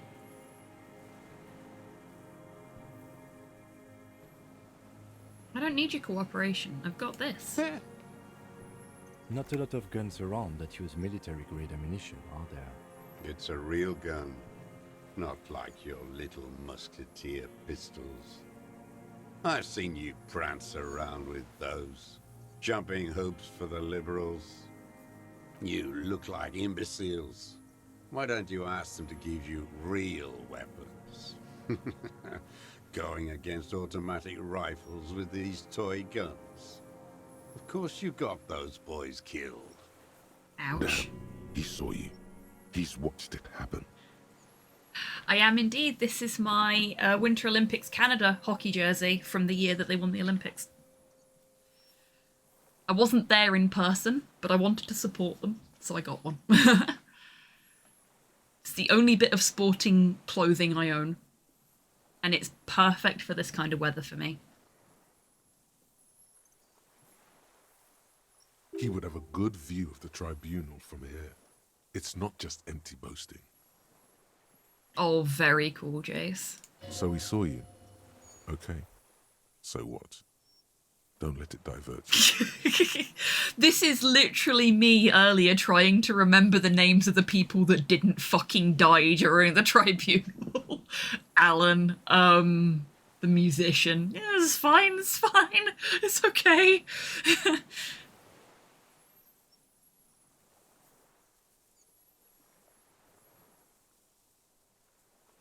Stop changing the subject. We have the murder weapon. What? You're right. I'm convinced this made the shot. Should we call it? The lieutenant looks at the weapon demonstratively. Dramatically ask. Okay.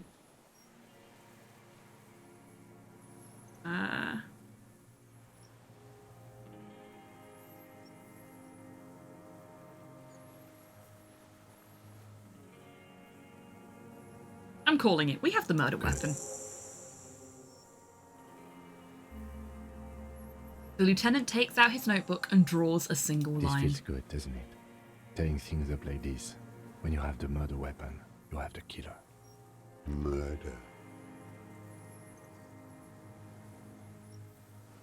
What am I forgetting? Wait, here it comes. The goddamn Maybells. The dried Maybells on Clausia's roof. Oh, there yes. were Maybells in the grass when you got here. They're revolutionary symbols from the war. See? Fucking told you, Kim. The flowers are important.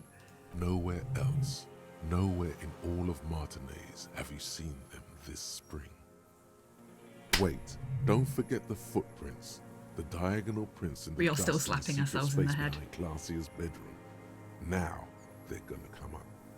Of course. Thank you, Head. Thank you. Oh my god, no. Harry is literally me right now. Jesus You got Christ. it. Remember, the boot prints were like no modern soul. Yep. Maybe don't beat yourself anymore, though. You're not immortal. There were Maybells behind the victim's window. Damn Maybells. The whole island is turning white with them. He looks at the blossoming field behind you. He seems tender suddenly, nostalgic even. A strange mood swing. So many this year, too. The spring is coming. No, it's already here. Wash the filth away. I haven't seen these flowers anywhere else in Martinez. Only here. They blossom on the islets before. We fertilized them with our blood. Resurrection was snow white in May, before they ruined it. He looks to the water. South, the Bay of Martinez is dotted with little freckles of islets, turning green, with white flowers in white snow. The coast, too, before they piled their containers on top of it, filled with broken, useless trash for fat-fingered bourgeois children to play with. You must get around a lot to stay undetected all these years. Do you know any secret paths? Pinball workshops? You beat me to it, Kim. The lieutenant's voice is soft, friendly. I may. A curious tremor passes his face. A young woman called Clasia. Ring any bells? These dried flowers were behind her window. Clasia. He knows her, but hadn't heard the name. Yes, Clasia. You hadn't heard her name, had you? My ears don't reach the city. You know her, right? She had intimate relations with the victim, the mercenary. With the victim?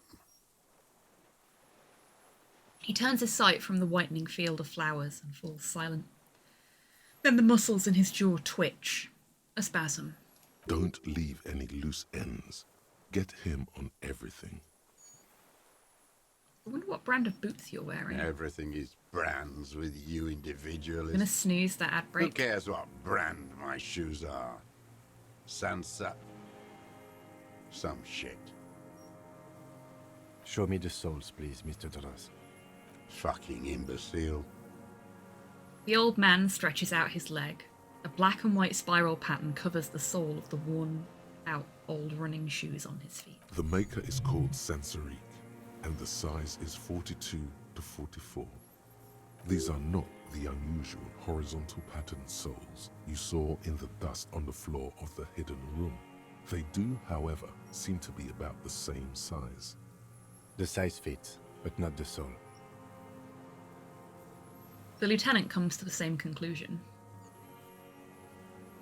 Oh, I can't change out of my, But I do have a level up. So we're gonna level up drama. It's still a really low chance.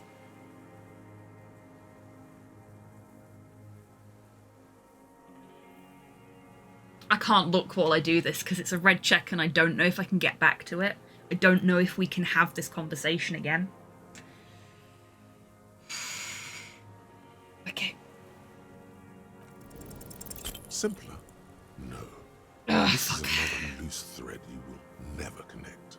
Goddamn footprints everywhere, I hate them. The lieutenant raises his brow. Just gonna heal our morale quickly there. What are you doing? He's thinking. We almost got him here. I know, but I'm not wearing my drama outfit. I'm sorry. Not now. Stop yourself.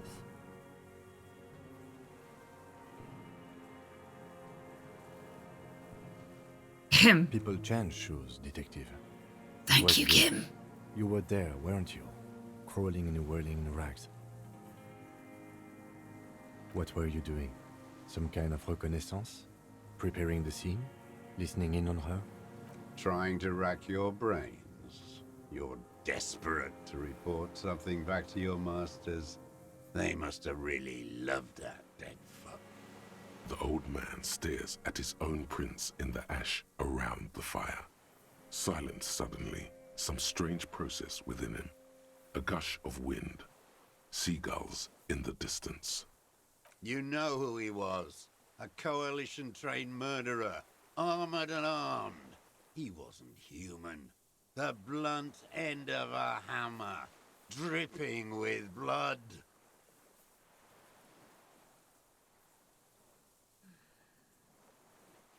He was a killer, but he was still under the protection of the law. Beating us to the ground.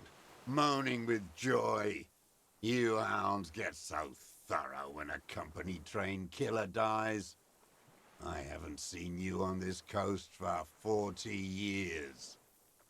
You know, Technically, yes, Bookchin. maybe I should have killed one sooner. Got your attention. Now you stop beating druggies and prostitutes in your basement. Now you come to investigate. Not when they die by the hundreds. He breathes through flared nostrils. Could be a claw hammer, that's true. This is it. Shot him. Shot him. Say shot him, not killed him. So you shot him? Oh, the inhumanity. One paramilitary less in Revachol. You can almost see him squeeze a tear out of his eye. His fists begin to tremble from the anger. The lieutenant raises his right arm to hush you. Allude. The lieutenant raises his right arm. Oh, Hush. yeah, okay. He does not need to be pushed anymore. The ball is rolling. I had them in my sights. Both of them. Got him. Him and the whore. I was breathing with them, in phase, and I pulled the trigger and flew on the air until I landed in his mouth. He begins to smile. I didn't think I had a shot like that in me anymore. I did. I saw him kneel there with his mouth full of death, and that stupid look on his face. And his dick still in her. The smile quivers. There, a hot flash of rage almost carries the smile away. Some dark peace. Then what? Nothing. I went to sleep. Next morning there were Maybells everywhere. The world was white, or what's left of it anyway. My last spring here. I knew the fascists would come to avenge their own. And so they did. Mr. Dross, are you aware you're confessing to murder? The lieutenant asks after a second of silence. Yes. A single word is all he gives. And you were looking at Dan, the victim and a young woman, having sex through the scope of your rifle that night, before you shot him? The lieutenant takes out his notebook slowly.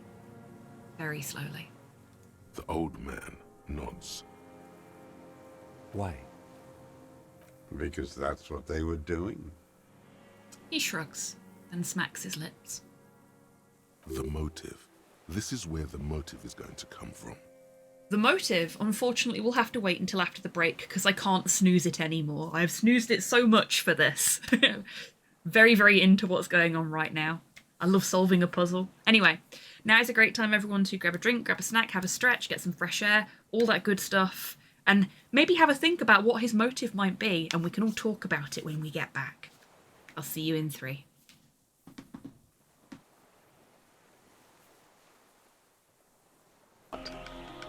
Both is a good baby. Oh, you fucker, that were a big fish.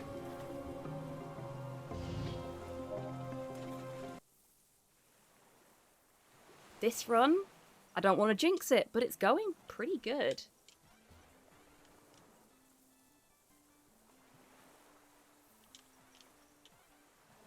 Oh no, no, no, no, oh no! I went the wrong way!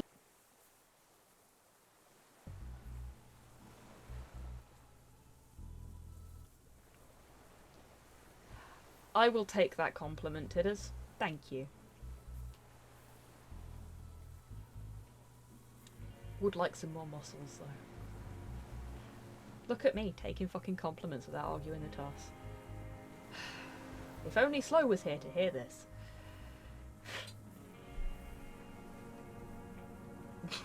Good. That's fine. Just pick the one you'd most want to boink. Okay, Tidders, get ready with a poll, I think. I think that's how this is going to end up going. They ruined my life. There will be no boink. Okay, no, I'm dead. End the stream. Oh, fuck.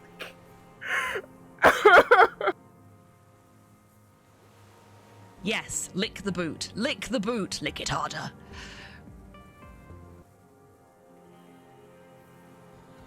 Please do not mix assholes and hot sauce, no matter what Muscle Bunny tells you.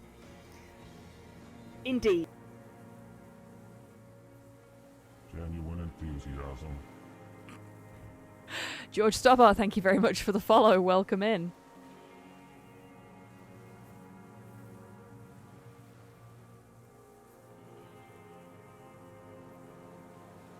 There's a username I didn't expect to see. He has arrived.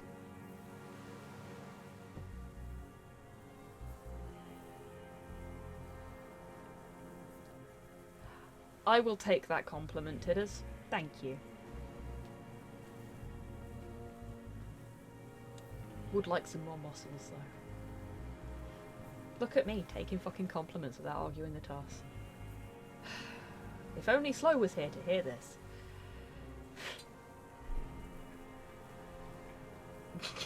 Good.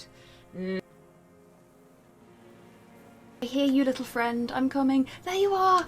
Hello. Hello. Oh, shit!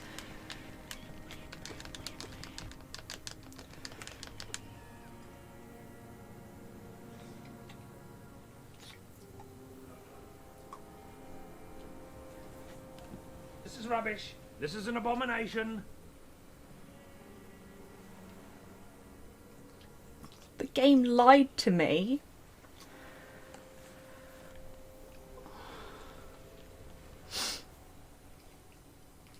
I feel betrayed.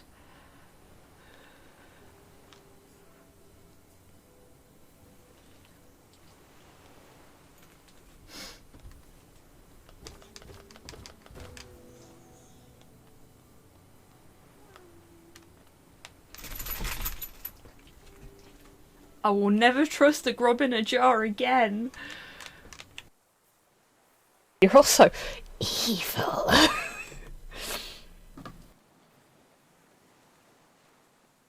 Welcome back from the break, everybody. Sorry, I'm just, I've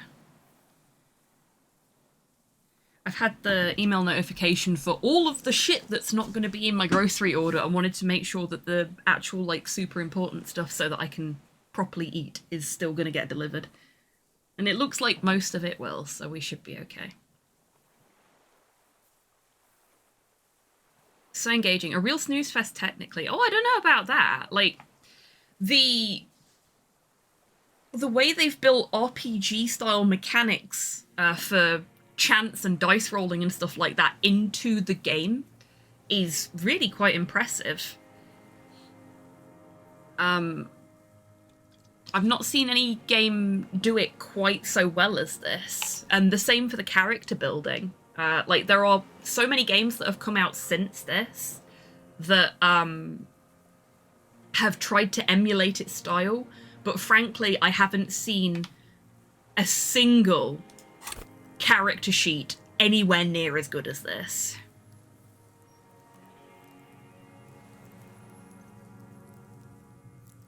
I meant because she kept snoozing the break reminder. Oh, I see. It was a joke. It wasn't a reference to the technical nature of the game. I'm sorry. I'm dumb.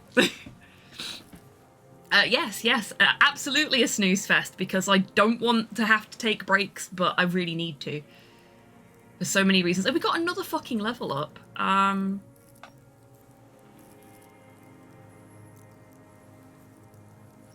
It feels a little pointless now, but fuck it, we'll put it into drama, why not? Okay, so have we all had a think about what his motive might be? I don't understand. Do you, detective? I don't understand this part. Why were you looking at them that night? I'm always looking. He cocks his head to the side, then turns his eyes to the city. Another tremor passes his right side, lower in intensity. Are you always looking through the scope of a rifle? I'm just trying to understand. He explains. Maybe he has a loco motive. I see what you did there. A rifle scope has the best magnification. I mean, you're not wrong. Helps him see all the shit. Indeed. And if you don't like it? Click. If it's part of the shit, you see? Then you pull the trigger? Yes. Think of it as a form of critique. He looks the lieutenant in the eye. You got him going. Connect every little piece. I should have put it into composure. Fuck.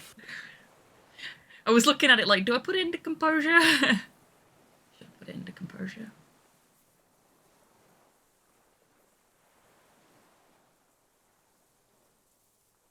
I'm gonna ask him all the questions in the hopes that we can get some better points on that.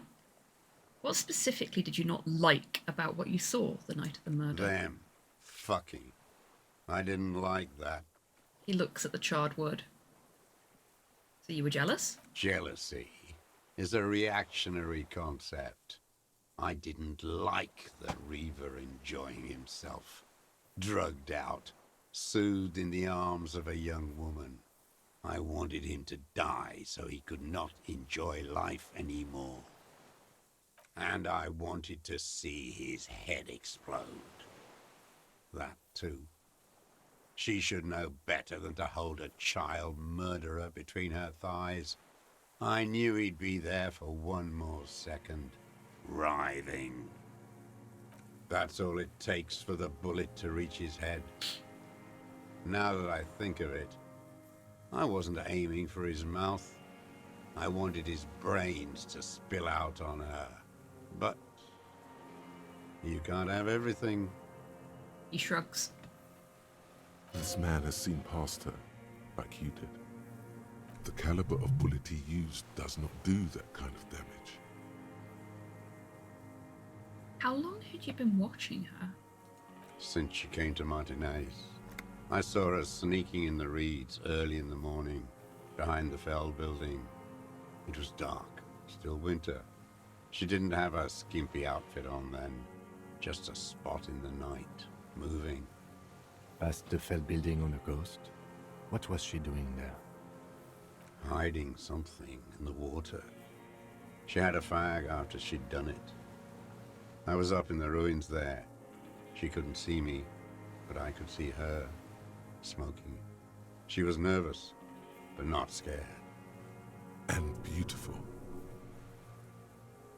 And beautiful. That, too. He nods. How could you see what she looked like? You said it was dark. The sun came up. Her hair was like cobwebs. She smoked more fags and snorted a line of whatever shit she was on, right there. She needed it just to move. He shakes his head. And what do you think she hid there? Her passport and ticket to Villiers. And from there to Cachet Brut. Some kind of hidden container on the coast? You looked into it? Yes, after she'd gone. It was a submersible. Well made, actually. Sloppy. We should have gotten her to tell us about this. Did you take the documents? No, I put them back. Why would I take them? I'm not going to phone. Oh, I mean... He seems confused momentarily. Moving on. Did you continue watching her after this? I did. She had a face like an archipelago. with those birthmarks, and a body hard and lean and bruised all over, black and yellow. I could see she's taken a beating. I could see who she was, too. A spook, on the run. Revershal's the cloaca of capital now. All the bagmen and arms dealers end up here to do drugs and have sex like animals. You could tell she was a spook from the documents? She had different color hair on the photo, and glasses. Forged. Some sordid bourgeois affair. I've heard about this kind of thing on the radio. The bruises. You can't make that out in a scope. And you could see her bruises through the scope of a rifle? You can't see bruises through a scope. It's just a blur.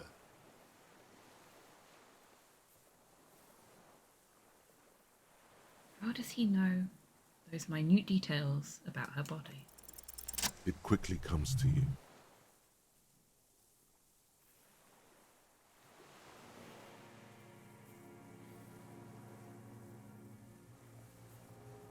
We've got two options here that are both very viable.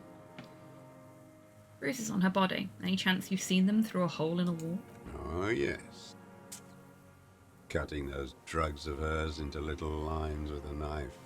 Masturbating. Everything in him fills with impossible longing, all at once. Did you make that hole? With a clip point knife. Good for listening in, too.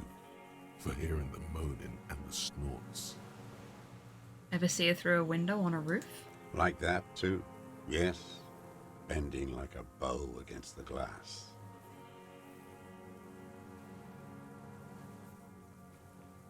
You've been through the secret route behind the whirling in rags. Those were your footprints there. Just changed your shoes.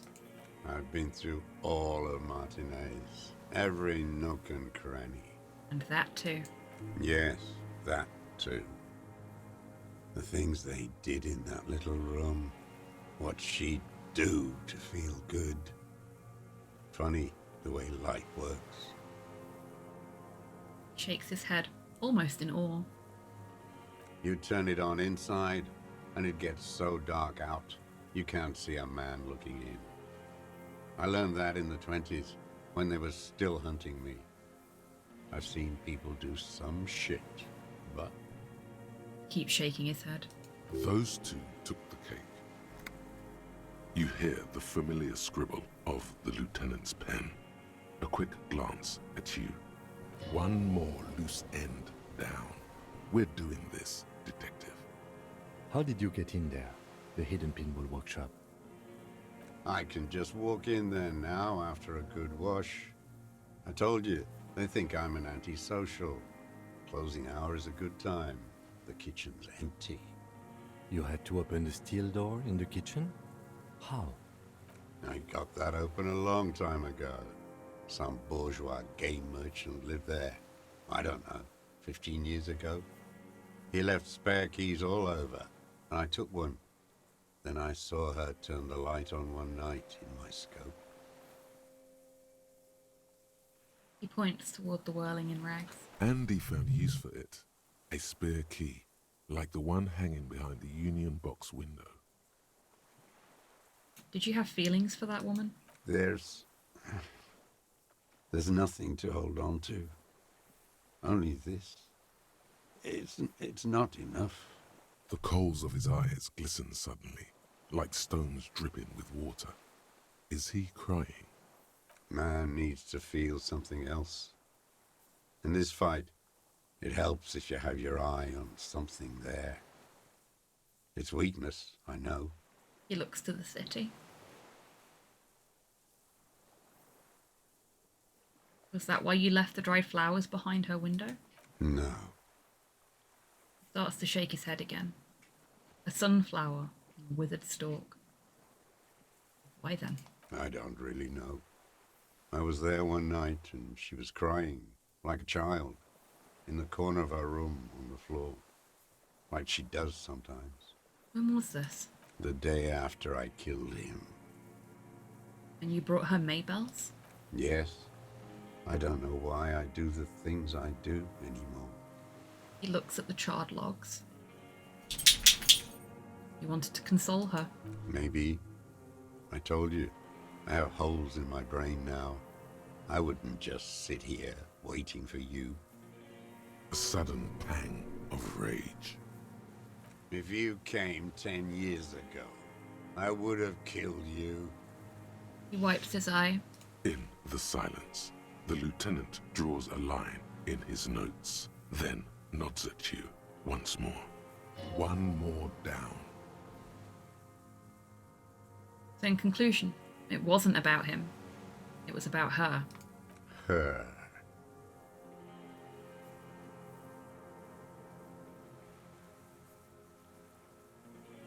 There's a twitch in the corner of his eye. The lieutenant nods at you in acknowledgement. Jesus, another skill point. That's it. Motive. We have it. So we had the Where is motive, she, we just had the that flashy? wrong suspect. I haven't seen her there for days.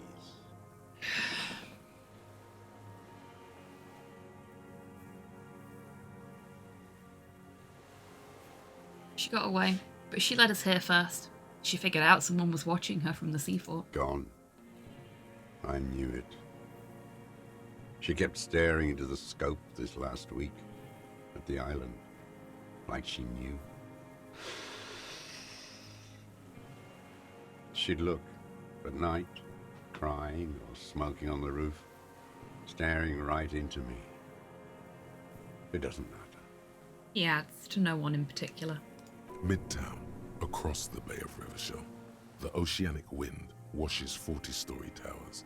Above them, Lusan's Central Aerodrome, a cocoon suspended in the sky by a web of suspension wiring, encircled by hybrid aircraft. On the platform, a young woman is withdrawing from amphetamines, barbiturates, and alcohol. Yet still she smiles among the crowd, among the great ghosts of the city she's leaving, for another, far south. Smaller, distant, hidden, not like the great chandelier she sees sparkle in the night below her. Streetlights, towers, tenements, and water, and across it a dark strip of ruins, barely visible if she didn't squint her eyes. There, on a dilapidated jetty in a nameless village, 2 police officers and 1 special consultant look across a narrow strip of sea. The ruins of a seafort stick out of the water, built by Philippe II, reappropriated by the Commune, then lost in the landing. He's there, doing what exactly I don't know. Satellite Officer Vic Mayer points at the ruins. Behind that anti-aircraft something. That's why we can't see him. Special Consultant Heidelstein is optimistic. We'll see the boat when he comes. Let's go get a coffee until then. I know this interesting little place. Where? His voice trails off as the 3 walk down the jetty. As the men go, Patrol Officer Minnow looks back over her shoulder at the crumbling fortification like a rotten tooth rising out of the water. Good luck, Harry, she thinks. You need something good for this. We could get more.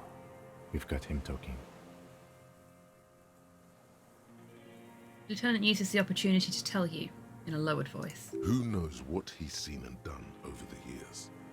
Enough. Take him in. Bend his arms behind his back and end this. Been looking at anything else you haven't liked? A tragic comedy. Druggies, prostitutes, and rentiers.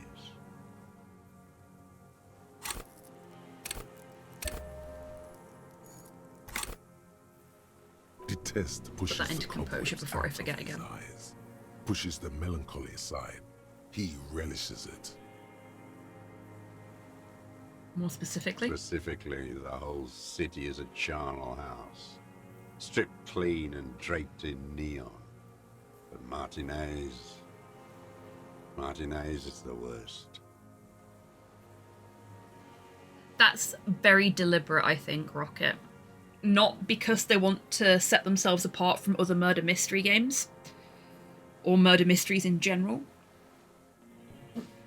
But if you think about some of the things he said, he's been there the entire time. And we've had all of the pieces of the puzzle. But we haven't really noticed any of the background players. And that's exactly what he is. He's been in the background the entire time. And if we'd asked the right questions and talked to the right people, which obviously we couldn't do because those options weren't available to us, then we'd have been able to identify him a lot quicker. And we wouldn't have... feels less like a person and more like a concept. By choice as well. But I don't know whether it's intentional or not. I suspect it may well be, considering the very heavily political leanings in this game in general. But I think it's a really good commentary on not only the way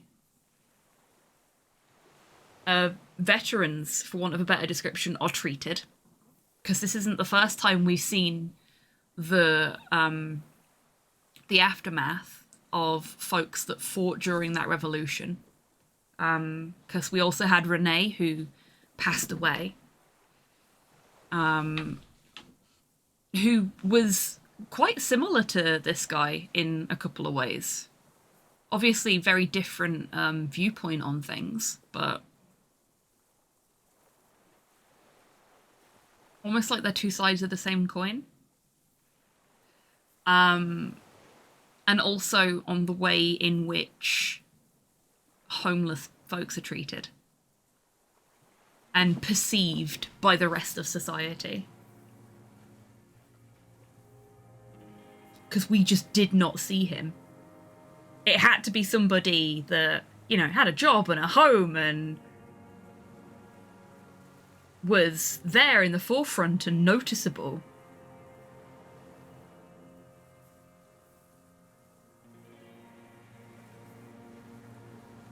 Others who I've seen playing this game were a lot less empathetic towards Dross.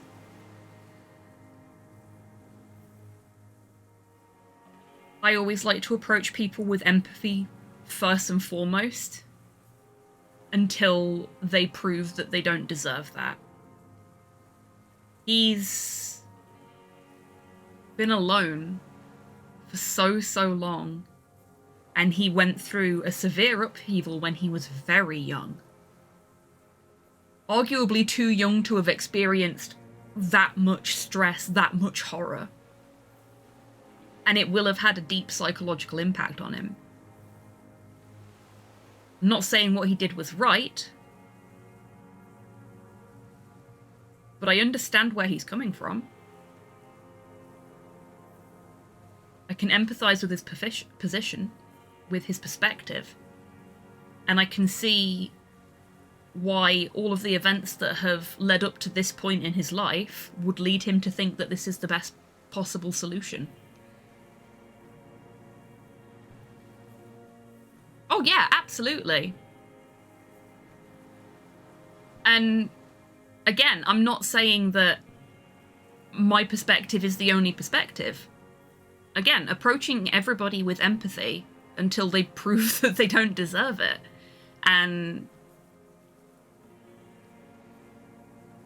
there will be a lot of baggage, especially when you're looking at people that are in Poland, in Ukraine, any country that has faced that kind of upheaval in particularly in more recent years.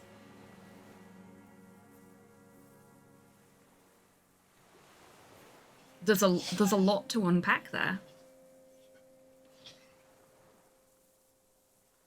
But yeah, I don't see the point in immediately jumping to hatred with this guy. mean, at the end of the day, he's got a fairly logical reason for why he did what he did, even if it is underpinned by the fact that he thought that Classia was very pretty and shouldn't have been sleeping with a fascist. Like, the only time I've literally jumped straight to I hate this guy was with, fuck, what was his name? Measurehead. But, like, he was so far down the fascist rabbit hole, there was no talking him out of it. Hello. Hey, Agamemnon, welcome in. I hope you're doing well today.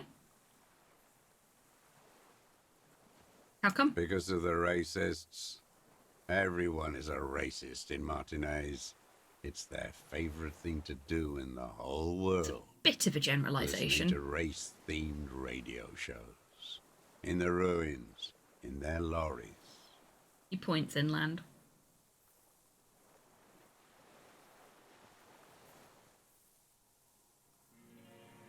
Oh yeah, him too. But like... So him and the rest of the squad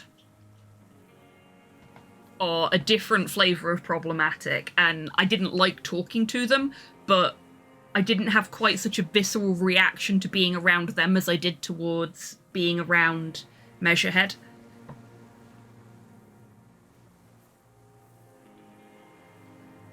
Absolutely, Rocket, absolutely.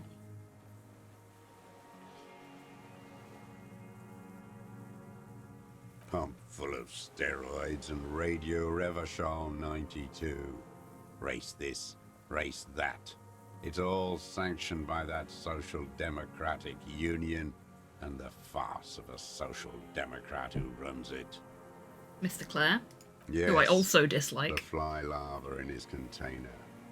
He let some nihilistic advertising yuppies erect a statue of Philippe III, a syphilitic murderer, on the town square, to spit on the working class.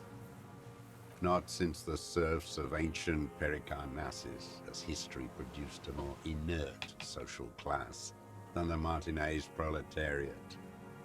The rest of Revachol at least pretends to rebuild. These people still live in ruins. I think the problem with Measurehead for me, Rocket, is he may well be so outrageous that it's almost funny, but I've had to deal with people like that online. And literally having to talk to him to progress the plot made me really uncomfortable. Particularly as we had the opportunity to actually agree with him, because that just made me very uncomfortable. Whereas the mercenaries, I don't have to deal with mercenaries.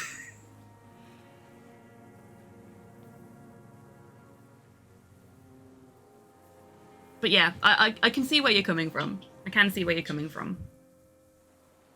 And again, it's a difference in perspective, but I appreciate your perspective there. We're all...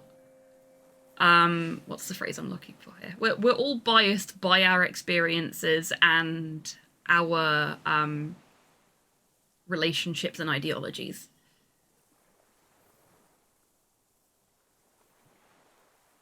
Everything that makes us who we are means that we are more likely to lean in a specific way when we're interacting with characters in a game, for want of a better description.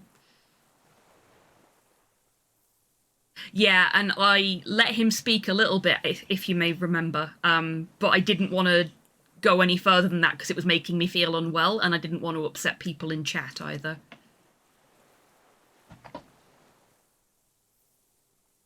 Like, that was going down a path I was not happy about presenting on the channel, basically.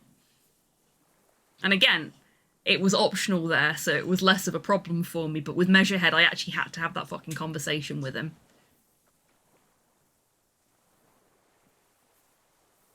It's a tricky beast to stream, to be sure, yeah. Like, we cover heavy topics on this channel a lot, and I think it's important and good to do so.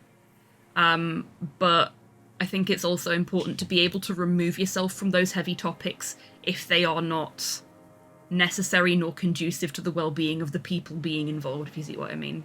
So him talking about his war crimes in gory detail, a little bit of it just so that we get a feel for how much of a terrible person he is, sure. But the whole hog, not on stream. Not on stream.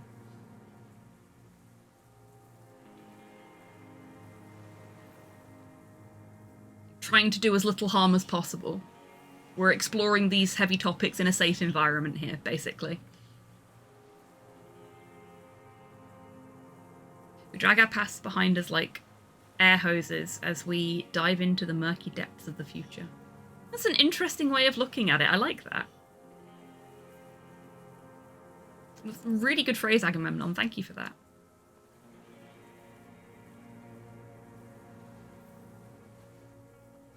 It's nice that we have the option to lick the hog, but just a little. Exactly. Exactly.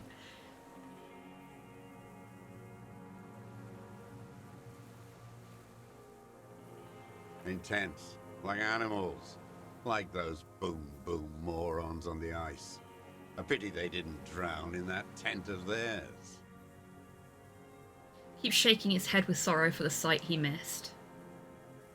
The worst of them is the blood-drenched Sucrion on her yacht, licking her lips. The old whore's gone now. Her gun-toting porcelain men are dead. So, actually, no. The worst is that old cock parading around in his uniform, throwing balls all day. It's not enough that the racists and liberals are dancing on our graves. The old loyalist ghouls still parade the ruins too. Oh. Renee. But Renee's dead now. Every Renee passed morning away. he's there, while the parasites he fought to protect are off in Ozon, or Kwayamorang, or some other island they There we built go. their palaces on. They are two sides of the Feeding same on coin. drugs and having sex with their own children. That's all the rich really want. Sex with their own children. Throughout history, even the royal bloodline of the suzerain, it's all just an excuse for them to have sordid sex.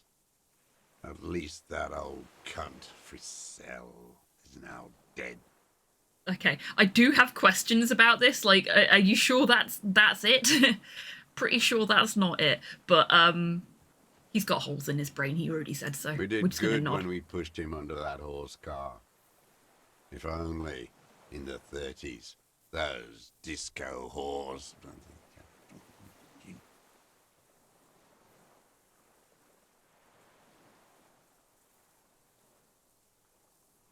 Inspired by how Discworld trolls think the past is behind them because they can't see it. Yeah, perfect. Love it.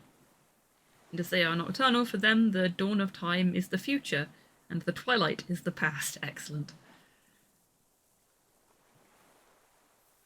The speed holes, they make the brain go faster. Yep, something like that.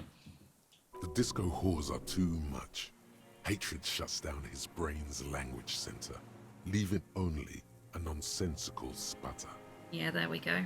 What was that about? Steroids? It piqued your interest.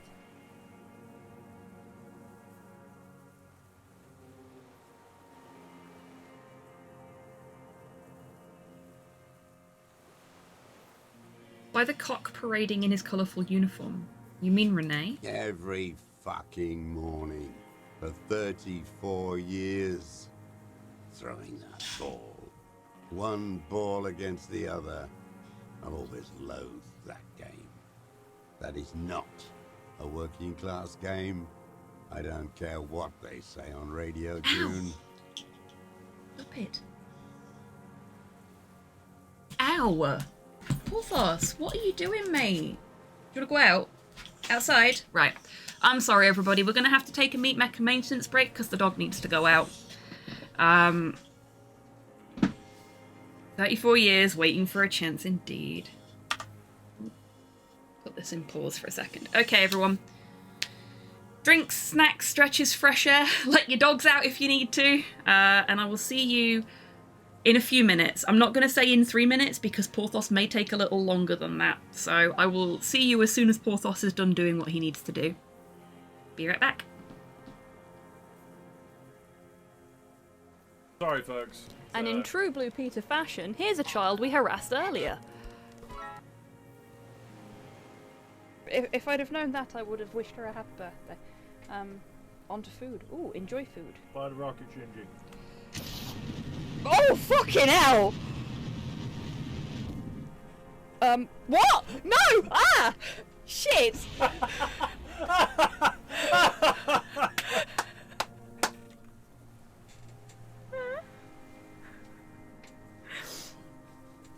I believe in you, says Zero. A little late there, buddy. What the fuck just... What? What? What the fuck just... I was all going a bit Pete Tong all of a sudden. No!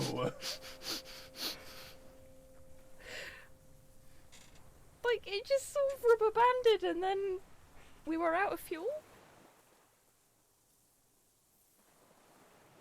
The orb!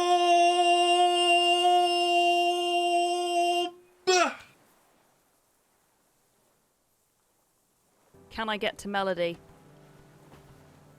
In time.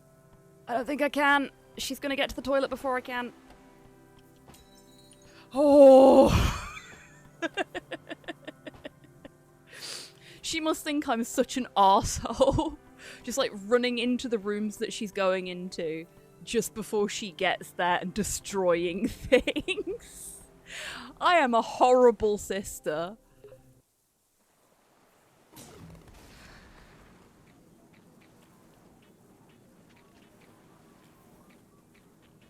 I've never beat that fight first time. I've never ever beat that fight first time before. Holy shit.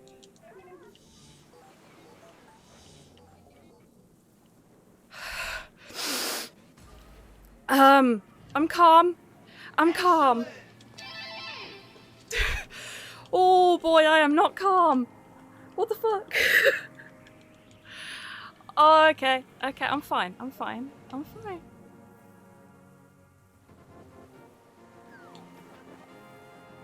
First try. Yay! If you get hit while you're swimming, it will break the game. Because when you get hit, it will cancel your fake flipper, but also the game doesn't know where it wants to put you because you weren't on safe ground on this screen. I would. Oops. Yay, we're safe. Kind of. Welcome back from the break, everybody. Porthos was a lot quicker than I expected him to be, so we're back on time. Okay, judging by the time, we will not be doing any speedrunning today, unfortunately. But that's okay. If we've got anybody in chat that's played this before, do you know how far from the actual end we are? Because we've had a lot of talking. I'm guessing we're not too far from the end, but... I understood that reference. Played like it was life itself. Click, clack. Okay, cool. across Thank you, the Sol. water each day. And that uniform, like a parrot's plumage. I won't even mention that he's a traitor to his race. A Patank maniac race traitor. I mean, you just mentioned it.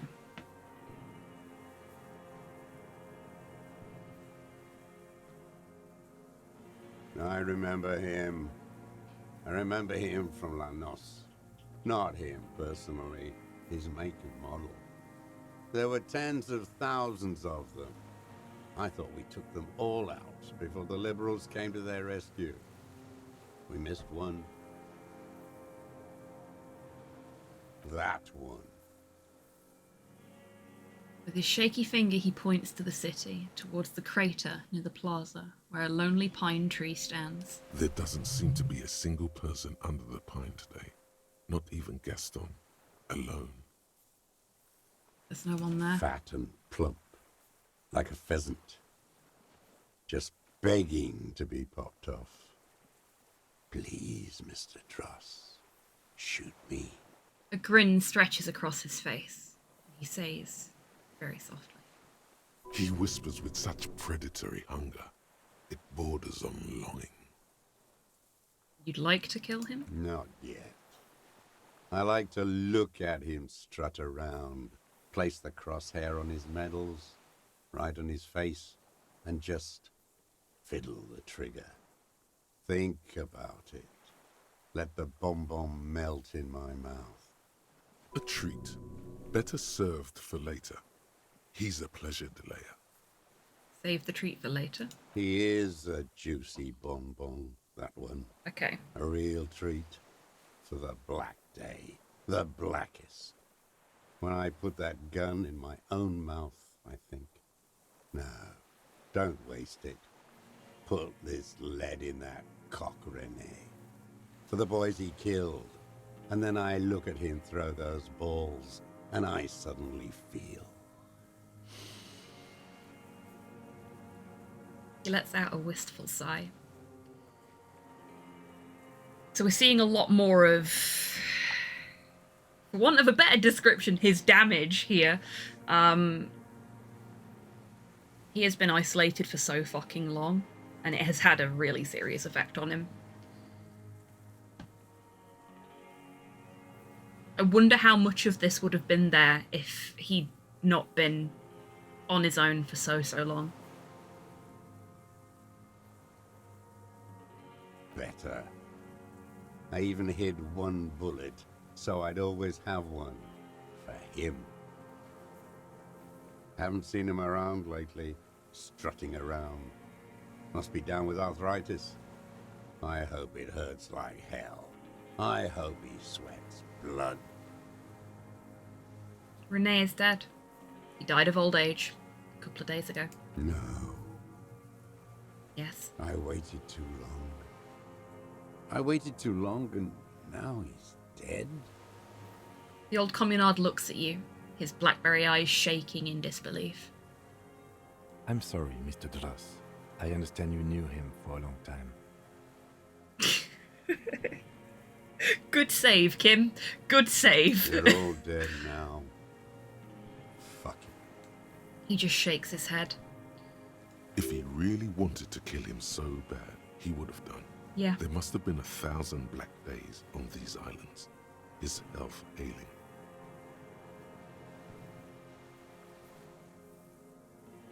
He had 1,000 chances to kill him. And I blew them all.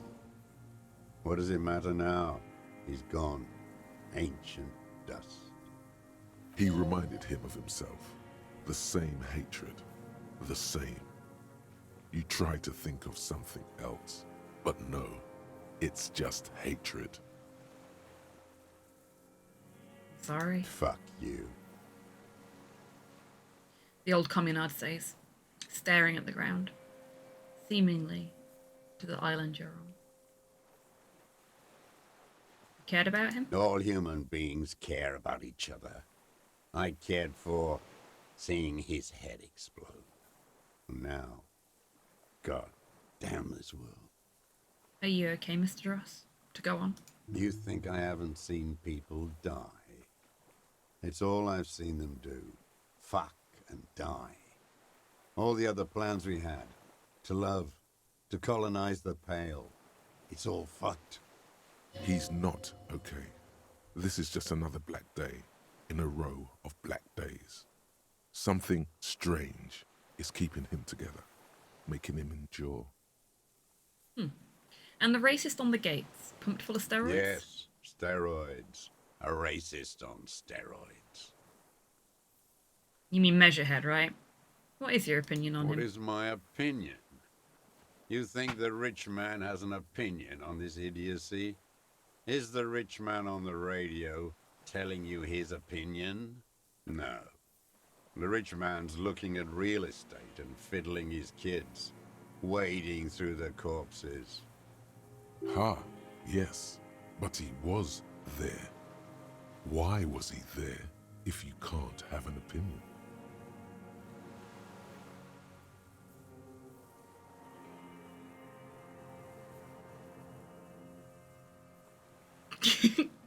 I, for one, do have an opinion on Measurehead that people need to hear, and it's not positive.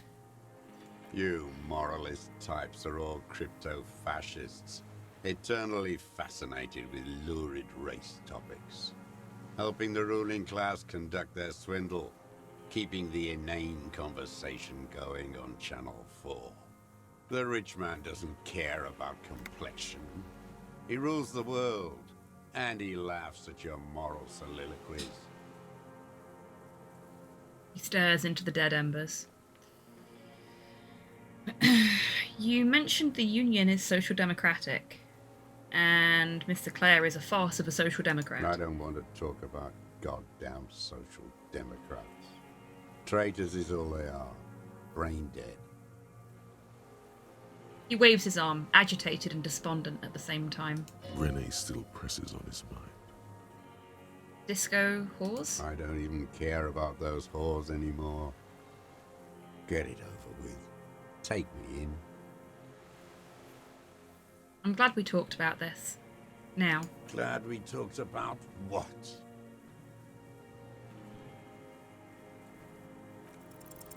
For a 60-year-old man with stomach trouble, who spent his entire life alone on an uninhabited island, he seems surprisingly fit. Thanks for nothing, composure. He's clearly a drug user of the painkiller sort, prone to erratic hand gestures, and malnourished. But that's it. The moment passes, and you say, Yosef Lilanovich Dross, you're under arrest for the murder of the Cronell Colonel here in Martinez. What? But you said I would be taken to the...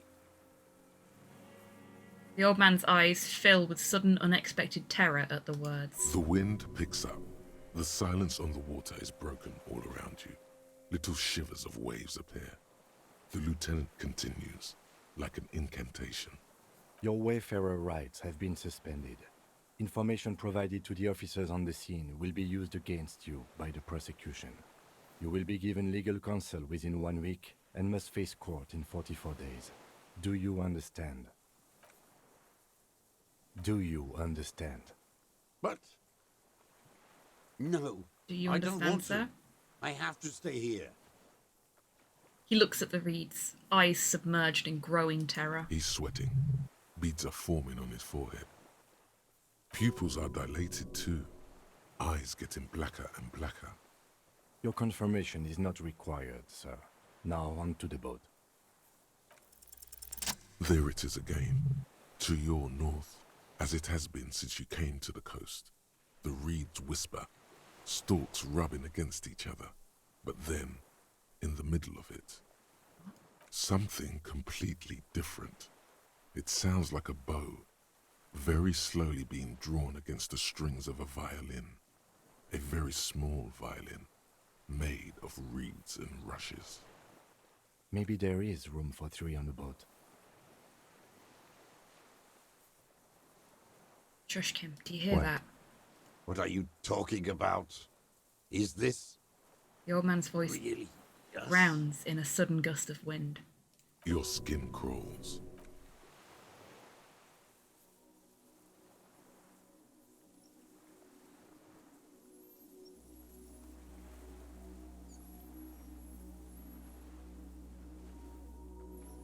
Hello, Insulindian Phasmid!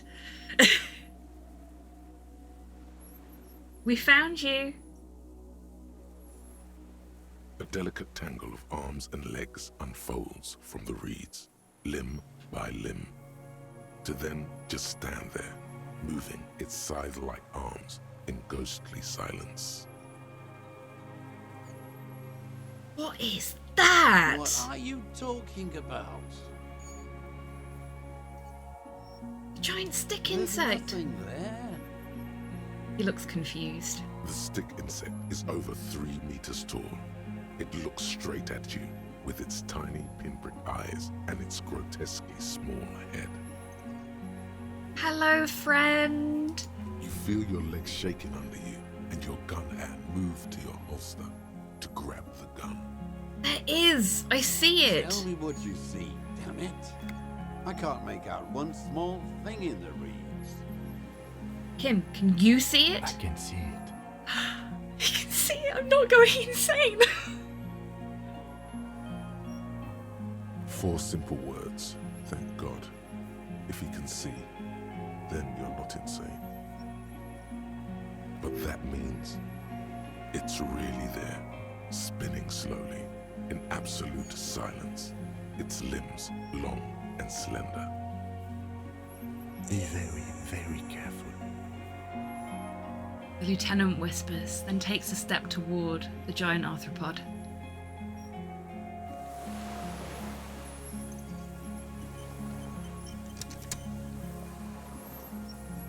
Hi!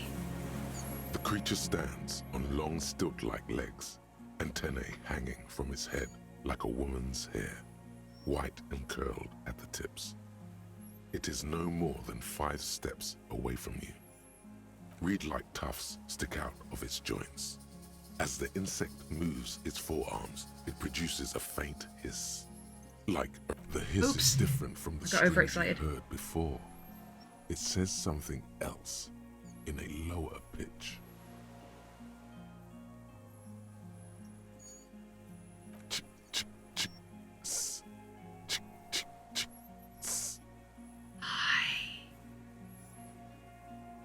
This is the Insulindian Phasmid. It is. The lieutenant whispers behind you. You hear the familiar ring of his jacket unzipping. Slowly, painstakingly so. You glance over your shoulder. The lieutenant holds a piece of milled aluminium. He begins to pull it open, extremely carefully. It's the camera. No, the flash will scare the creature off. Warn him now. Kim, the flash is loud. It won't like that. We need a photo. No one will believe us.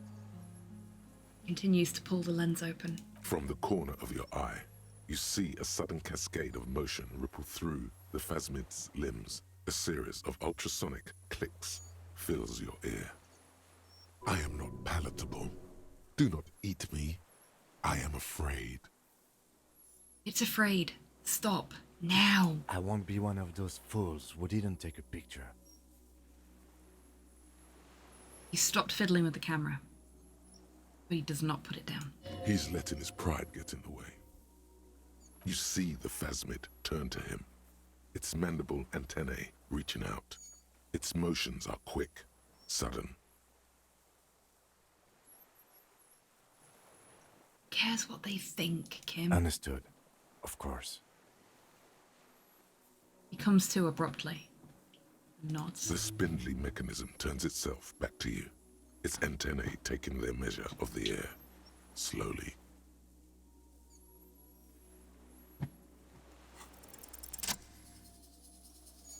Hi. Slowly, with your breath held, you take 2 small steps toward the phasmid. The creature lets out a series of ultrasonic clicks that swarm around your head like swallows. Like laughter, a sort of happiness. Sweat drips from your brow, soaking your chest. You reek of it, your chemicals. Hissing and clicking, it extends its mandible-like antennae to greet you. You're right below it now, looking up at the colossal chitin of its white limbs. The head of the creature is crowned by reeds, and its eyes are like small droplets of water. The insect stops its stridulation, seeming to observe you. Below its crown of reeds, little pinprick eyes detect motion, glittering. The world stands still around you. Suddenly, there is silence. No, stop. Be afraid.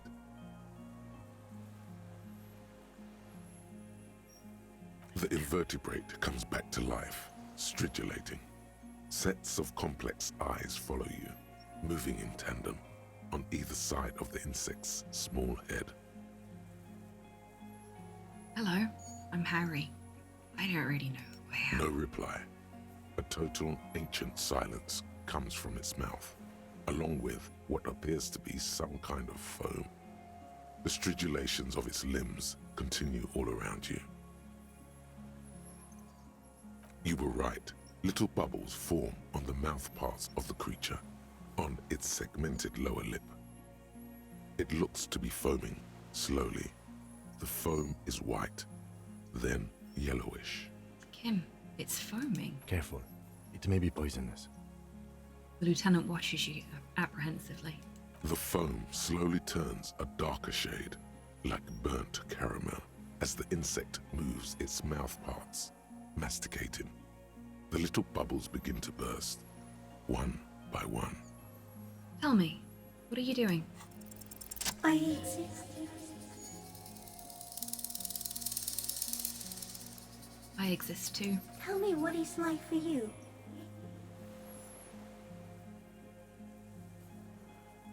I'm ill. What is your illness?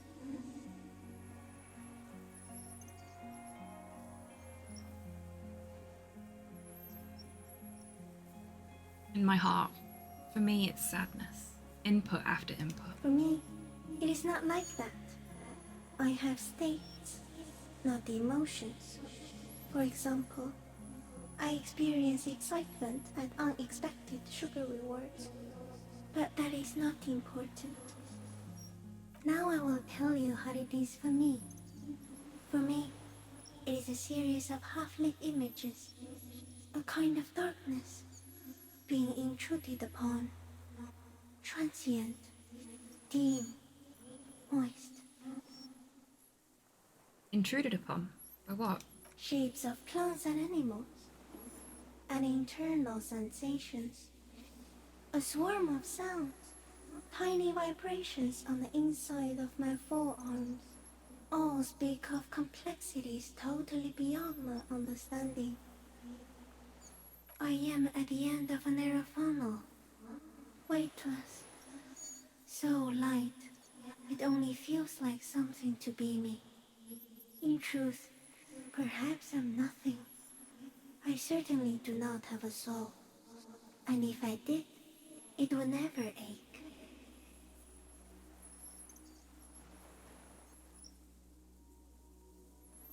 The fuck is happening to me right now?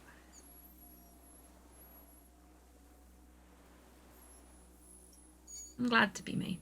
An incredibly sensitive instrument. Few of us can begin to imagine the horror of you, with all of creation reflected in your forebrain. It must be like the highest of hells, a kaleidoscope of fire and writhing glass. Eternal damnation. Even when you're sleeping, and when you wake, you carry it around on your neck, with eyes open that cannot help but swallow more behind the mirror. I feel great, mute empathy for you.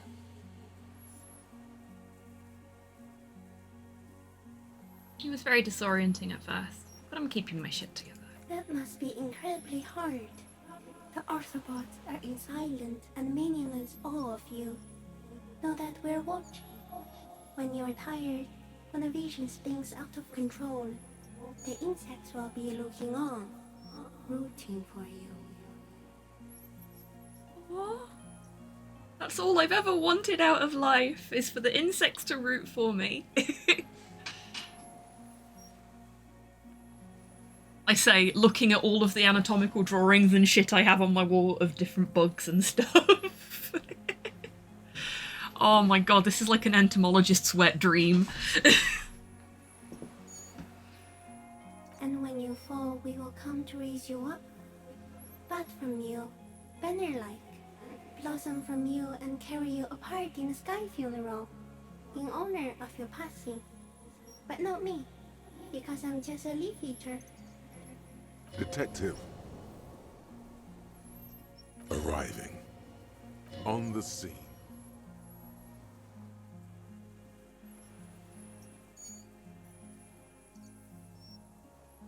I'm a detective. So am I. I was born to detect sucrose rewards and semiochemicals. What were you born to detect? Also that. It is shockingly empowering, isn't it? The killer. He's in a bad state, deteriorating fast now. He thinks I am beneficial to him, but I am not. I only quicken his deterioration. You're destroying him? Very slowly, and only because he won't go away. It is meant to keep them from noticing me, to interfere with the pictures in their heads. But he has looked at me for too long, and I am destroying him. Oh no. Are you poisonous? Yes. I do not have a starter display, so I use a neurodegenerative element to aid in camouflage. Do not worry. It is only destructive over long periods of time. The deserter. He's been here for a long time. What exactly are you? I am an unknown species of the order Phantasmodia, endemic to the Insulandian Insula. For the last 350 years, I have hidden in plain sight, masquerading as the reeds, molding, cloning myself, unfolding at night to play with trash bins and boys. Excellent.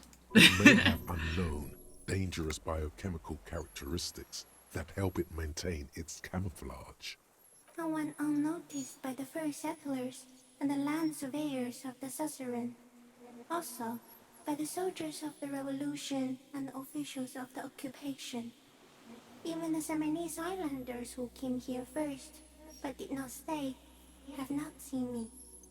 I have stayed hidden through 4 forms of government and 2 scientific revolutions, until I was accidentally discovered by a detective of the citizen militia in Rebelshaw, district of Martinez, March 51.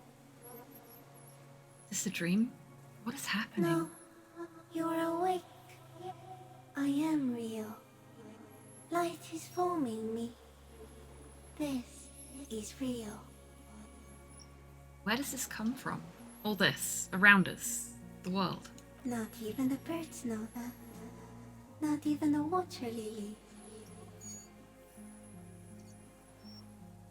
And all we can do is beat our fists against it, day after day, with no You answer. can also eat it. If it's a leaf, you can put it in your mouth. Yum yum. Or read. I love you, Insulandian Phasmid. Wait, so...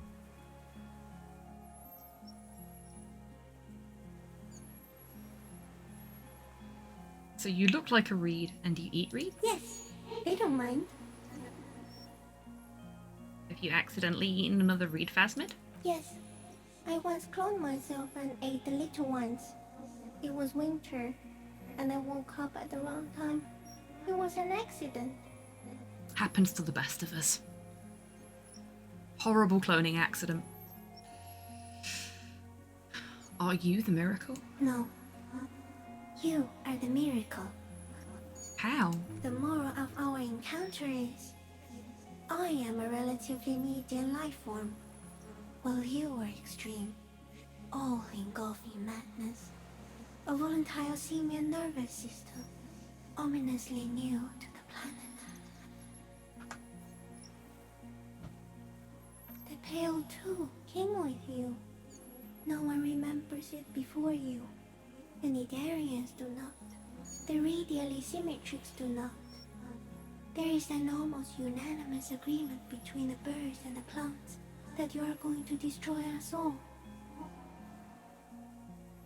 Wait, the Pale is human-made? It is a nervous shadow cast into the world by you, eating away at reality. A great, unnatural territory. Its advent coincides with the arrival of the human mind. I don't have that kind of power. You're a violent and irrepressible miracle. The vacuum of cosmos and the stars burning in it are afraid of you. Give me enough time, you will wipe us all out and replace us with nothing. Just by accident. How? We suspect it will be something like the oxygen holocaust that wiped out anaerobic life 2.6 billion years ago, when organisms first started breathing. Only much worse. Instead of air, you exhale thoughts. There are no trees that eat thoughts. Worse how? Everything your eyes touch goes back there, behind the nerve mirror. What if you blink? Are we still here? Please don't blink. What if he misplaces us all one day, or just forget.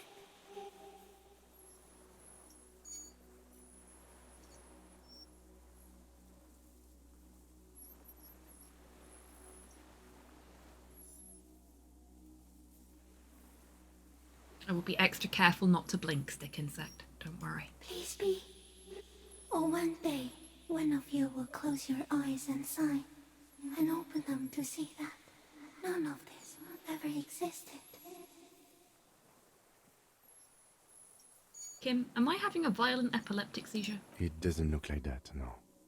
What does it look like? You're just staring at it. He whispers.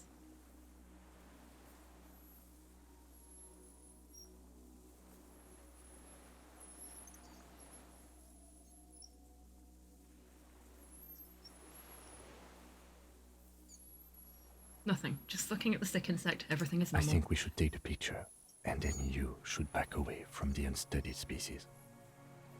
I have to say goodbye now. I have no more thoughts. That was all. No, there is one more.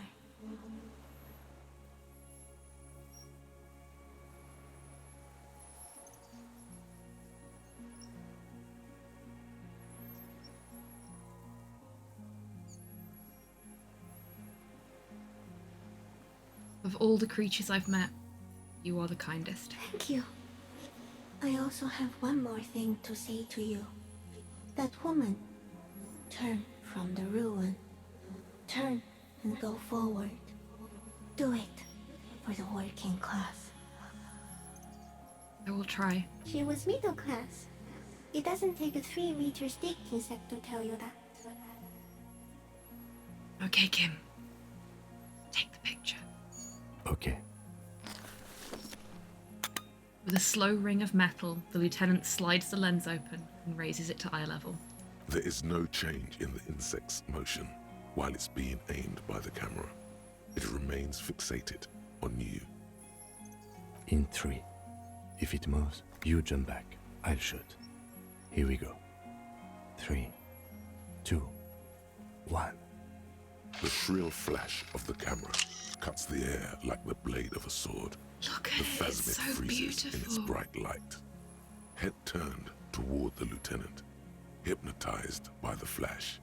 It stands frozen before you. It's so beautiful. I got it. You hear the lieutenant whisper as the creature's shape develops onto the photo paper in his hand.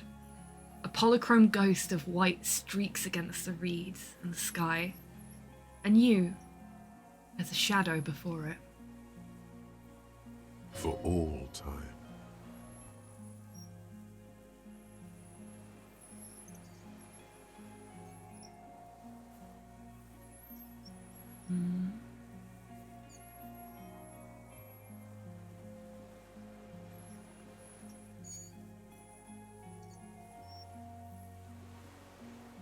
I'm gonna pet its forearm, I think.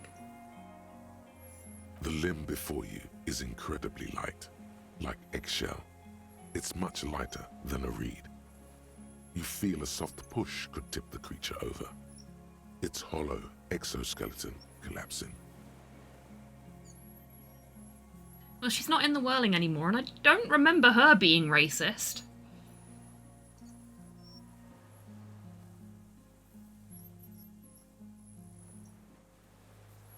Warning. Unless I missed something or didn't do one of the conversation options with her that proves that she is a racist. It's about to move. You can sense it. A sudden shiver passes the limb. Looks like the creature is awakening, wave by wave from its stupor.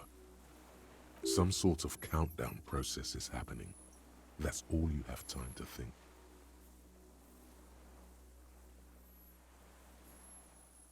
I have time to do both. It's tempting.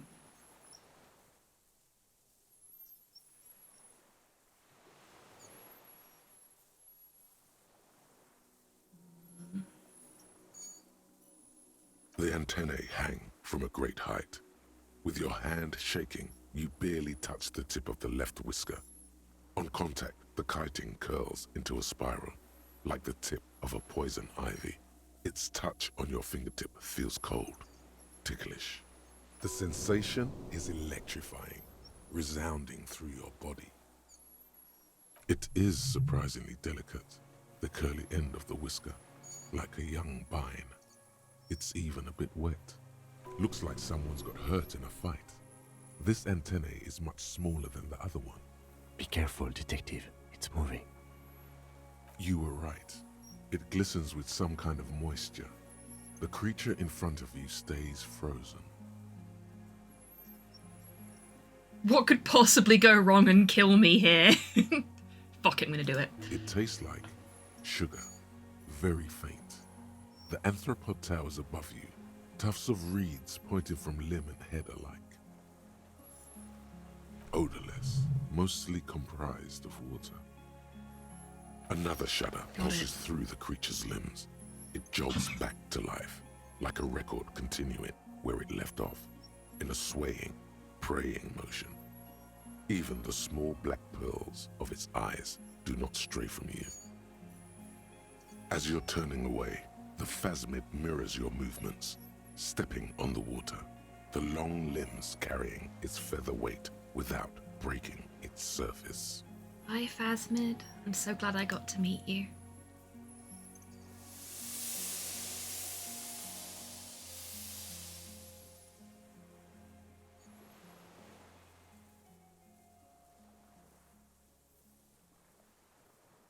And just like that, it's gone, skating away across the sea's calm mirror like a skipping stone, leaving nothing but circles on the water. And something under it, in the place it stood, bobbing there, among the reeds, a collection of items. It's gone. The lieutenant looks north with his hand raised to his brow. You can walk on water? Apparently, yes. Like a water strider. Only, I've never seen anything like that in my life. Shakes his head with amazement. What's that in the reeds? Looks like a nest of some sort. We should have a look. Now. What now? He puts his hand to the ash. It's dirty and black. In some kind of strange, semi-catatonic state. Poor bugger. Our suspect is not looking so good. We need to check on him. First... the helmet! We found it! Brother, you've managed to collect all the armor pieces. Too bad it's too late for the big showdown.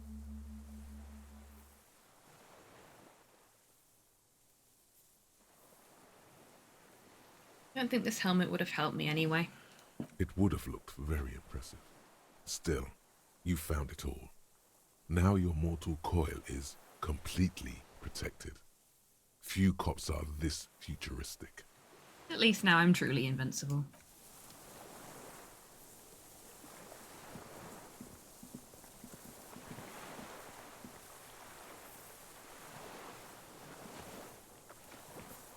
What is it? What do you want from me? I can't go. Sir, how could you not see the phasmid? He stares at the reeds and falls silent. Mr. Duras? The man does not respond. He keeps staring, black eyes glazed over and bulging from their sockets, his gap-toothed mouth shaking with fear and longing. Like an addict of some terrible substance. A light shiver passes him, followed by nothing. His hands are trembling, and he breathes slowly. He's going into some kind of psychomotor immobility. The good news is, this solves our transportation problem, doesn't it, Mr. Duras? The lieutenant inspects him gently. The trembling mouth appears to sigh. Between this and the broken tire he's used for a boat, I think it's safe to leave him here, while we go and get help. It will need to be medical first, I'm afraid.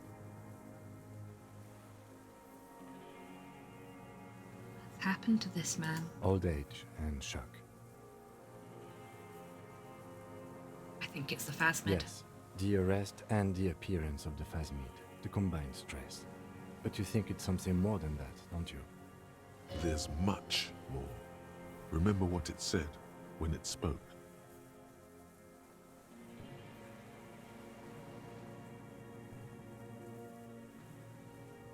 He couldn't see it, Kim. It's just the reeds for It him. could be part of the shock. But you're right, something is off here. Mr. Dross. He touches the man's shoulder. No response. Maybe this is how the phasmid has stayed hidden all these years. Then how did we see it? Oh, you mean, whatever does this, does it over time? Teenagers, kids, drunks, sightings are brief, and hence not credible. But anyone who spends a long time with it. Yes, you forget it's there. Mr. Dross, have you ever seen a stick insect pretending to be the reeds? The old man stutters. The doctors will have to look at this. I hope your station has better medical personnel than 57. This is a little advanced for a nurse. Could it be there's something hormonal in his relationship to the phasmid? You mean pheromonal?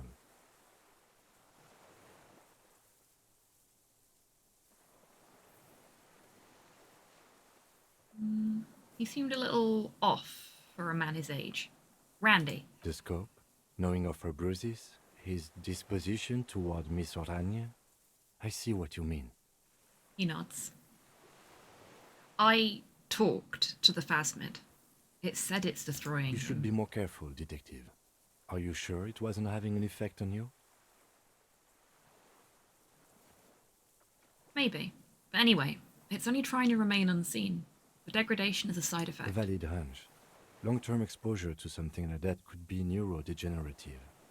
Also, please be careful when approaching unknown species in the future, detective. Oh, you're only saying that because I licked it. But I'm fine. I'm still alive.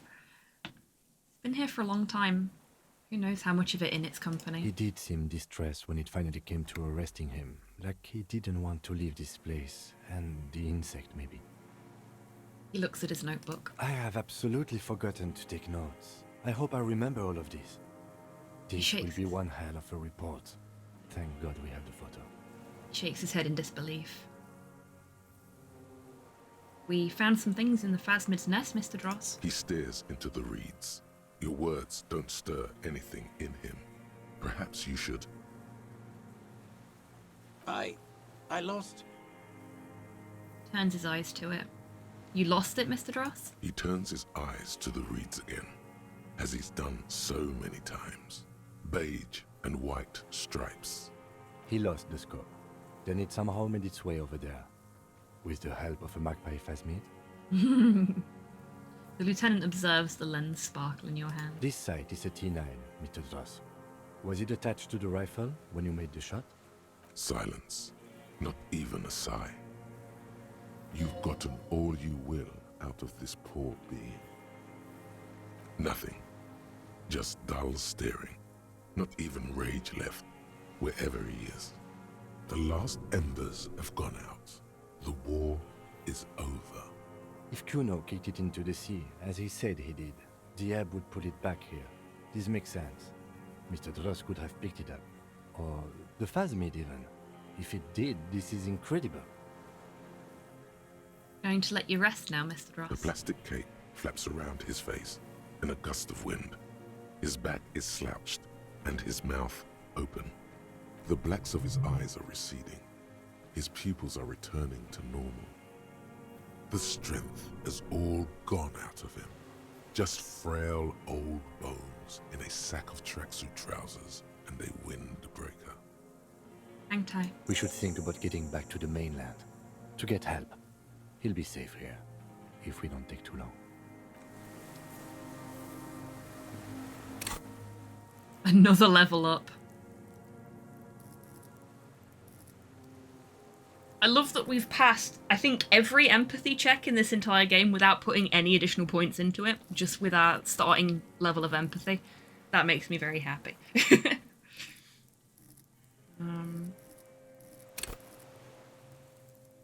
Fuck it, I'm gonna throw this one into pain threshold. Why not?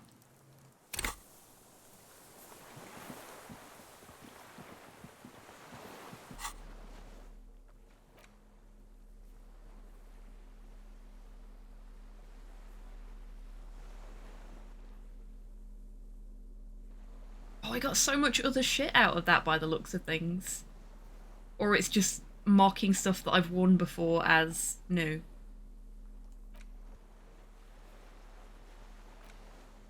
Yeah, it's definitely just marking stuff that I already had as new. There we go. Let's see what we look like in the full armor.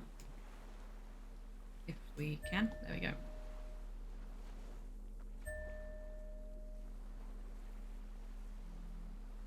Booties.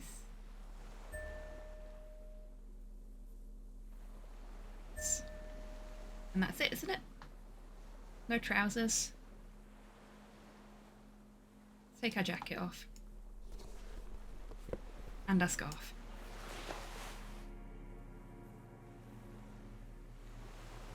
Wasn't trousers, was there? I don't see them, so...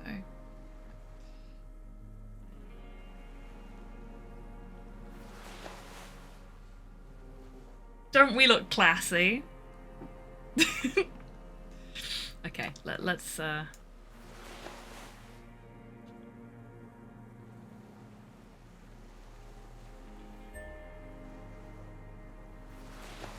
for the finale, we're gonna go old school.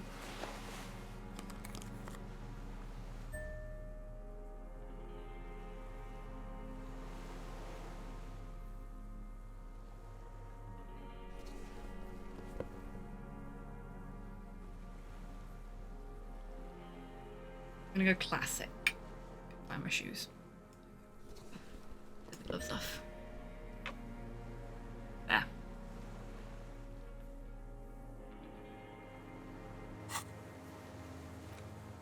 Use the boat to return to the mainland.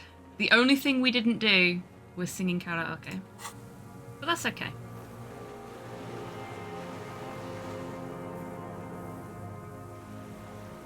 Maybe I get to do that during the actual finale.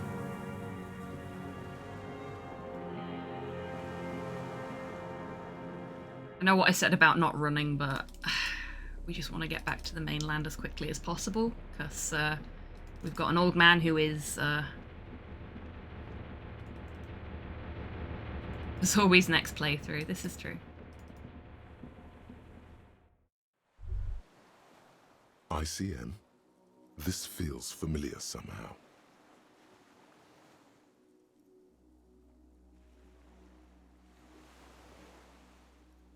Encyclopedia, why are you piping up about this now?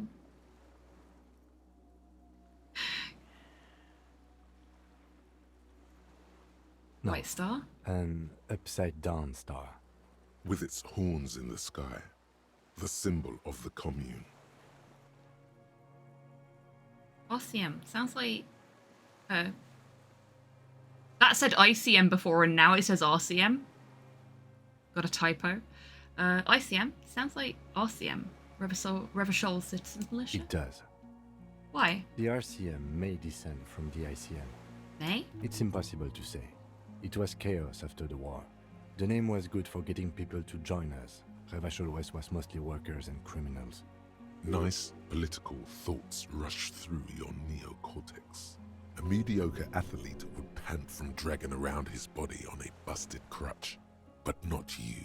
You're thinking about politics, with blood dripping down your thigh. What I'm hearing is we descend from the glorious Revolutionary Army. There were all sorts of groups and groupuscules back then. It doesn't really matter. Are those spec stars too? No, that's the uninhabited archipelago. A DeLorean-era symbol of Insulinda, known as the face in the sea. What is the ICM? Insulindian Citizens Militia. It's the official name of the Communards Army, the black and white army of the Revolution. Sounds an awful lot like. Should have done them in order. Looks old. What's he still doing here? After 44 years? That's not nearly enough to hide what happened here, Lieutenant Gefreiter. One of these barrels was still leaking fuel, as you saw. The city is full of things like this. Old bullets, guns, fuel.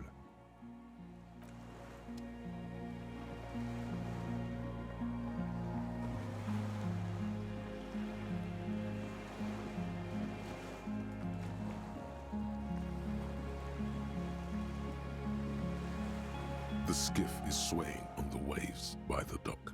Let's. Turn to We're the done main. here. He says, adjusting his glasses as he looks out over the The water. skiff rocks gently under your weight as you get in. The ride back is uneventful and quiet. But for the sound of conversation on the water, there is someone inland waiting for you. 2 men and a woman stand on the concrete square of a nameless village, looking at a small yellow boat as it draws closer.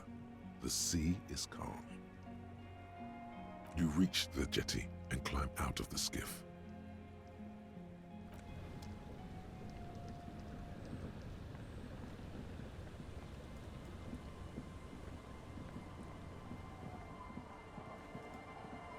Look what the tide brought in.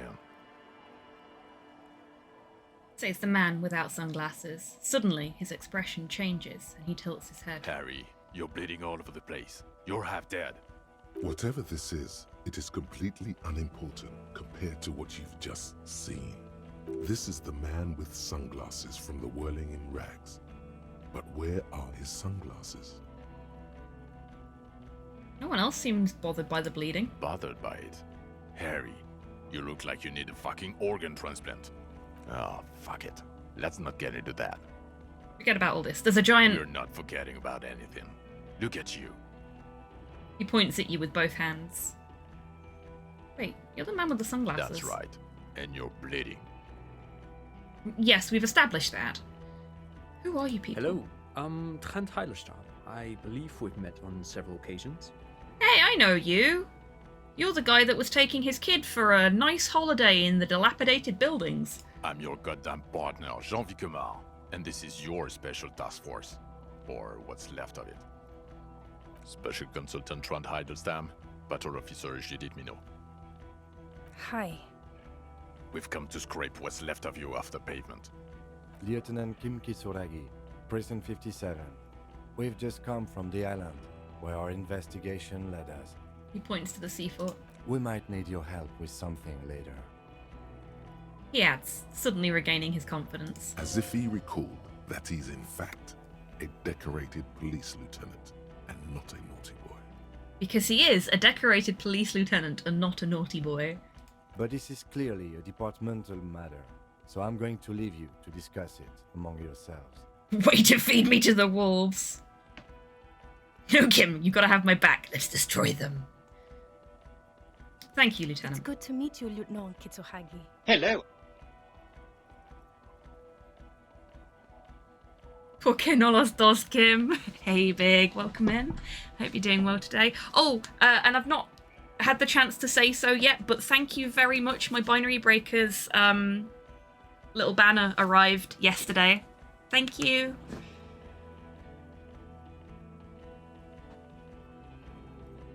I'd honestly completely forgotten about it, and then it came in the post, and I was like, oh my god, yay!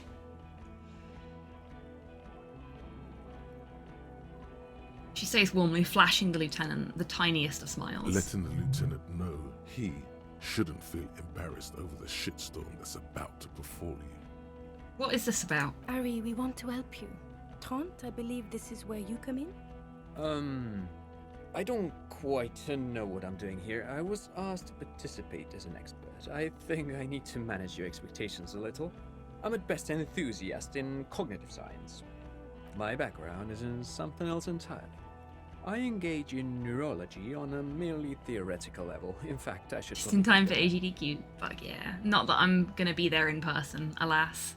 I would love to go to a GDQ at some point in the future so I can meet you all, but it's very, very expensive to go to those kind of events with me living in the UK.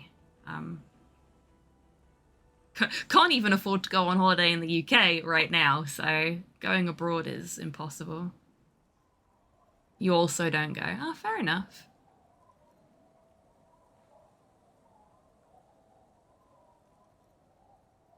Really? Dang. Like, I knew it was slightly cheaper if you could room with other people that were going and stuff like that, but heck, that sucks. He makes air quotes. No, Trant, it's too late. You're part of this shit now. What have you got to say for yourself, shit kid? He turns to you. What does he have to say for himself? He left you to catch the bullets.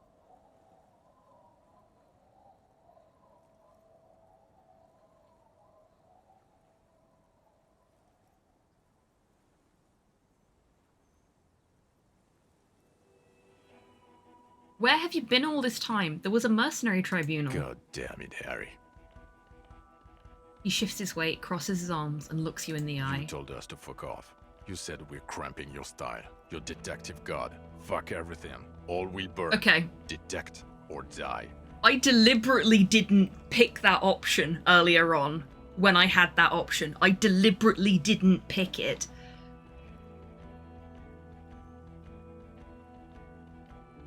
Wait, so you let me face a squad of trained killers alone just to teach me a lesson? It wasn't like that.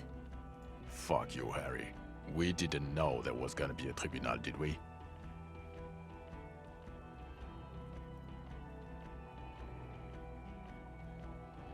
Why didn't you detect or die then? No, I don't like that one, actually.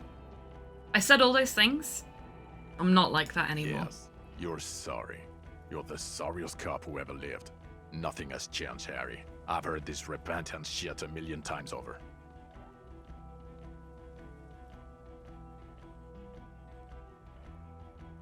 You mentioned a task force? Major Crimes Unit, under Lieutenant DuBois and Vicomar. Ring any bells? Refresh my memory. Who else is in this? Refresh your memory? It's a goddamn Major Crimes Unit. There's you, me, Jude, Tron fucking Hiddleston, and Guillaume Baby. He stares at you. I'm technically just a civilian advisor. Oh, fuck you. You're part of this shit show.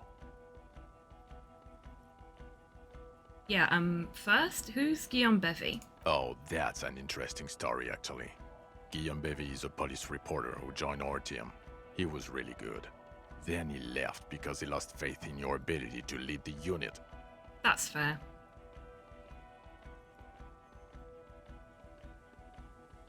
Oh, thank you for explaining that for Butchin. Big. Appreciated. I got lost in what I was doing in the game then. Other people have left too. Good, smart people. People we won't get back. Only me and this really patient patrol officer are still here. And Tron because I'm forcing him to stay. Okay, so what does the unit do? It's a major crimes unit. We clear the desk of cases so Precinct 41 doesn't look like the worst station in town. We are shit tier now, Harry. Because of you.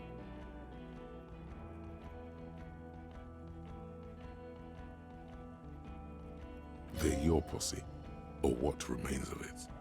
Hand-picked, hand-lost. The 41st isn't...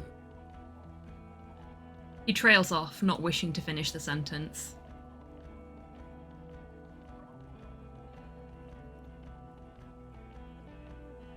How did you know I was here? The cafeteria manager you fucked over told us where you went.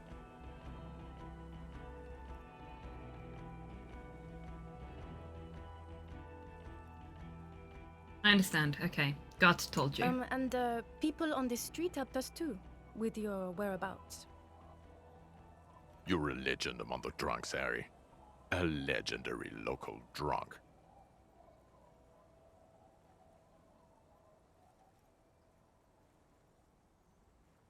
None of this is ringing any bells. The bells aren't ringing because you have brain damage. Trant, this is where you come in. How bad is it? Well, he doesn't have visible tremors, he talks without slurring, he can drive a boat, he's standing, reasoning. All good signs, but complete retrograde amnesia, episodic and semantic. Meaning, you forgot both who you are and the definitions of money, Isola, pound, and so on. As displayed in the station call, our interactions with him, and I don't want to be a snitch, but also mine with him before when Harry did not seem to know who I was. It's all very interesting. Interesting? Yes, interesting. I have my theories, but I would like to hear Harry's thoughts first. Harry, what do you think happened to you? Neurologically, psychologically, and why not socioeconomically? You think I'm poor, so I lost my memory?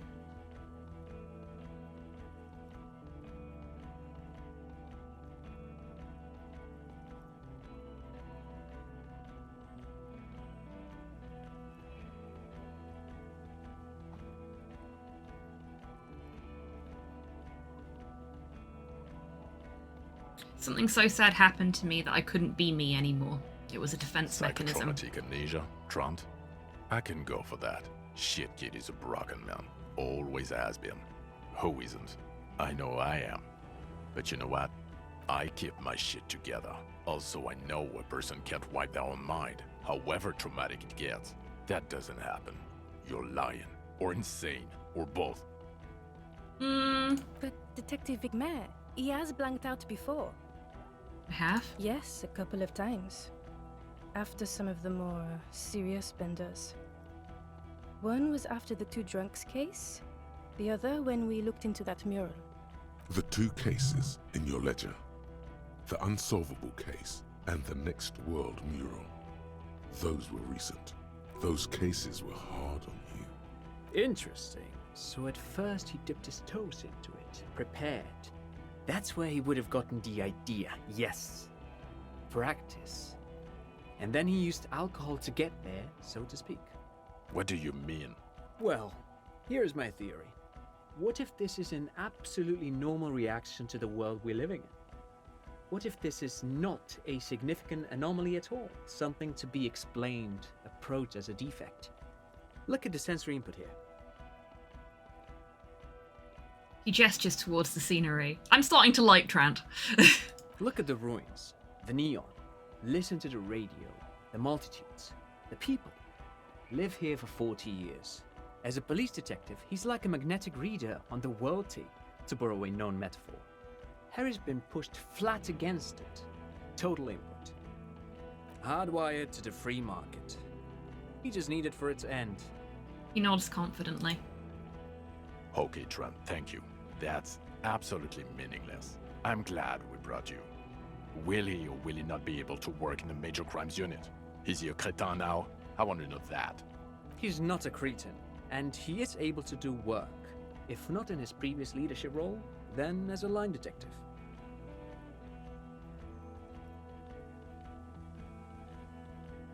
I'm ready to lead again. No one even mentioned that. I misphrased my question. It should have been, is he able to put his clothes on and use the body? Or do we need to get him on a disability pension? They can keep that pension. You're rock solid. You can put your clothes on hard. Thanks, Coach. What now? Now nothing. Now we're just going to stand here. Really? No. Now we discuss that. What the fuck did you do to a motor carriage? Why is it there, Harry?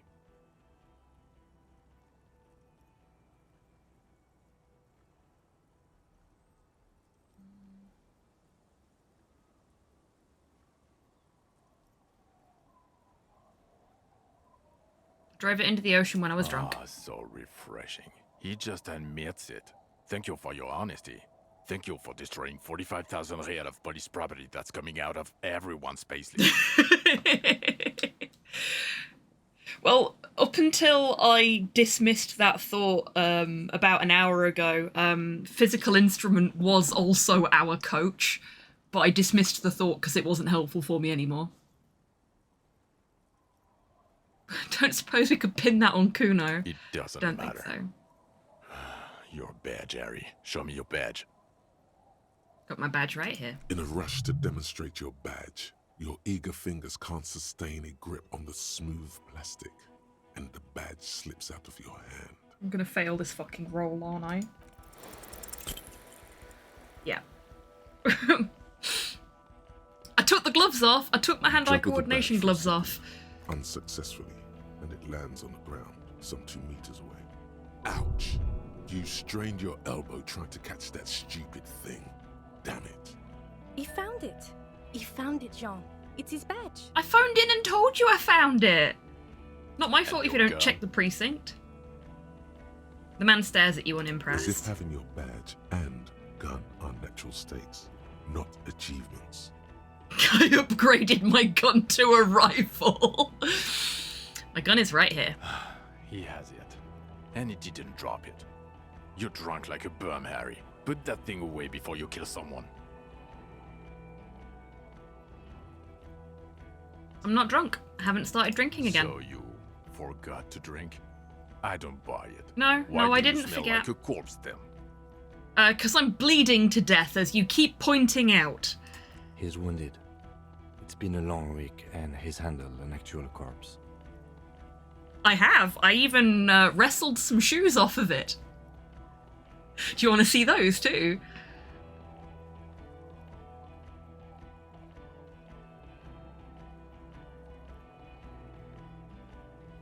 Yeah, it's been a bit of a week. I'm sorry I smell bad. Bit of a week? You're drunk, and you let a suspect escape, a certain Clasier, because you were too drunk to assess a flight risk. No. We've read the report, Sari. Lieutenant Kitsuhagi's. We know.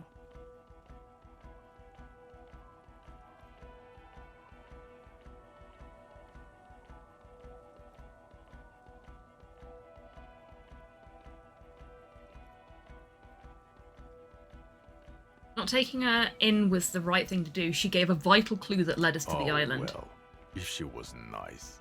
I'm No, that's not what I said. To the other suspect, who also escaped. Yeah. And ruby also something. wasn't the actual killer. Or the fact that you're Everclear's little peony now, doing I don't know what for him. That's Am I Mozart's though? stuff. That's Am I nothing. though? That's a humorous anecdote. Everybody thinks that I got that form signed for him when I didn't. And, you know, the only thing I did actually do for him was rough up a racist, and I think I was in the right there, personally. Compared to the 9 people who were gunned down, the streets are literally red with blood, Harry. It was Yes, I know, fucking and I'm bad. not happy about that. I had some really bad dice rolls during that. He did everything he could. We did everything we could. The company hired and vetted mercenaries. Lieutenant DuBois got between them and the locals. Kim, I fucking love you. You're there for me when I need you to be, and I appreciate that. Yeah! Lieutenant Kim, the cavalry Kitsuragi, on the case. He did so at considerable risk to his own life. He was shot, not once, but twice. We stopped an execution, not a negotiation. The loss of life was minimal compared to what it could have been. Okay, where's the Kiss Kim option on this? Harry DuBois and Columbo hanging out. I think they'd get on really well. I mean, we've done the just one more thing at least 3 times today alone.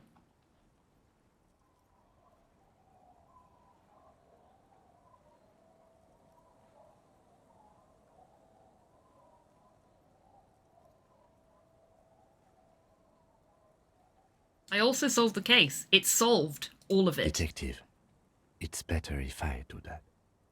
Sorry, Kim. It's so much better if he does this. 1,000,000 times better. Thank you for the input, Lieutenant Kitsuragi. I didn't mean to suggest you didn't handle the situation. He brushes a stray strand of hair out of his eye and He coughs. thinks of apologizing, but decides against it. You've spent the week with him on this case. What is your take? Protect me, Kim. On Lieutenant Geoffrey DuBois. Well, the drinking, the gun losing, also losing the badge. That's all true. Although he has not been drinking on the job this week. He pulls up his collar. See? 1 week. Then there's the self-flagellation issue. He likes to apologize, profusely, making it sound like he's guilty of at least first-degree murder. It's not a good communication strategy for an officer. It's worrying, especially considering his political views. Detective DuBois is, as you may know, a Mazovian socio-economist. He wants to liquidate the ruling class, which, again... Hello there. Hey, I'm Reed. Welcome in. You should yell something.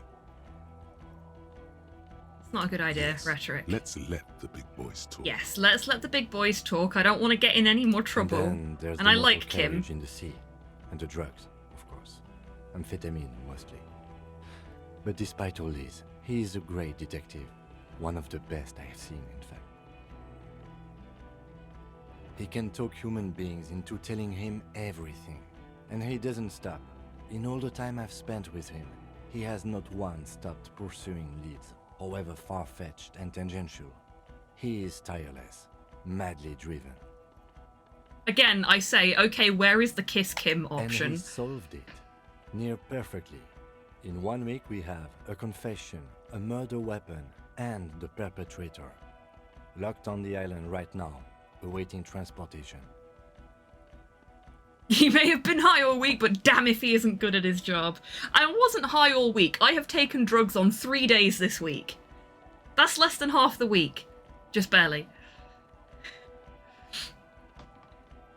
He apprehended a straggler who stayed hidden for 50 years, ever since the revolution, who's probably committed other murders over those years.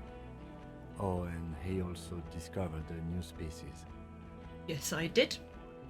Yes, I fucking did. I even licked the new species. I'm not going to tell them that.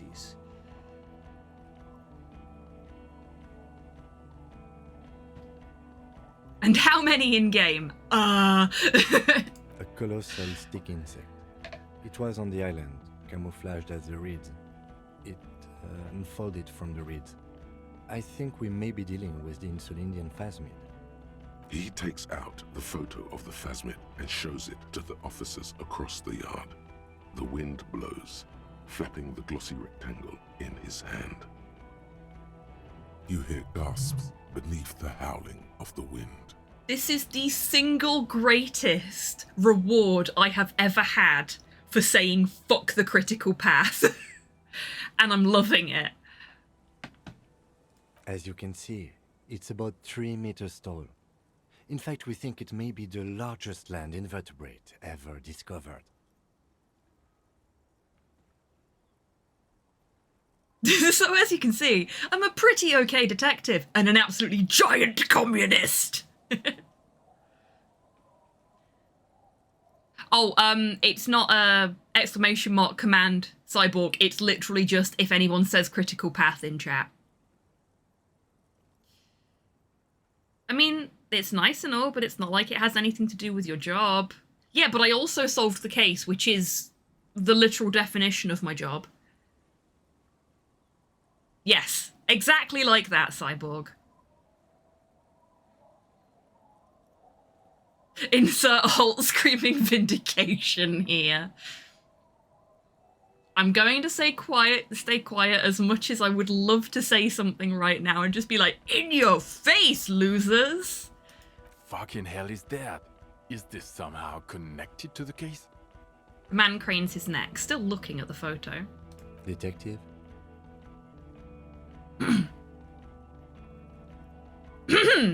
Yes, I believe the pheromone it emits may be responsible for the killer's mental The degradation. old man was not aware of the phasmid's presence. Exhibiting a strange, atypical dementia, he fell into a stupor after its appearance. He became near catatonic. So it is connected. Nothing I do is not connected to the case, because I'm fucking awesome.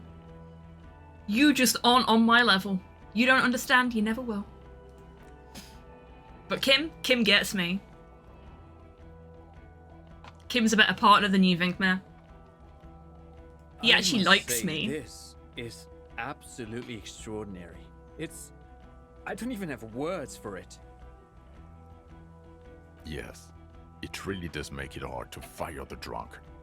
Doesn't it just? It's almost like I'm not a drunk anymore. And yes, I've got a lot of atoning to do. But that's beside the point. This is a very, very sad man who has just seen something that's made him forget his sadness. Now you make your case. Now is the time. I also started a nightclub.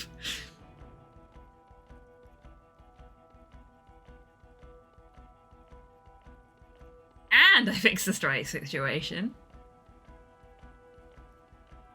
Okay.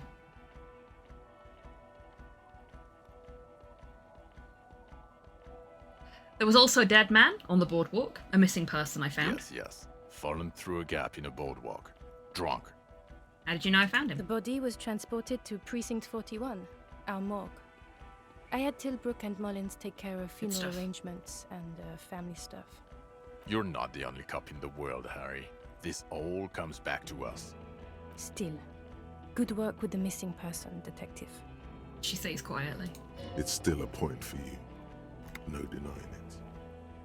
And I also fixed the strike situation. It seems to be ongoing. I see red banners on the gates. He didn't quite solve it. He cross-pollinated information between the company rep and Everhart, until the rep came to see that the Union desires war, at which point Mrs. Messier decided to... What? Hand clear the terminal?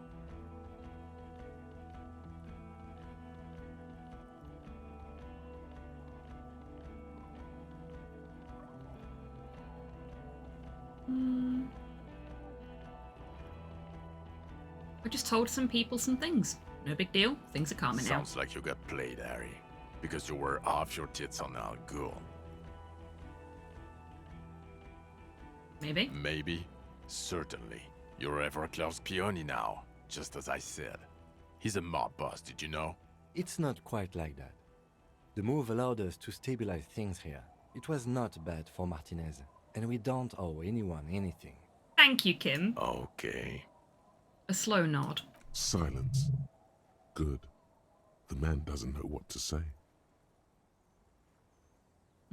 I also looked into the mystery of the doomed I commercial don't area. know what a doomed commercial area is. Rue de Sangles Lane 10, a commercial building where all the businesses go bankrupt. I looked into it. Why? That's not what you were supposed to do here. There was a fridge we needed and a possible witness. He was just chasing a lead and ended up advising a local shopkeeper. It was okay. Of course. Call it community outreach, right? She turns to Vankmare. Dodged a bullet there. For a moment, it seemed like you were just wasting time. Confiscated drugs from Kuno's Who's dad. Kuno? You don't want to know. That is true. You're right, Lieutenant. I don't. You snorted the drugs, I know you did. I did it's not. All right.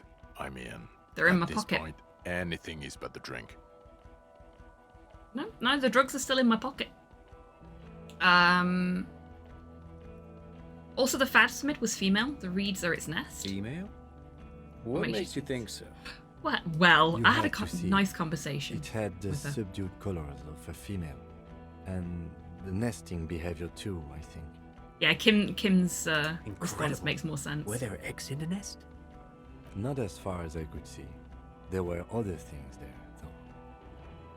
I think it reproduces by parthenogenesis. As in cloning itself? What makes you think so? Observation. Interesting. Then it is especially vulnerable to disease. A single strain of bacteria could wipe out the entire species. We're probably talking conservation efforts here. He looks around, quickly assessing the coast. In his mind, he's already planning a nature reserve and knows a good guy for that. Excellent.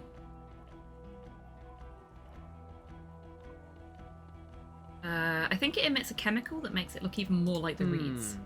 Yes. That would be a chiromone. A pheromone that's seemingly beneficial to the host. It usually stimulates the affected nervous system. Not a human's, of course, but perhaps a predator's? Nothing is off the table. But I want to stress this. The find does not have to be connected to the case. The case is 100% prosecutable, without any chiromones. Of course, Lieutenant. Of course. We should treat the case and the phasmid as completely separate from each other. People are not going to... He shakes his head. They're not going to go for this speculation in the constabulary. It had gathered items in its nest. A helmet and a scope. Actually, you know, this would indicate it was a male. This is far from anything in my field, but I think such nests are called bowers. They are for attracting mates. Still think it was Of course, female. as I said, I'm only guessing. I didn't see it. It must be robust if it can move a whole helmet with its limbs. It had mandibles that looked like hair. It was completely white on the inside. Yes, but also reed-colored, beige and brown, a little green on the outside. After unfolding from a single stalk, it still retained parts that looked like reed tufts on its limbs. Incredible.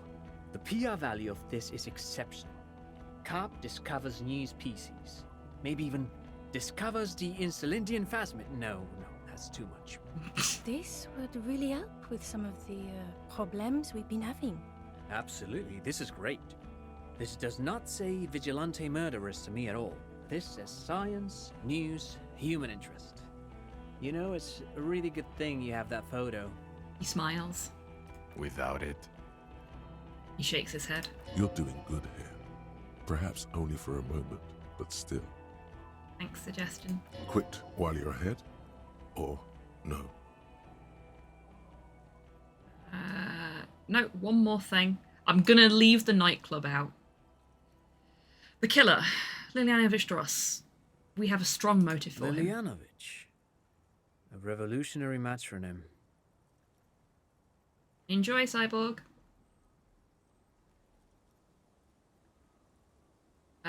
Revolutionary matronym? The custom started in Grad, where they have patronyms. Krasovich, Lasovich, etc. The revolutionaries saw this as a chauvinist atavism, so they used matronyms, derived from the mother's name instead. This man's mother was Lilian. His Lilian's son, Lilianovich. The custom was overturned after the revolution failed, but not before it made it to Revachol. Cool. So, it is what a soldier of the ICM would be called. Thank you, Trant. Thank you for that piece of cultural theory. You said you have a motive? He turns to you. Of course, excuse me, I just thought it was noteworthy.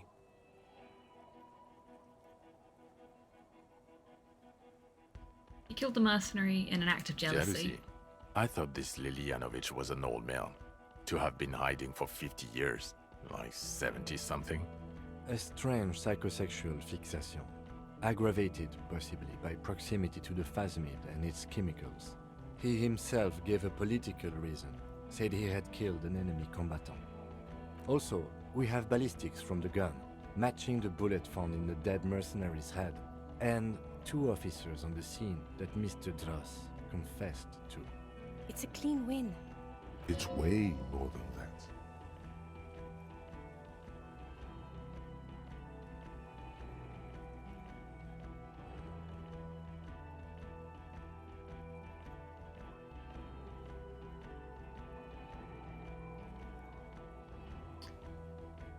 I'm still not completely satisfied with it. Could be just a little neater. No, we'll go with the 4th one. I did all I could. Every second was a struggle. I've never doubted you can pull yourself together and work in bouts. Bouts don't last. I can still smell the booze on the wind. God damn it. Doesn't it ever leave? It is there. Like in your bones or something. It will pass in time.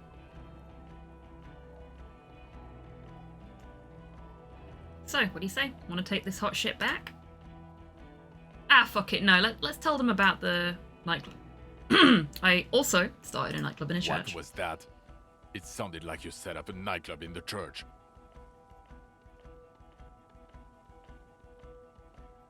Yeah, I discovered a hitherto unexplored entrophonetical phenomenon in there too. A 2mm hole in the world. That's great. Anthroponaut is a great new career for you. As a police officer. I don't care. Go live in the Pale. Wow, what a dick. We have an unskippable break coming up in 30 seconds. So, folks, we'll continue this after the break. Drinks, snacks, stretches, fresh air, all that good stuff. I will see you in 3.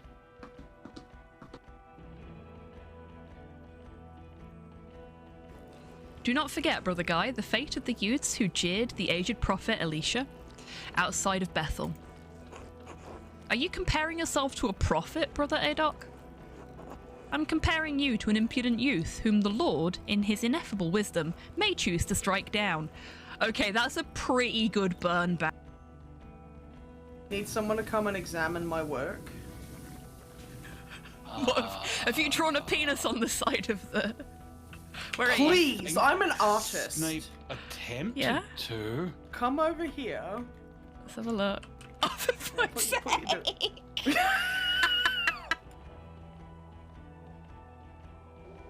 Let's go for a pineapple pizza straight off the bat and see if it's that again. If it is, then holy shit, the RNG on this game is balked today.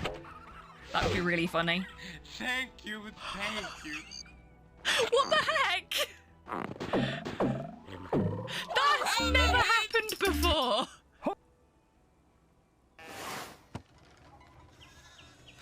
Oh my god. What the fuck? That is...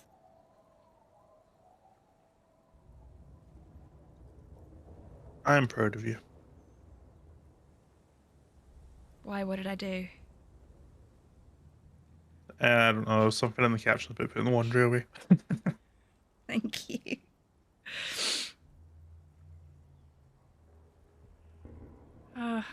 It's in general, I suppose. Oh, thank you. Nobody clipped that.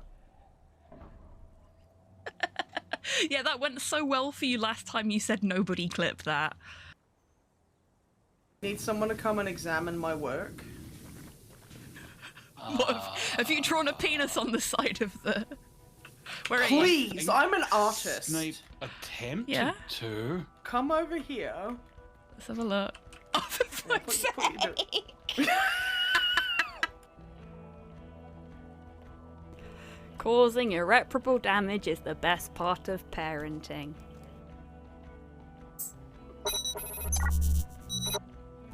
And for everybody that's met him before, look! A bigger view of Porthos. This is an awkward song to be listening to when I'm introducing the dog.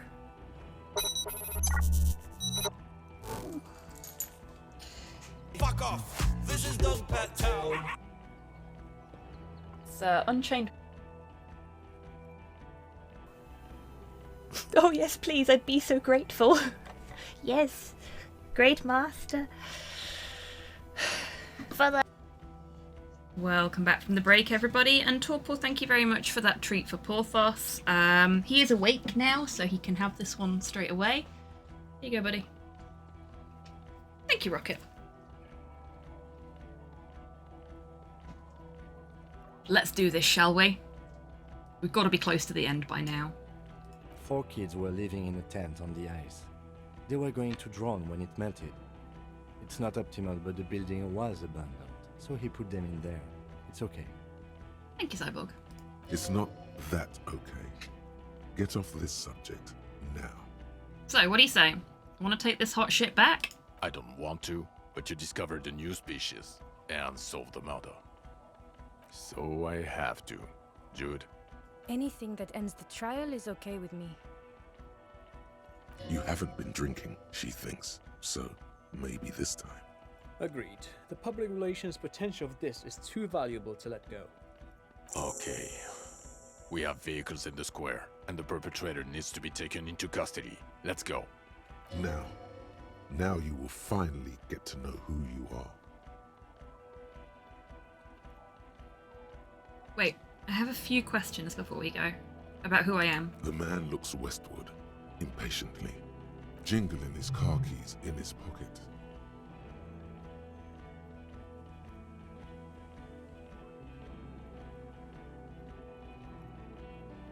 Am I a dirty cop working for La Puta Madre? No. No, because the suspects seem to think... You're too unstable to work for a mob boss. You're suicidal, Harry. No mob boss would take you. Yay! Saved from a life of crooked coppery by my mental instability. I assure you, I wouldn't consult for a corrupt unit. He would immediately backpedal out of it. I told you it's not that bad. Who am I? Who are you? You're a gym teacher, Harry. What? Well, obviously you're not a gym teacher anymore, but... But before? Before you were a cop, you were a gym teacher in Coron. It's getting really cold outside. Should we maybe... That does explain Harry, a lot. it explains everything. The running around, the jumping. The bicep girth. Your inexplicable facial hair. He noticed the girth of my biceps? Kim, have you been holding out on me? The collection of Fallen sportswear I've amassed? Your love of retro-style dance music. How you're able to perform a 360-degree spin kick. That's true. You noticing something you like? Yeah. Kim, are you a veterinary technician? Because these swans are sick. The raw, robust stamina output. Also, this guy. Just everything about this guy. We are now feeling very cocky because we know that Kim has noticed us being physically fit. God, even this javelin throwing freak here. Oh God, contact Mike! Of course. Contact Mike. He's been on about Mike again. I hate that guy. Of course, this isn't a new thing.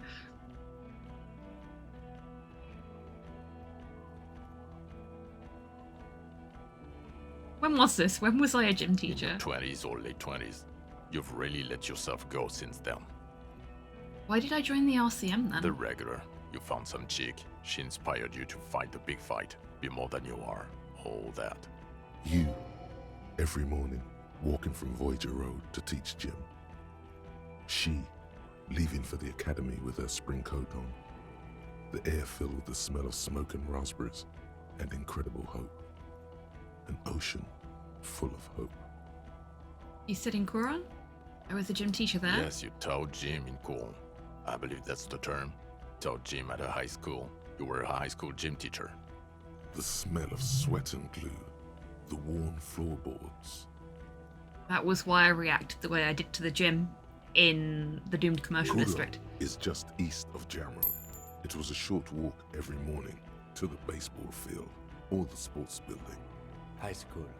Harry, your goings-on with Kuno, Andre, Acel, the whole thing on the ice. That's why you are so juvie. His smirk suggests barely contained laughter. Contact Mike is a reprise of the most inspiring basic sporting principle of open competition. A 5,000 to 1 rank outsider. Oh, you don't say. Does he also vault an impassable gulf of finance and privilege? He arches an eyebrow. I believe you may have heard this one before. It is getting cold out. She looks around at the dilapidated fishing village. Okay, I see now. I knew it. I knew no normal human being can run like that. He's an honest-to-God gym teacher. Oh, it's so cute when Kim gets excited about stuff. Why am I like this? It's not a mystery. Some chick fucked you over. Also, you were drunk. You really went with it too. Really maximized the damage. Was she called Dora DuBois? DuBois? It was Dora Engelund, I think. You've said her name, but you weren't married. You were engaged. Dora England? Something like that. Half Vasan. Vasa is where beautifully and impossibly blonde people come from. So we weren't even married. No one is married anymore. This is Revachol. When was this? God, I don't know. 6 years ago? She was way before my time. 6 years and you haven't gotten over it? What the hell is wrong with you?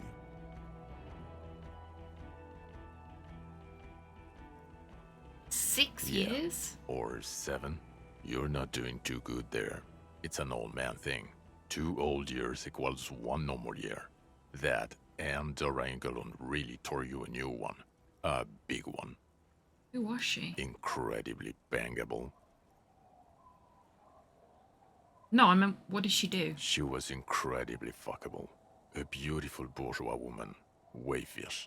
Like a Welkin, basically. Snow Welkin. Blonde Welkin. I gotta level up. Hooray! Heartbreak Welkin. Heartbreak Welkin. Pain Welkin. Oh dear, they're all getting involved now. I've only Yes, seen yes, a you can picture, all have your moment but in the it's sun. obvious you formed a real spiritual connection with how pretty she was. One you never recuperated from.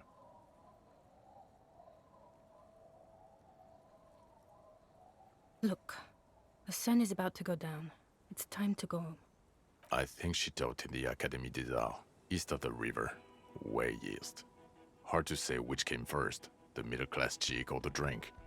Egg and the chicken kind of thing. My point is, you need to see a psychiatrist about this shit. Not a psychologist. Several degrees harder. Is there something harder than a psychiatrist? A forensic psychiatrist? Go talk to that. Precinct 41, what kind of station is it? We're the bloody murder station, haven't you heard? With the bad guys. No one likes us. That's not true. Jamrock is too big for one precinct. You are just understaffed, and everyone respects the 41st. You have Captain Price. Thank you, Lieutenant. You're being kind. It is an understaffed station and the district is too big, which is why we need to... He tilts his head northward. Get back to it.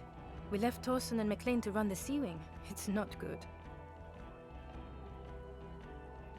Did we recently shoot up a church by any chance? So he remembers that. Yes, there may have been a raid on some churches. It wasn't good press. Shooting up churches never is. I was out of town, to be clear. What happened? Why did we need to go there? Our enemies were hiding in a church, to the best of our information. That's it. I'm not talking about this anymore. Your security clearance is shit tier right now.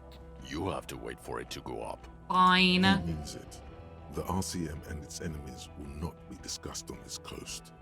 Your clearance will not go up while you're within earshot of the Union headquarters.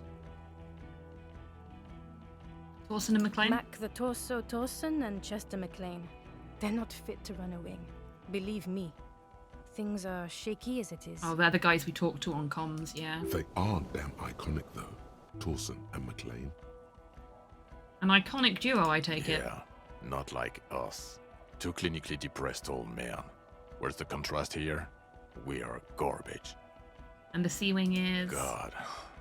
There are 4 wings, Harry. A, B, C, and D. We're in C. It's made of losers and clock punchers. You and I reconceptualized it as a task force. It was a mistake. There's also a lot of outside help involved, not only me. Other losers too. He smiles. And Price is... Ptolemy Price? He's the son of the old Price, one of the founders of the RCM. Cool. He's one of the most highly regarded men in the force. You're lucky. Somewhere under the curved roof of a former silk factory, shaped like a ladybird with 2 chimneys, Police Captain Ptolemy Price sits behind a heavy wooden desk. Resident medic Nix Gottlieb pours him coffee. It's silent in the captain's office.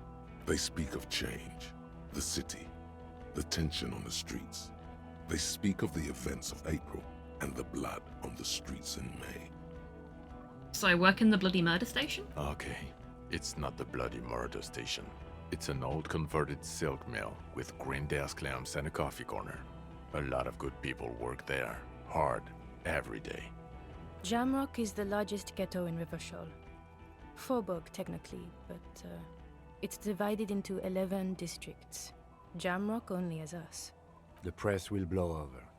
Jamrock is lucky to have you, and it's often considered to be the greatest of the districts. You're lucky to have it.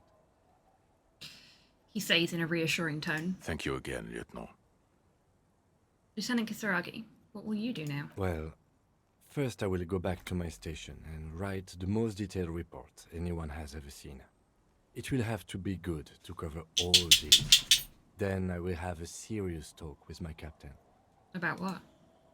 Detective, we just stopped a small-scale war. Something is happening to Revachol. He pulls up his collar and looks around, the cold spring light reflected in the lenses of his glasses. I don't know what yet, but it's going to be a hard spring for the RCM. We need to get ready, infiltrate, investigate. Do you, maybe want to do that at Station 41? Talk to Captain Price? I'd rather not ruffle the feathers of 2 captains with my doom-mongering. No, I meant investigate. Come work in Precinct 41. In my task force? Pretty please? Work with Price?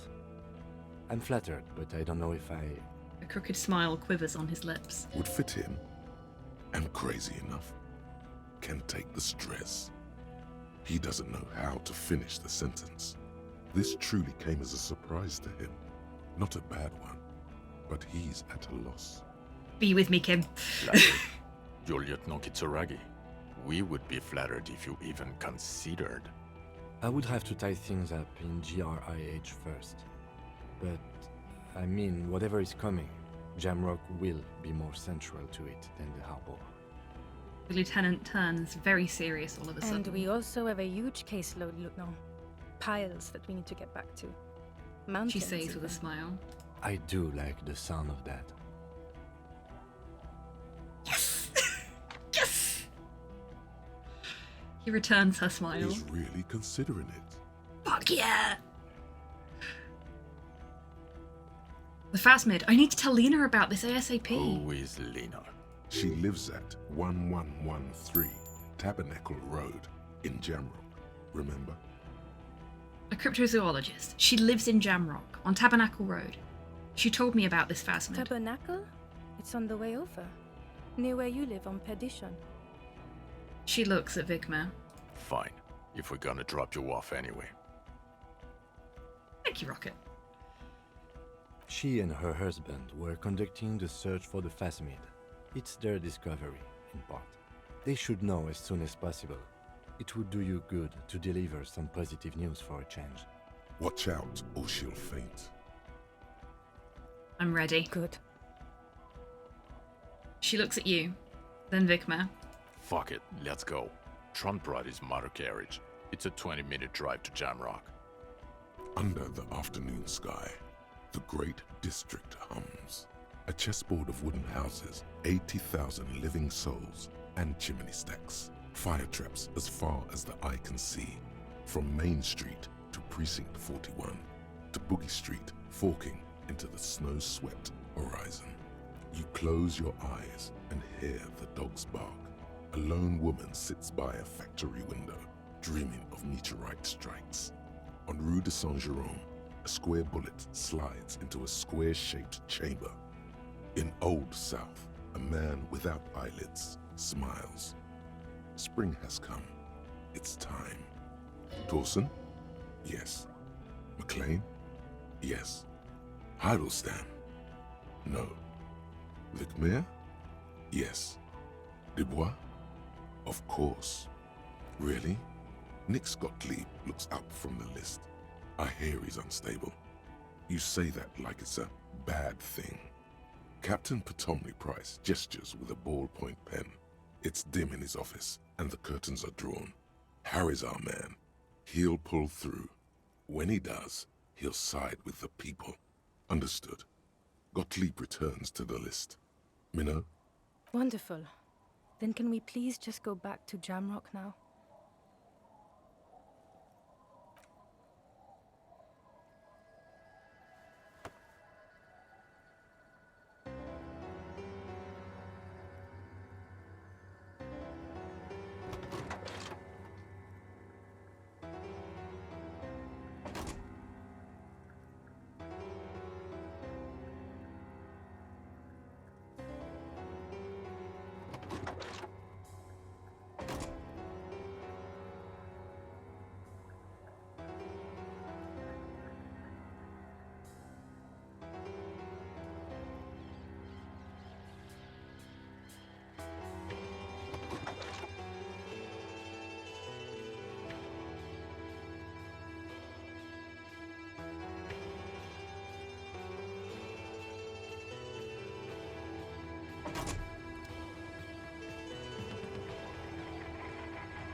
There it is.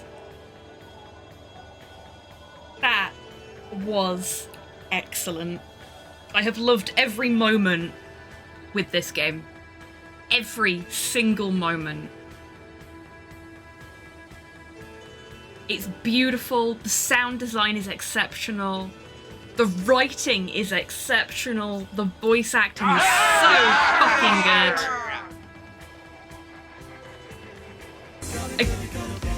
Hello. Eggy, thank you very much for the treat for Porthos. He's actually just disappeared off out of the room, so I'll put it to one side for him. Markman, hello, welcome in. Yes, it really is. Cyborg, thank you for the treat for the bar staff. I haven't wandered off, so I can... What have we got here? We've got a swirly fish that is two colours.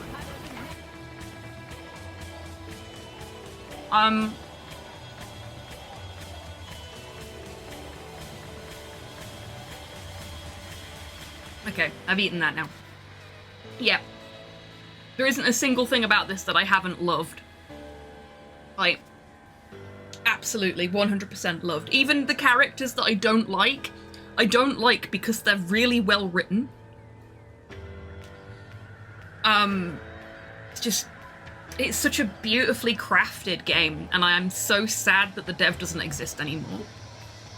And all the bullshit that happened around this game and its release is such a pity as well. Yeah, I loved it.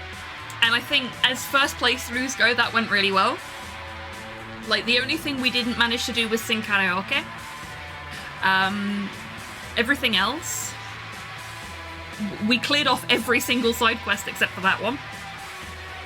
So we got a very good ending from what I could tell there. Like, Kim joined us in 41.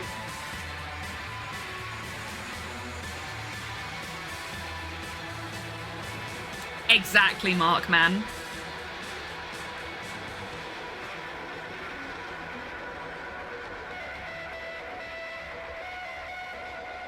I think this game should have a New Game Plus mode where you keep all your levels. I'm kind of glad it doesn't, to be honest with you. Because, if you could just cakewalk every single check, it wouldn't be as much of an enjoyable experience. The fact that it's set up like an RPG where you can just completely fucking flub a roll, and where there is that massive degree of chance based on how you set your character up, makes it more enjoyable, more easier to immerse yourself in. Because frankly, shit doesn't always go the way you plan it to in real life, and I like the fact that it does have that element of realism to it. It's realism in the most unrealistic way, if you know what I mean.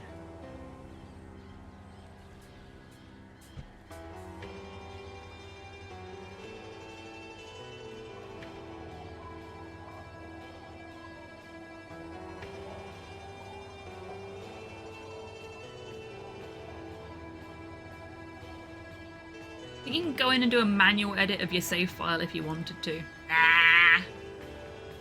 Nah.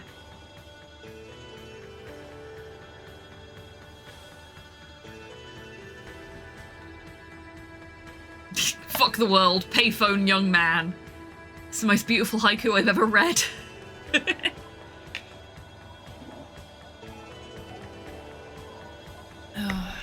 Yeah, I've thoroughly enjoyed this.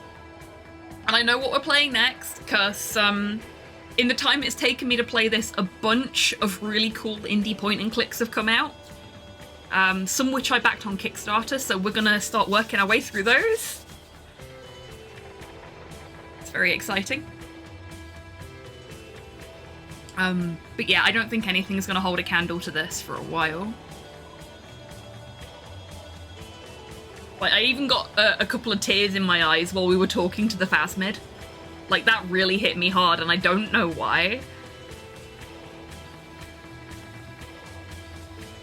I didn't cry when we talked to our ex, because I knew what was coming and I knew how that was gonna feel, but... yeah, I think I wasn't expecting such a beautiful moment of light and positivity during such a stressful moment of the game, and it surprised me, and as a result it made me tear up a little bit. It's one thing I've got to say when we get back to the title screen. Well, you're gonna be waiting till the credits are done, so... well, depending on how long the credits are gonna take.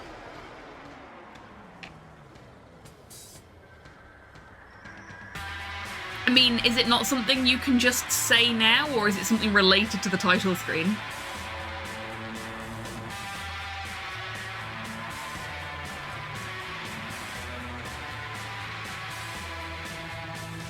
I didn't get teary-eyed, but I definitely had that oh no feeling when I found the car.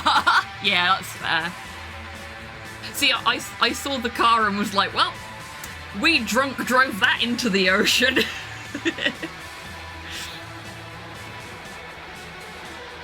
We have really literally tried to remove ourselves from the face of the earth multiple times, and the universe has gone, nah mate, you're sticking around.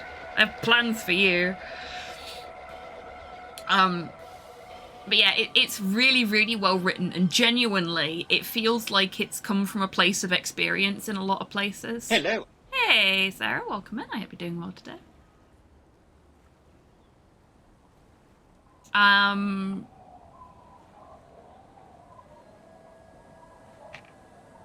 Yeah, I do feel like it's come from a place of experience, because some of the stuff that's in there, like, it's so personally written, if you know what I mean. Like, the mental health stuff it's really sensitively written as well. Like, it's dealing with some heavy shit, and it's dealing with it from an internal perspective. So there's only so tactful you can be with that, but they found a way to deliver that kind of information really tactfully, but also to give you the option to be less tactful if you want to. And I also appreciate that they point out how strange it is that he is, like, very definitely not aligned with the standard perspectives and politics of people of his profession.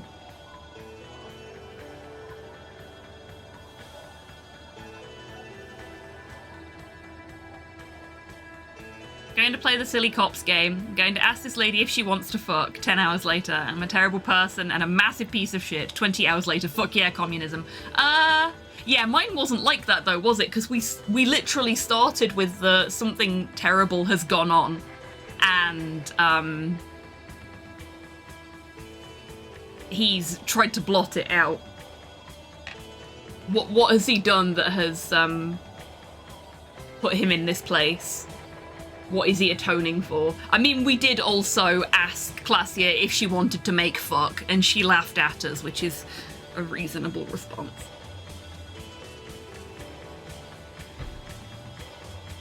I loved everything about the big reveal at the end. That was so good.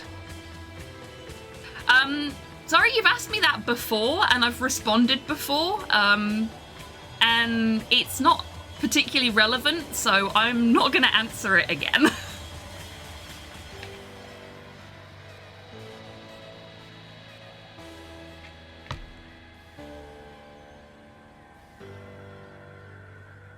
Because you've asked me that 3 times now.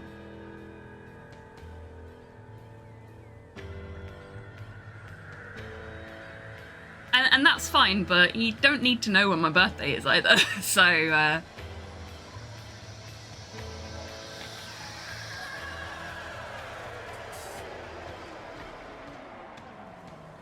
Jesus Christ, so many people worked on this.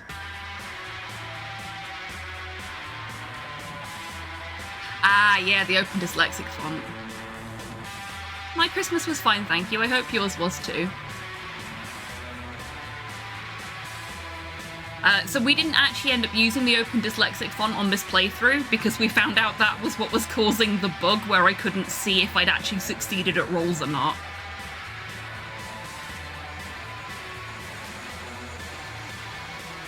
I don't want my birthday to be a national holiday, Soup.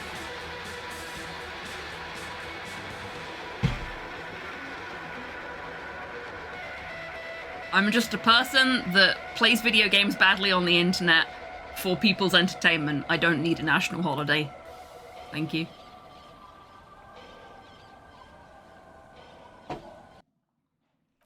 Okay, Rocket, we are back at the main menu. What did you want to point out?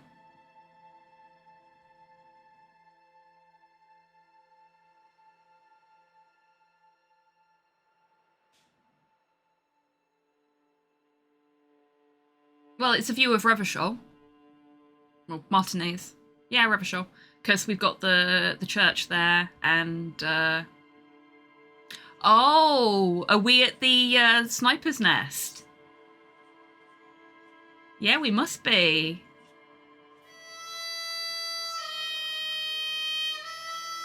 Oh, I very much did Sinister welcome in. That's very cool.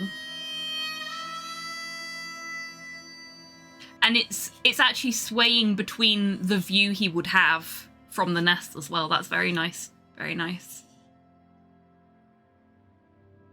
Yeah, very clever. It was right there from the start. Yeah. Going back to what I said earlier, he was always there in the background. We just, you know, we never paid the right people enough mind to notice him. Which in and of itself is its own very cutting little bit of commentary.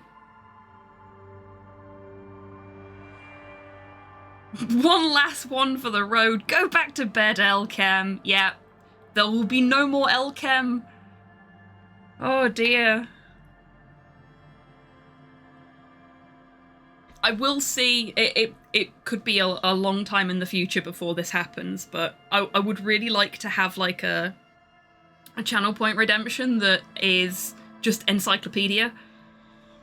Like a random fact encyclopedia. You know from when we first found out about Contact Mike. And since I only got here in time for the credits, the ending wasn't spoiled for me. Hooray! It's all coming up Millhouse. Okay, I think we're good. I think we're good. That means that we're done for the day as well. Turns out the butler did it. Yeah, it was the butler.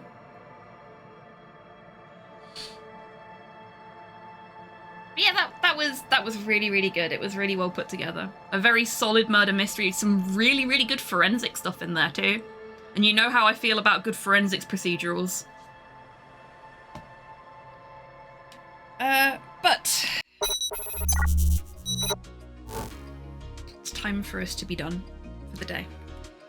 Didn't get to do any speedrunning today, which is a shame because I spent time last night after the stream setting up an official wheel for the channel for when we start doing Speed Fun Day again, but that'll have to be next Sunday that you get to see that. I will do my best, Torpor. Thank you for being here. And thank you for the congratulations. Bye. Okay, let's see if we can find somebody to send you lovely folks over to. What do I feel like sending you to watch?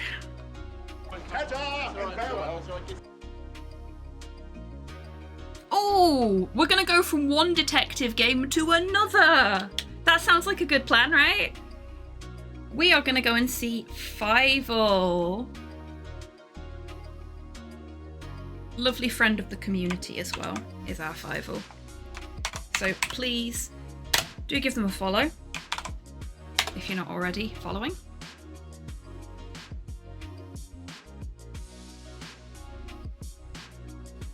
Okay. I will be back on Wednesday. We are finally getting back to some Ace Attorney for Court is in session. So hopefully I'll see you all then. Thank you for joining me on this wild, slightly drug-filled ride. It has been such a blast. Looking forward to all the new games we're going to play this year as well. See you on Wednesday for some objections. Indeed. Right. Hopefully I'll see you all on Wednesday. Until I do see you all next, I want you lovely folks to take care of yourselves. Take care of each other. Be the cryptid you want to see in the reads. And have a fantastic fucking week, everybody. However you end up spending it. Now, go say hi to Fievel for me.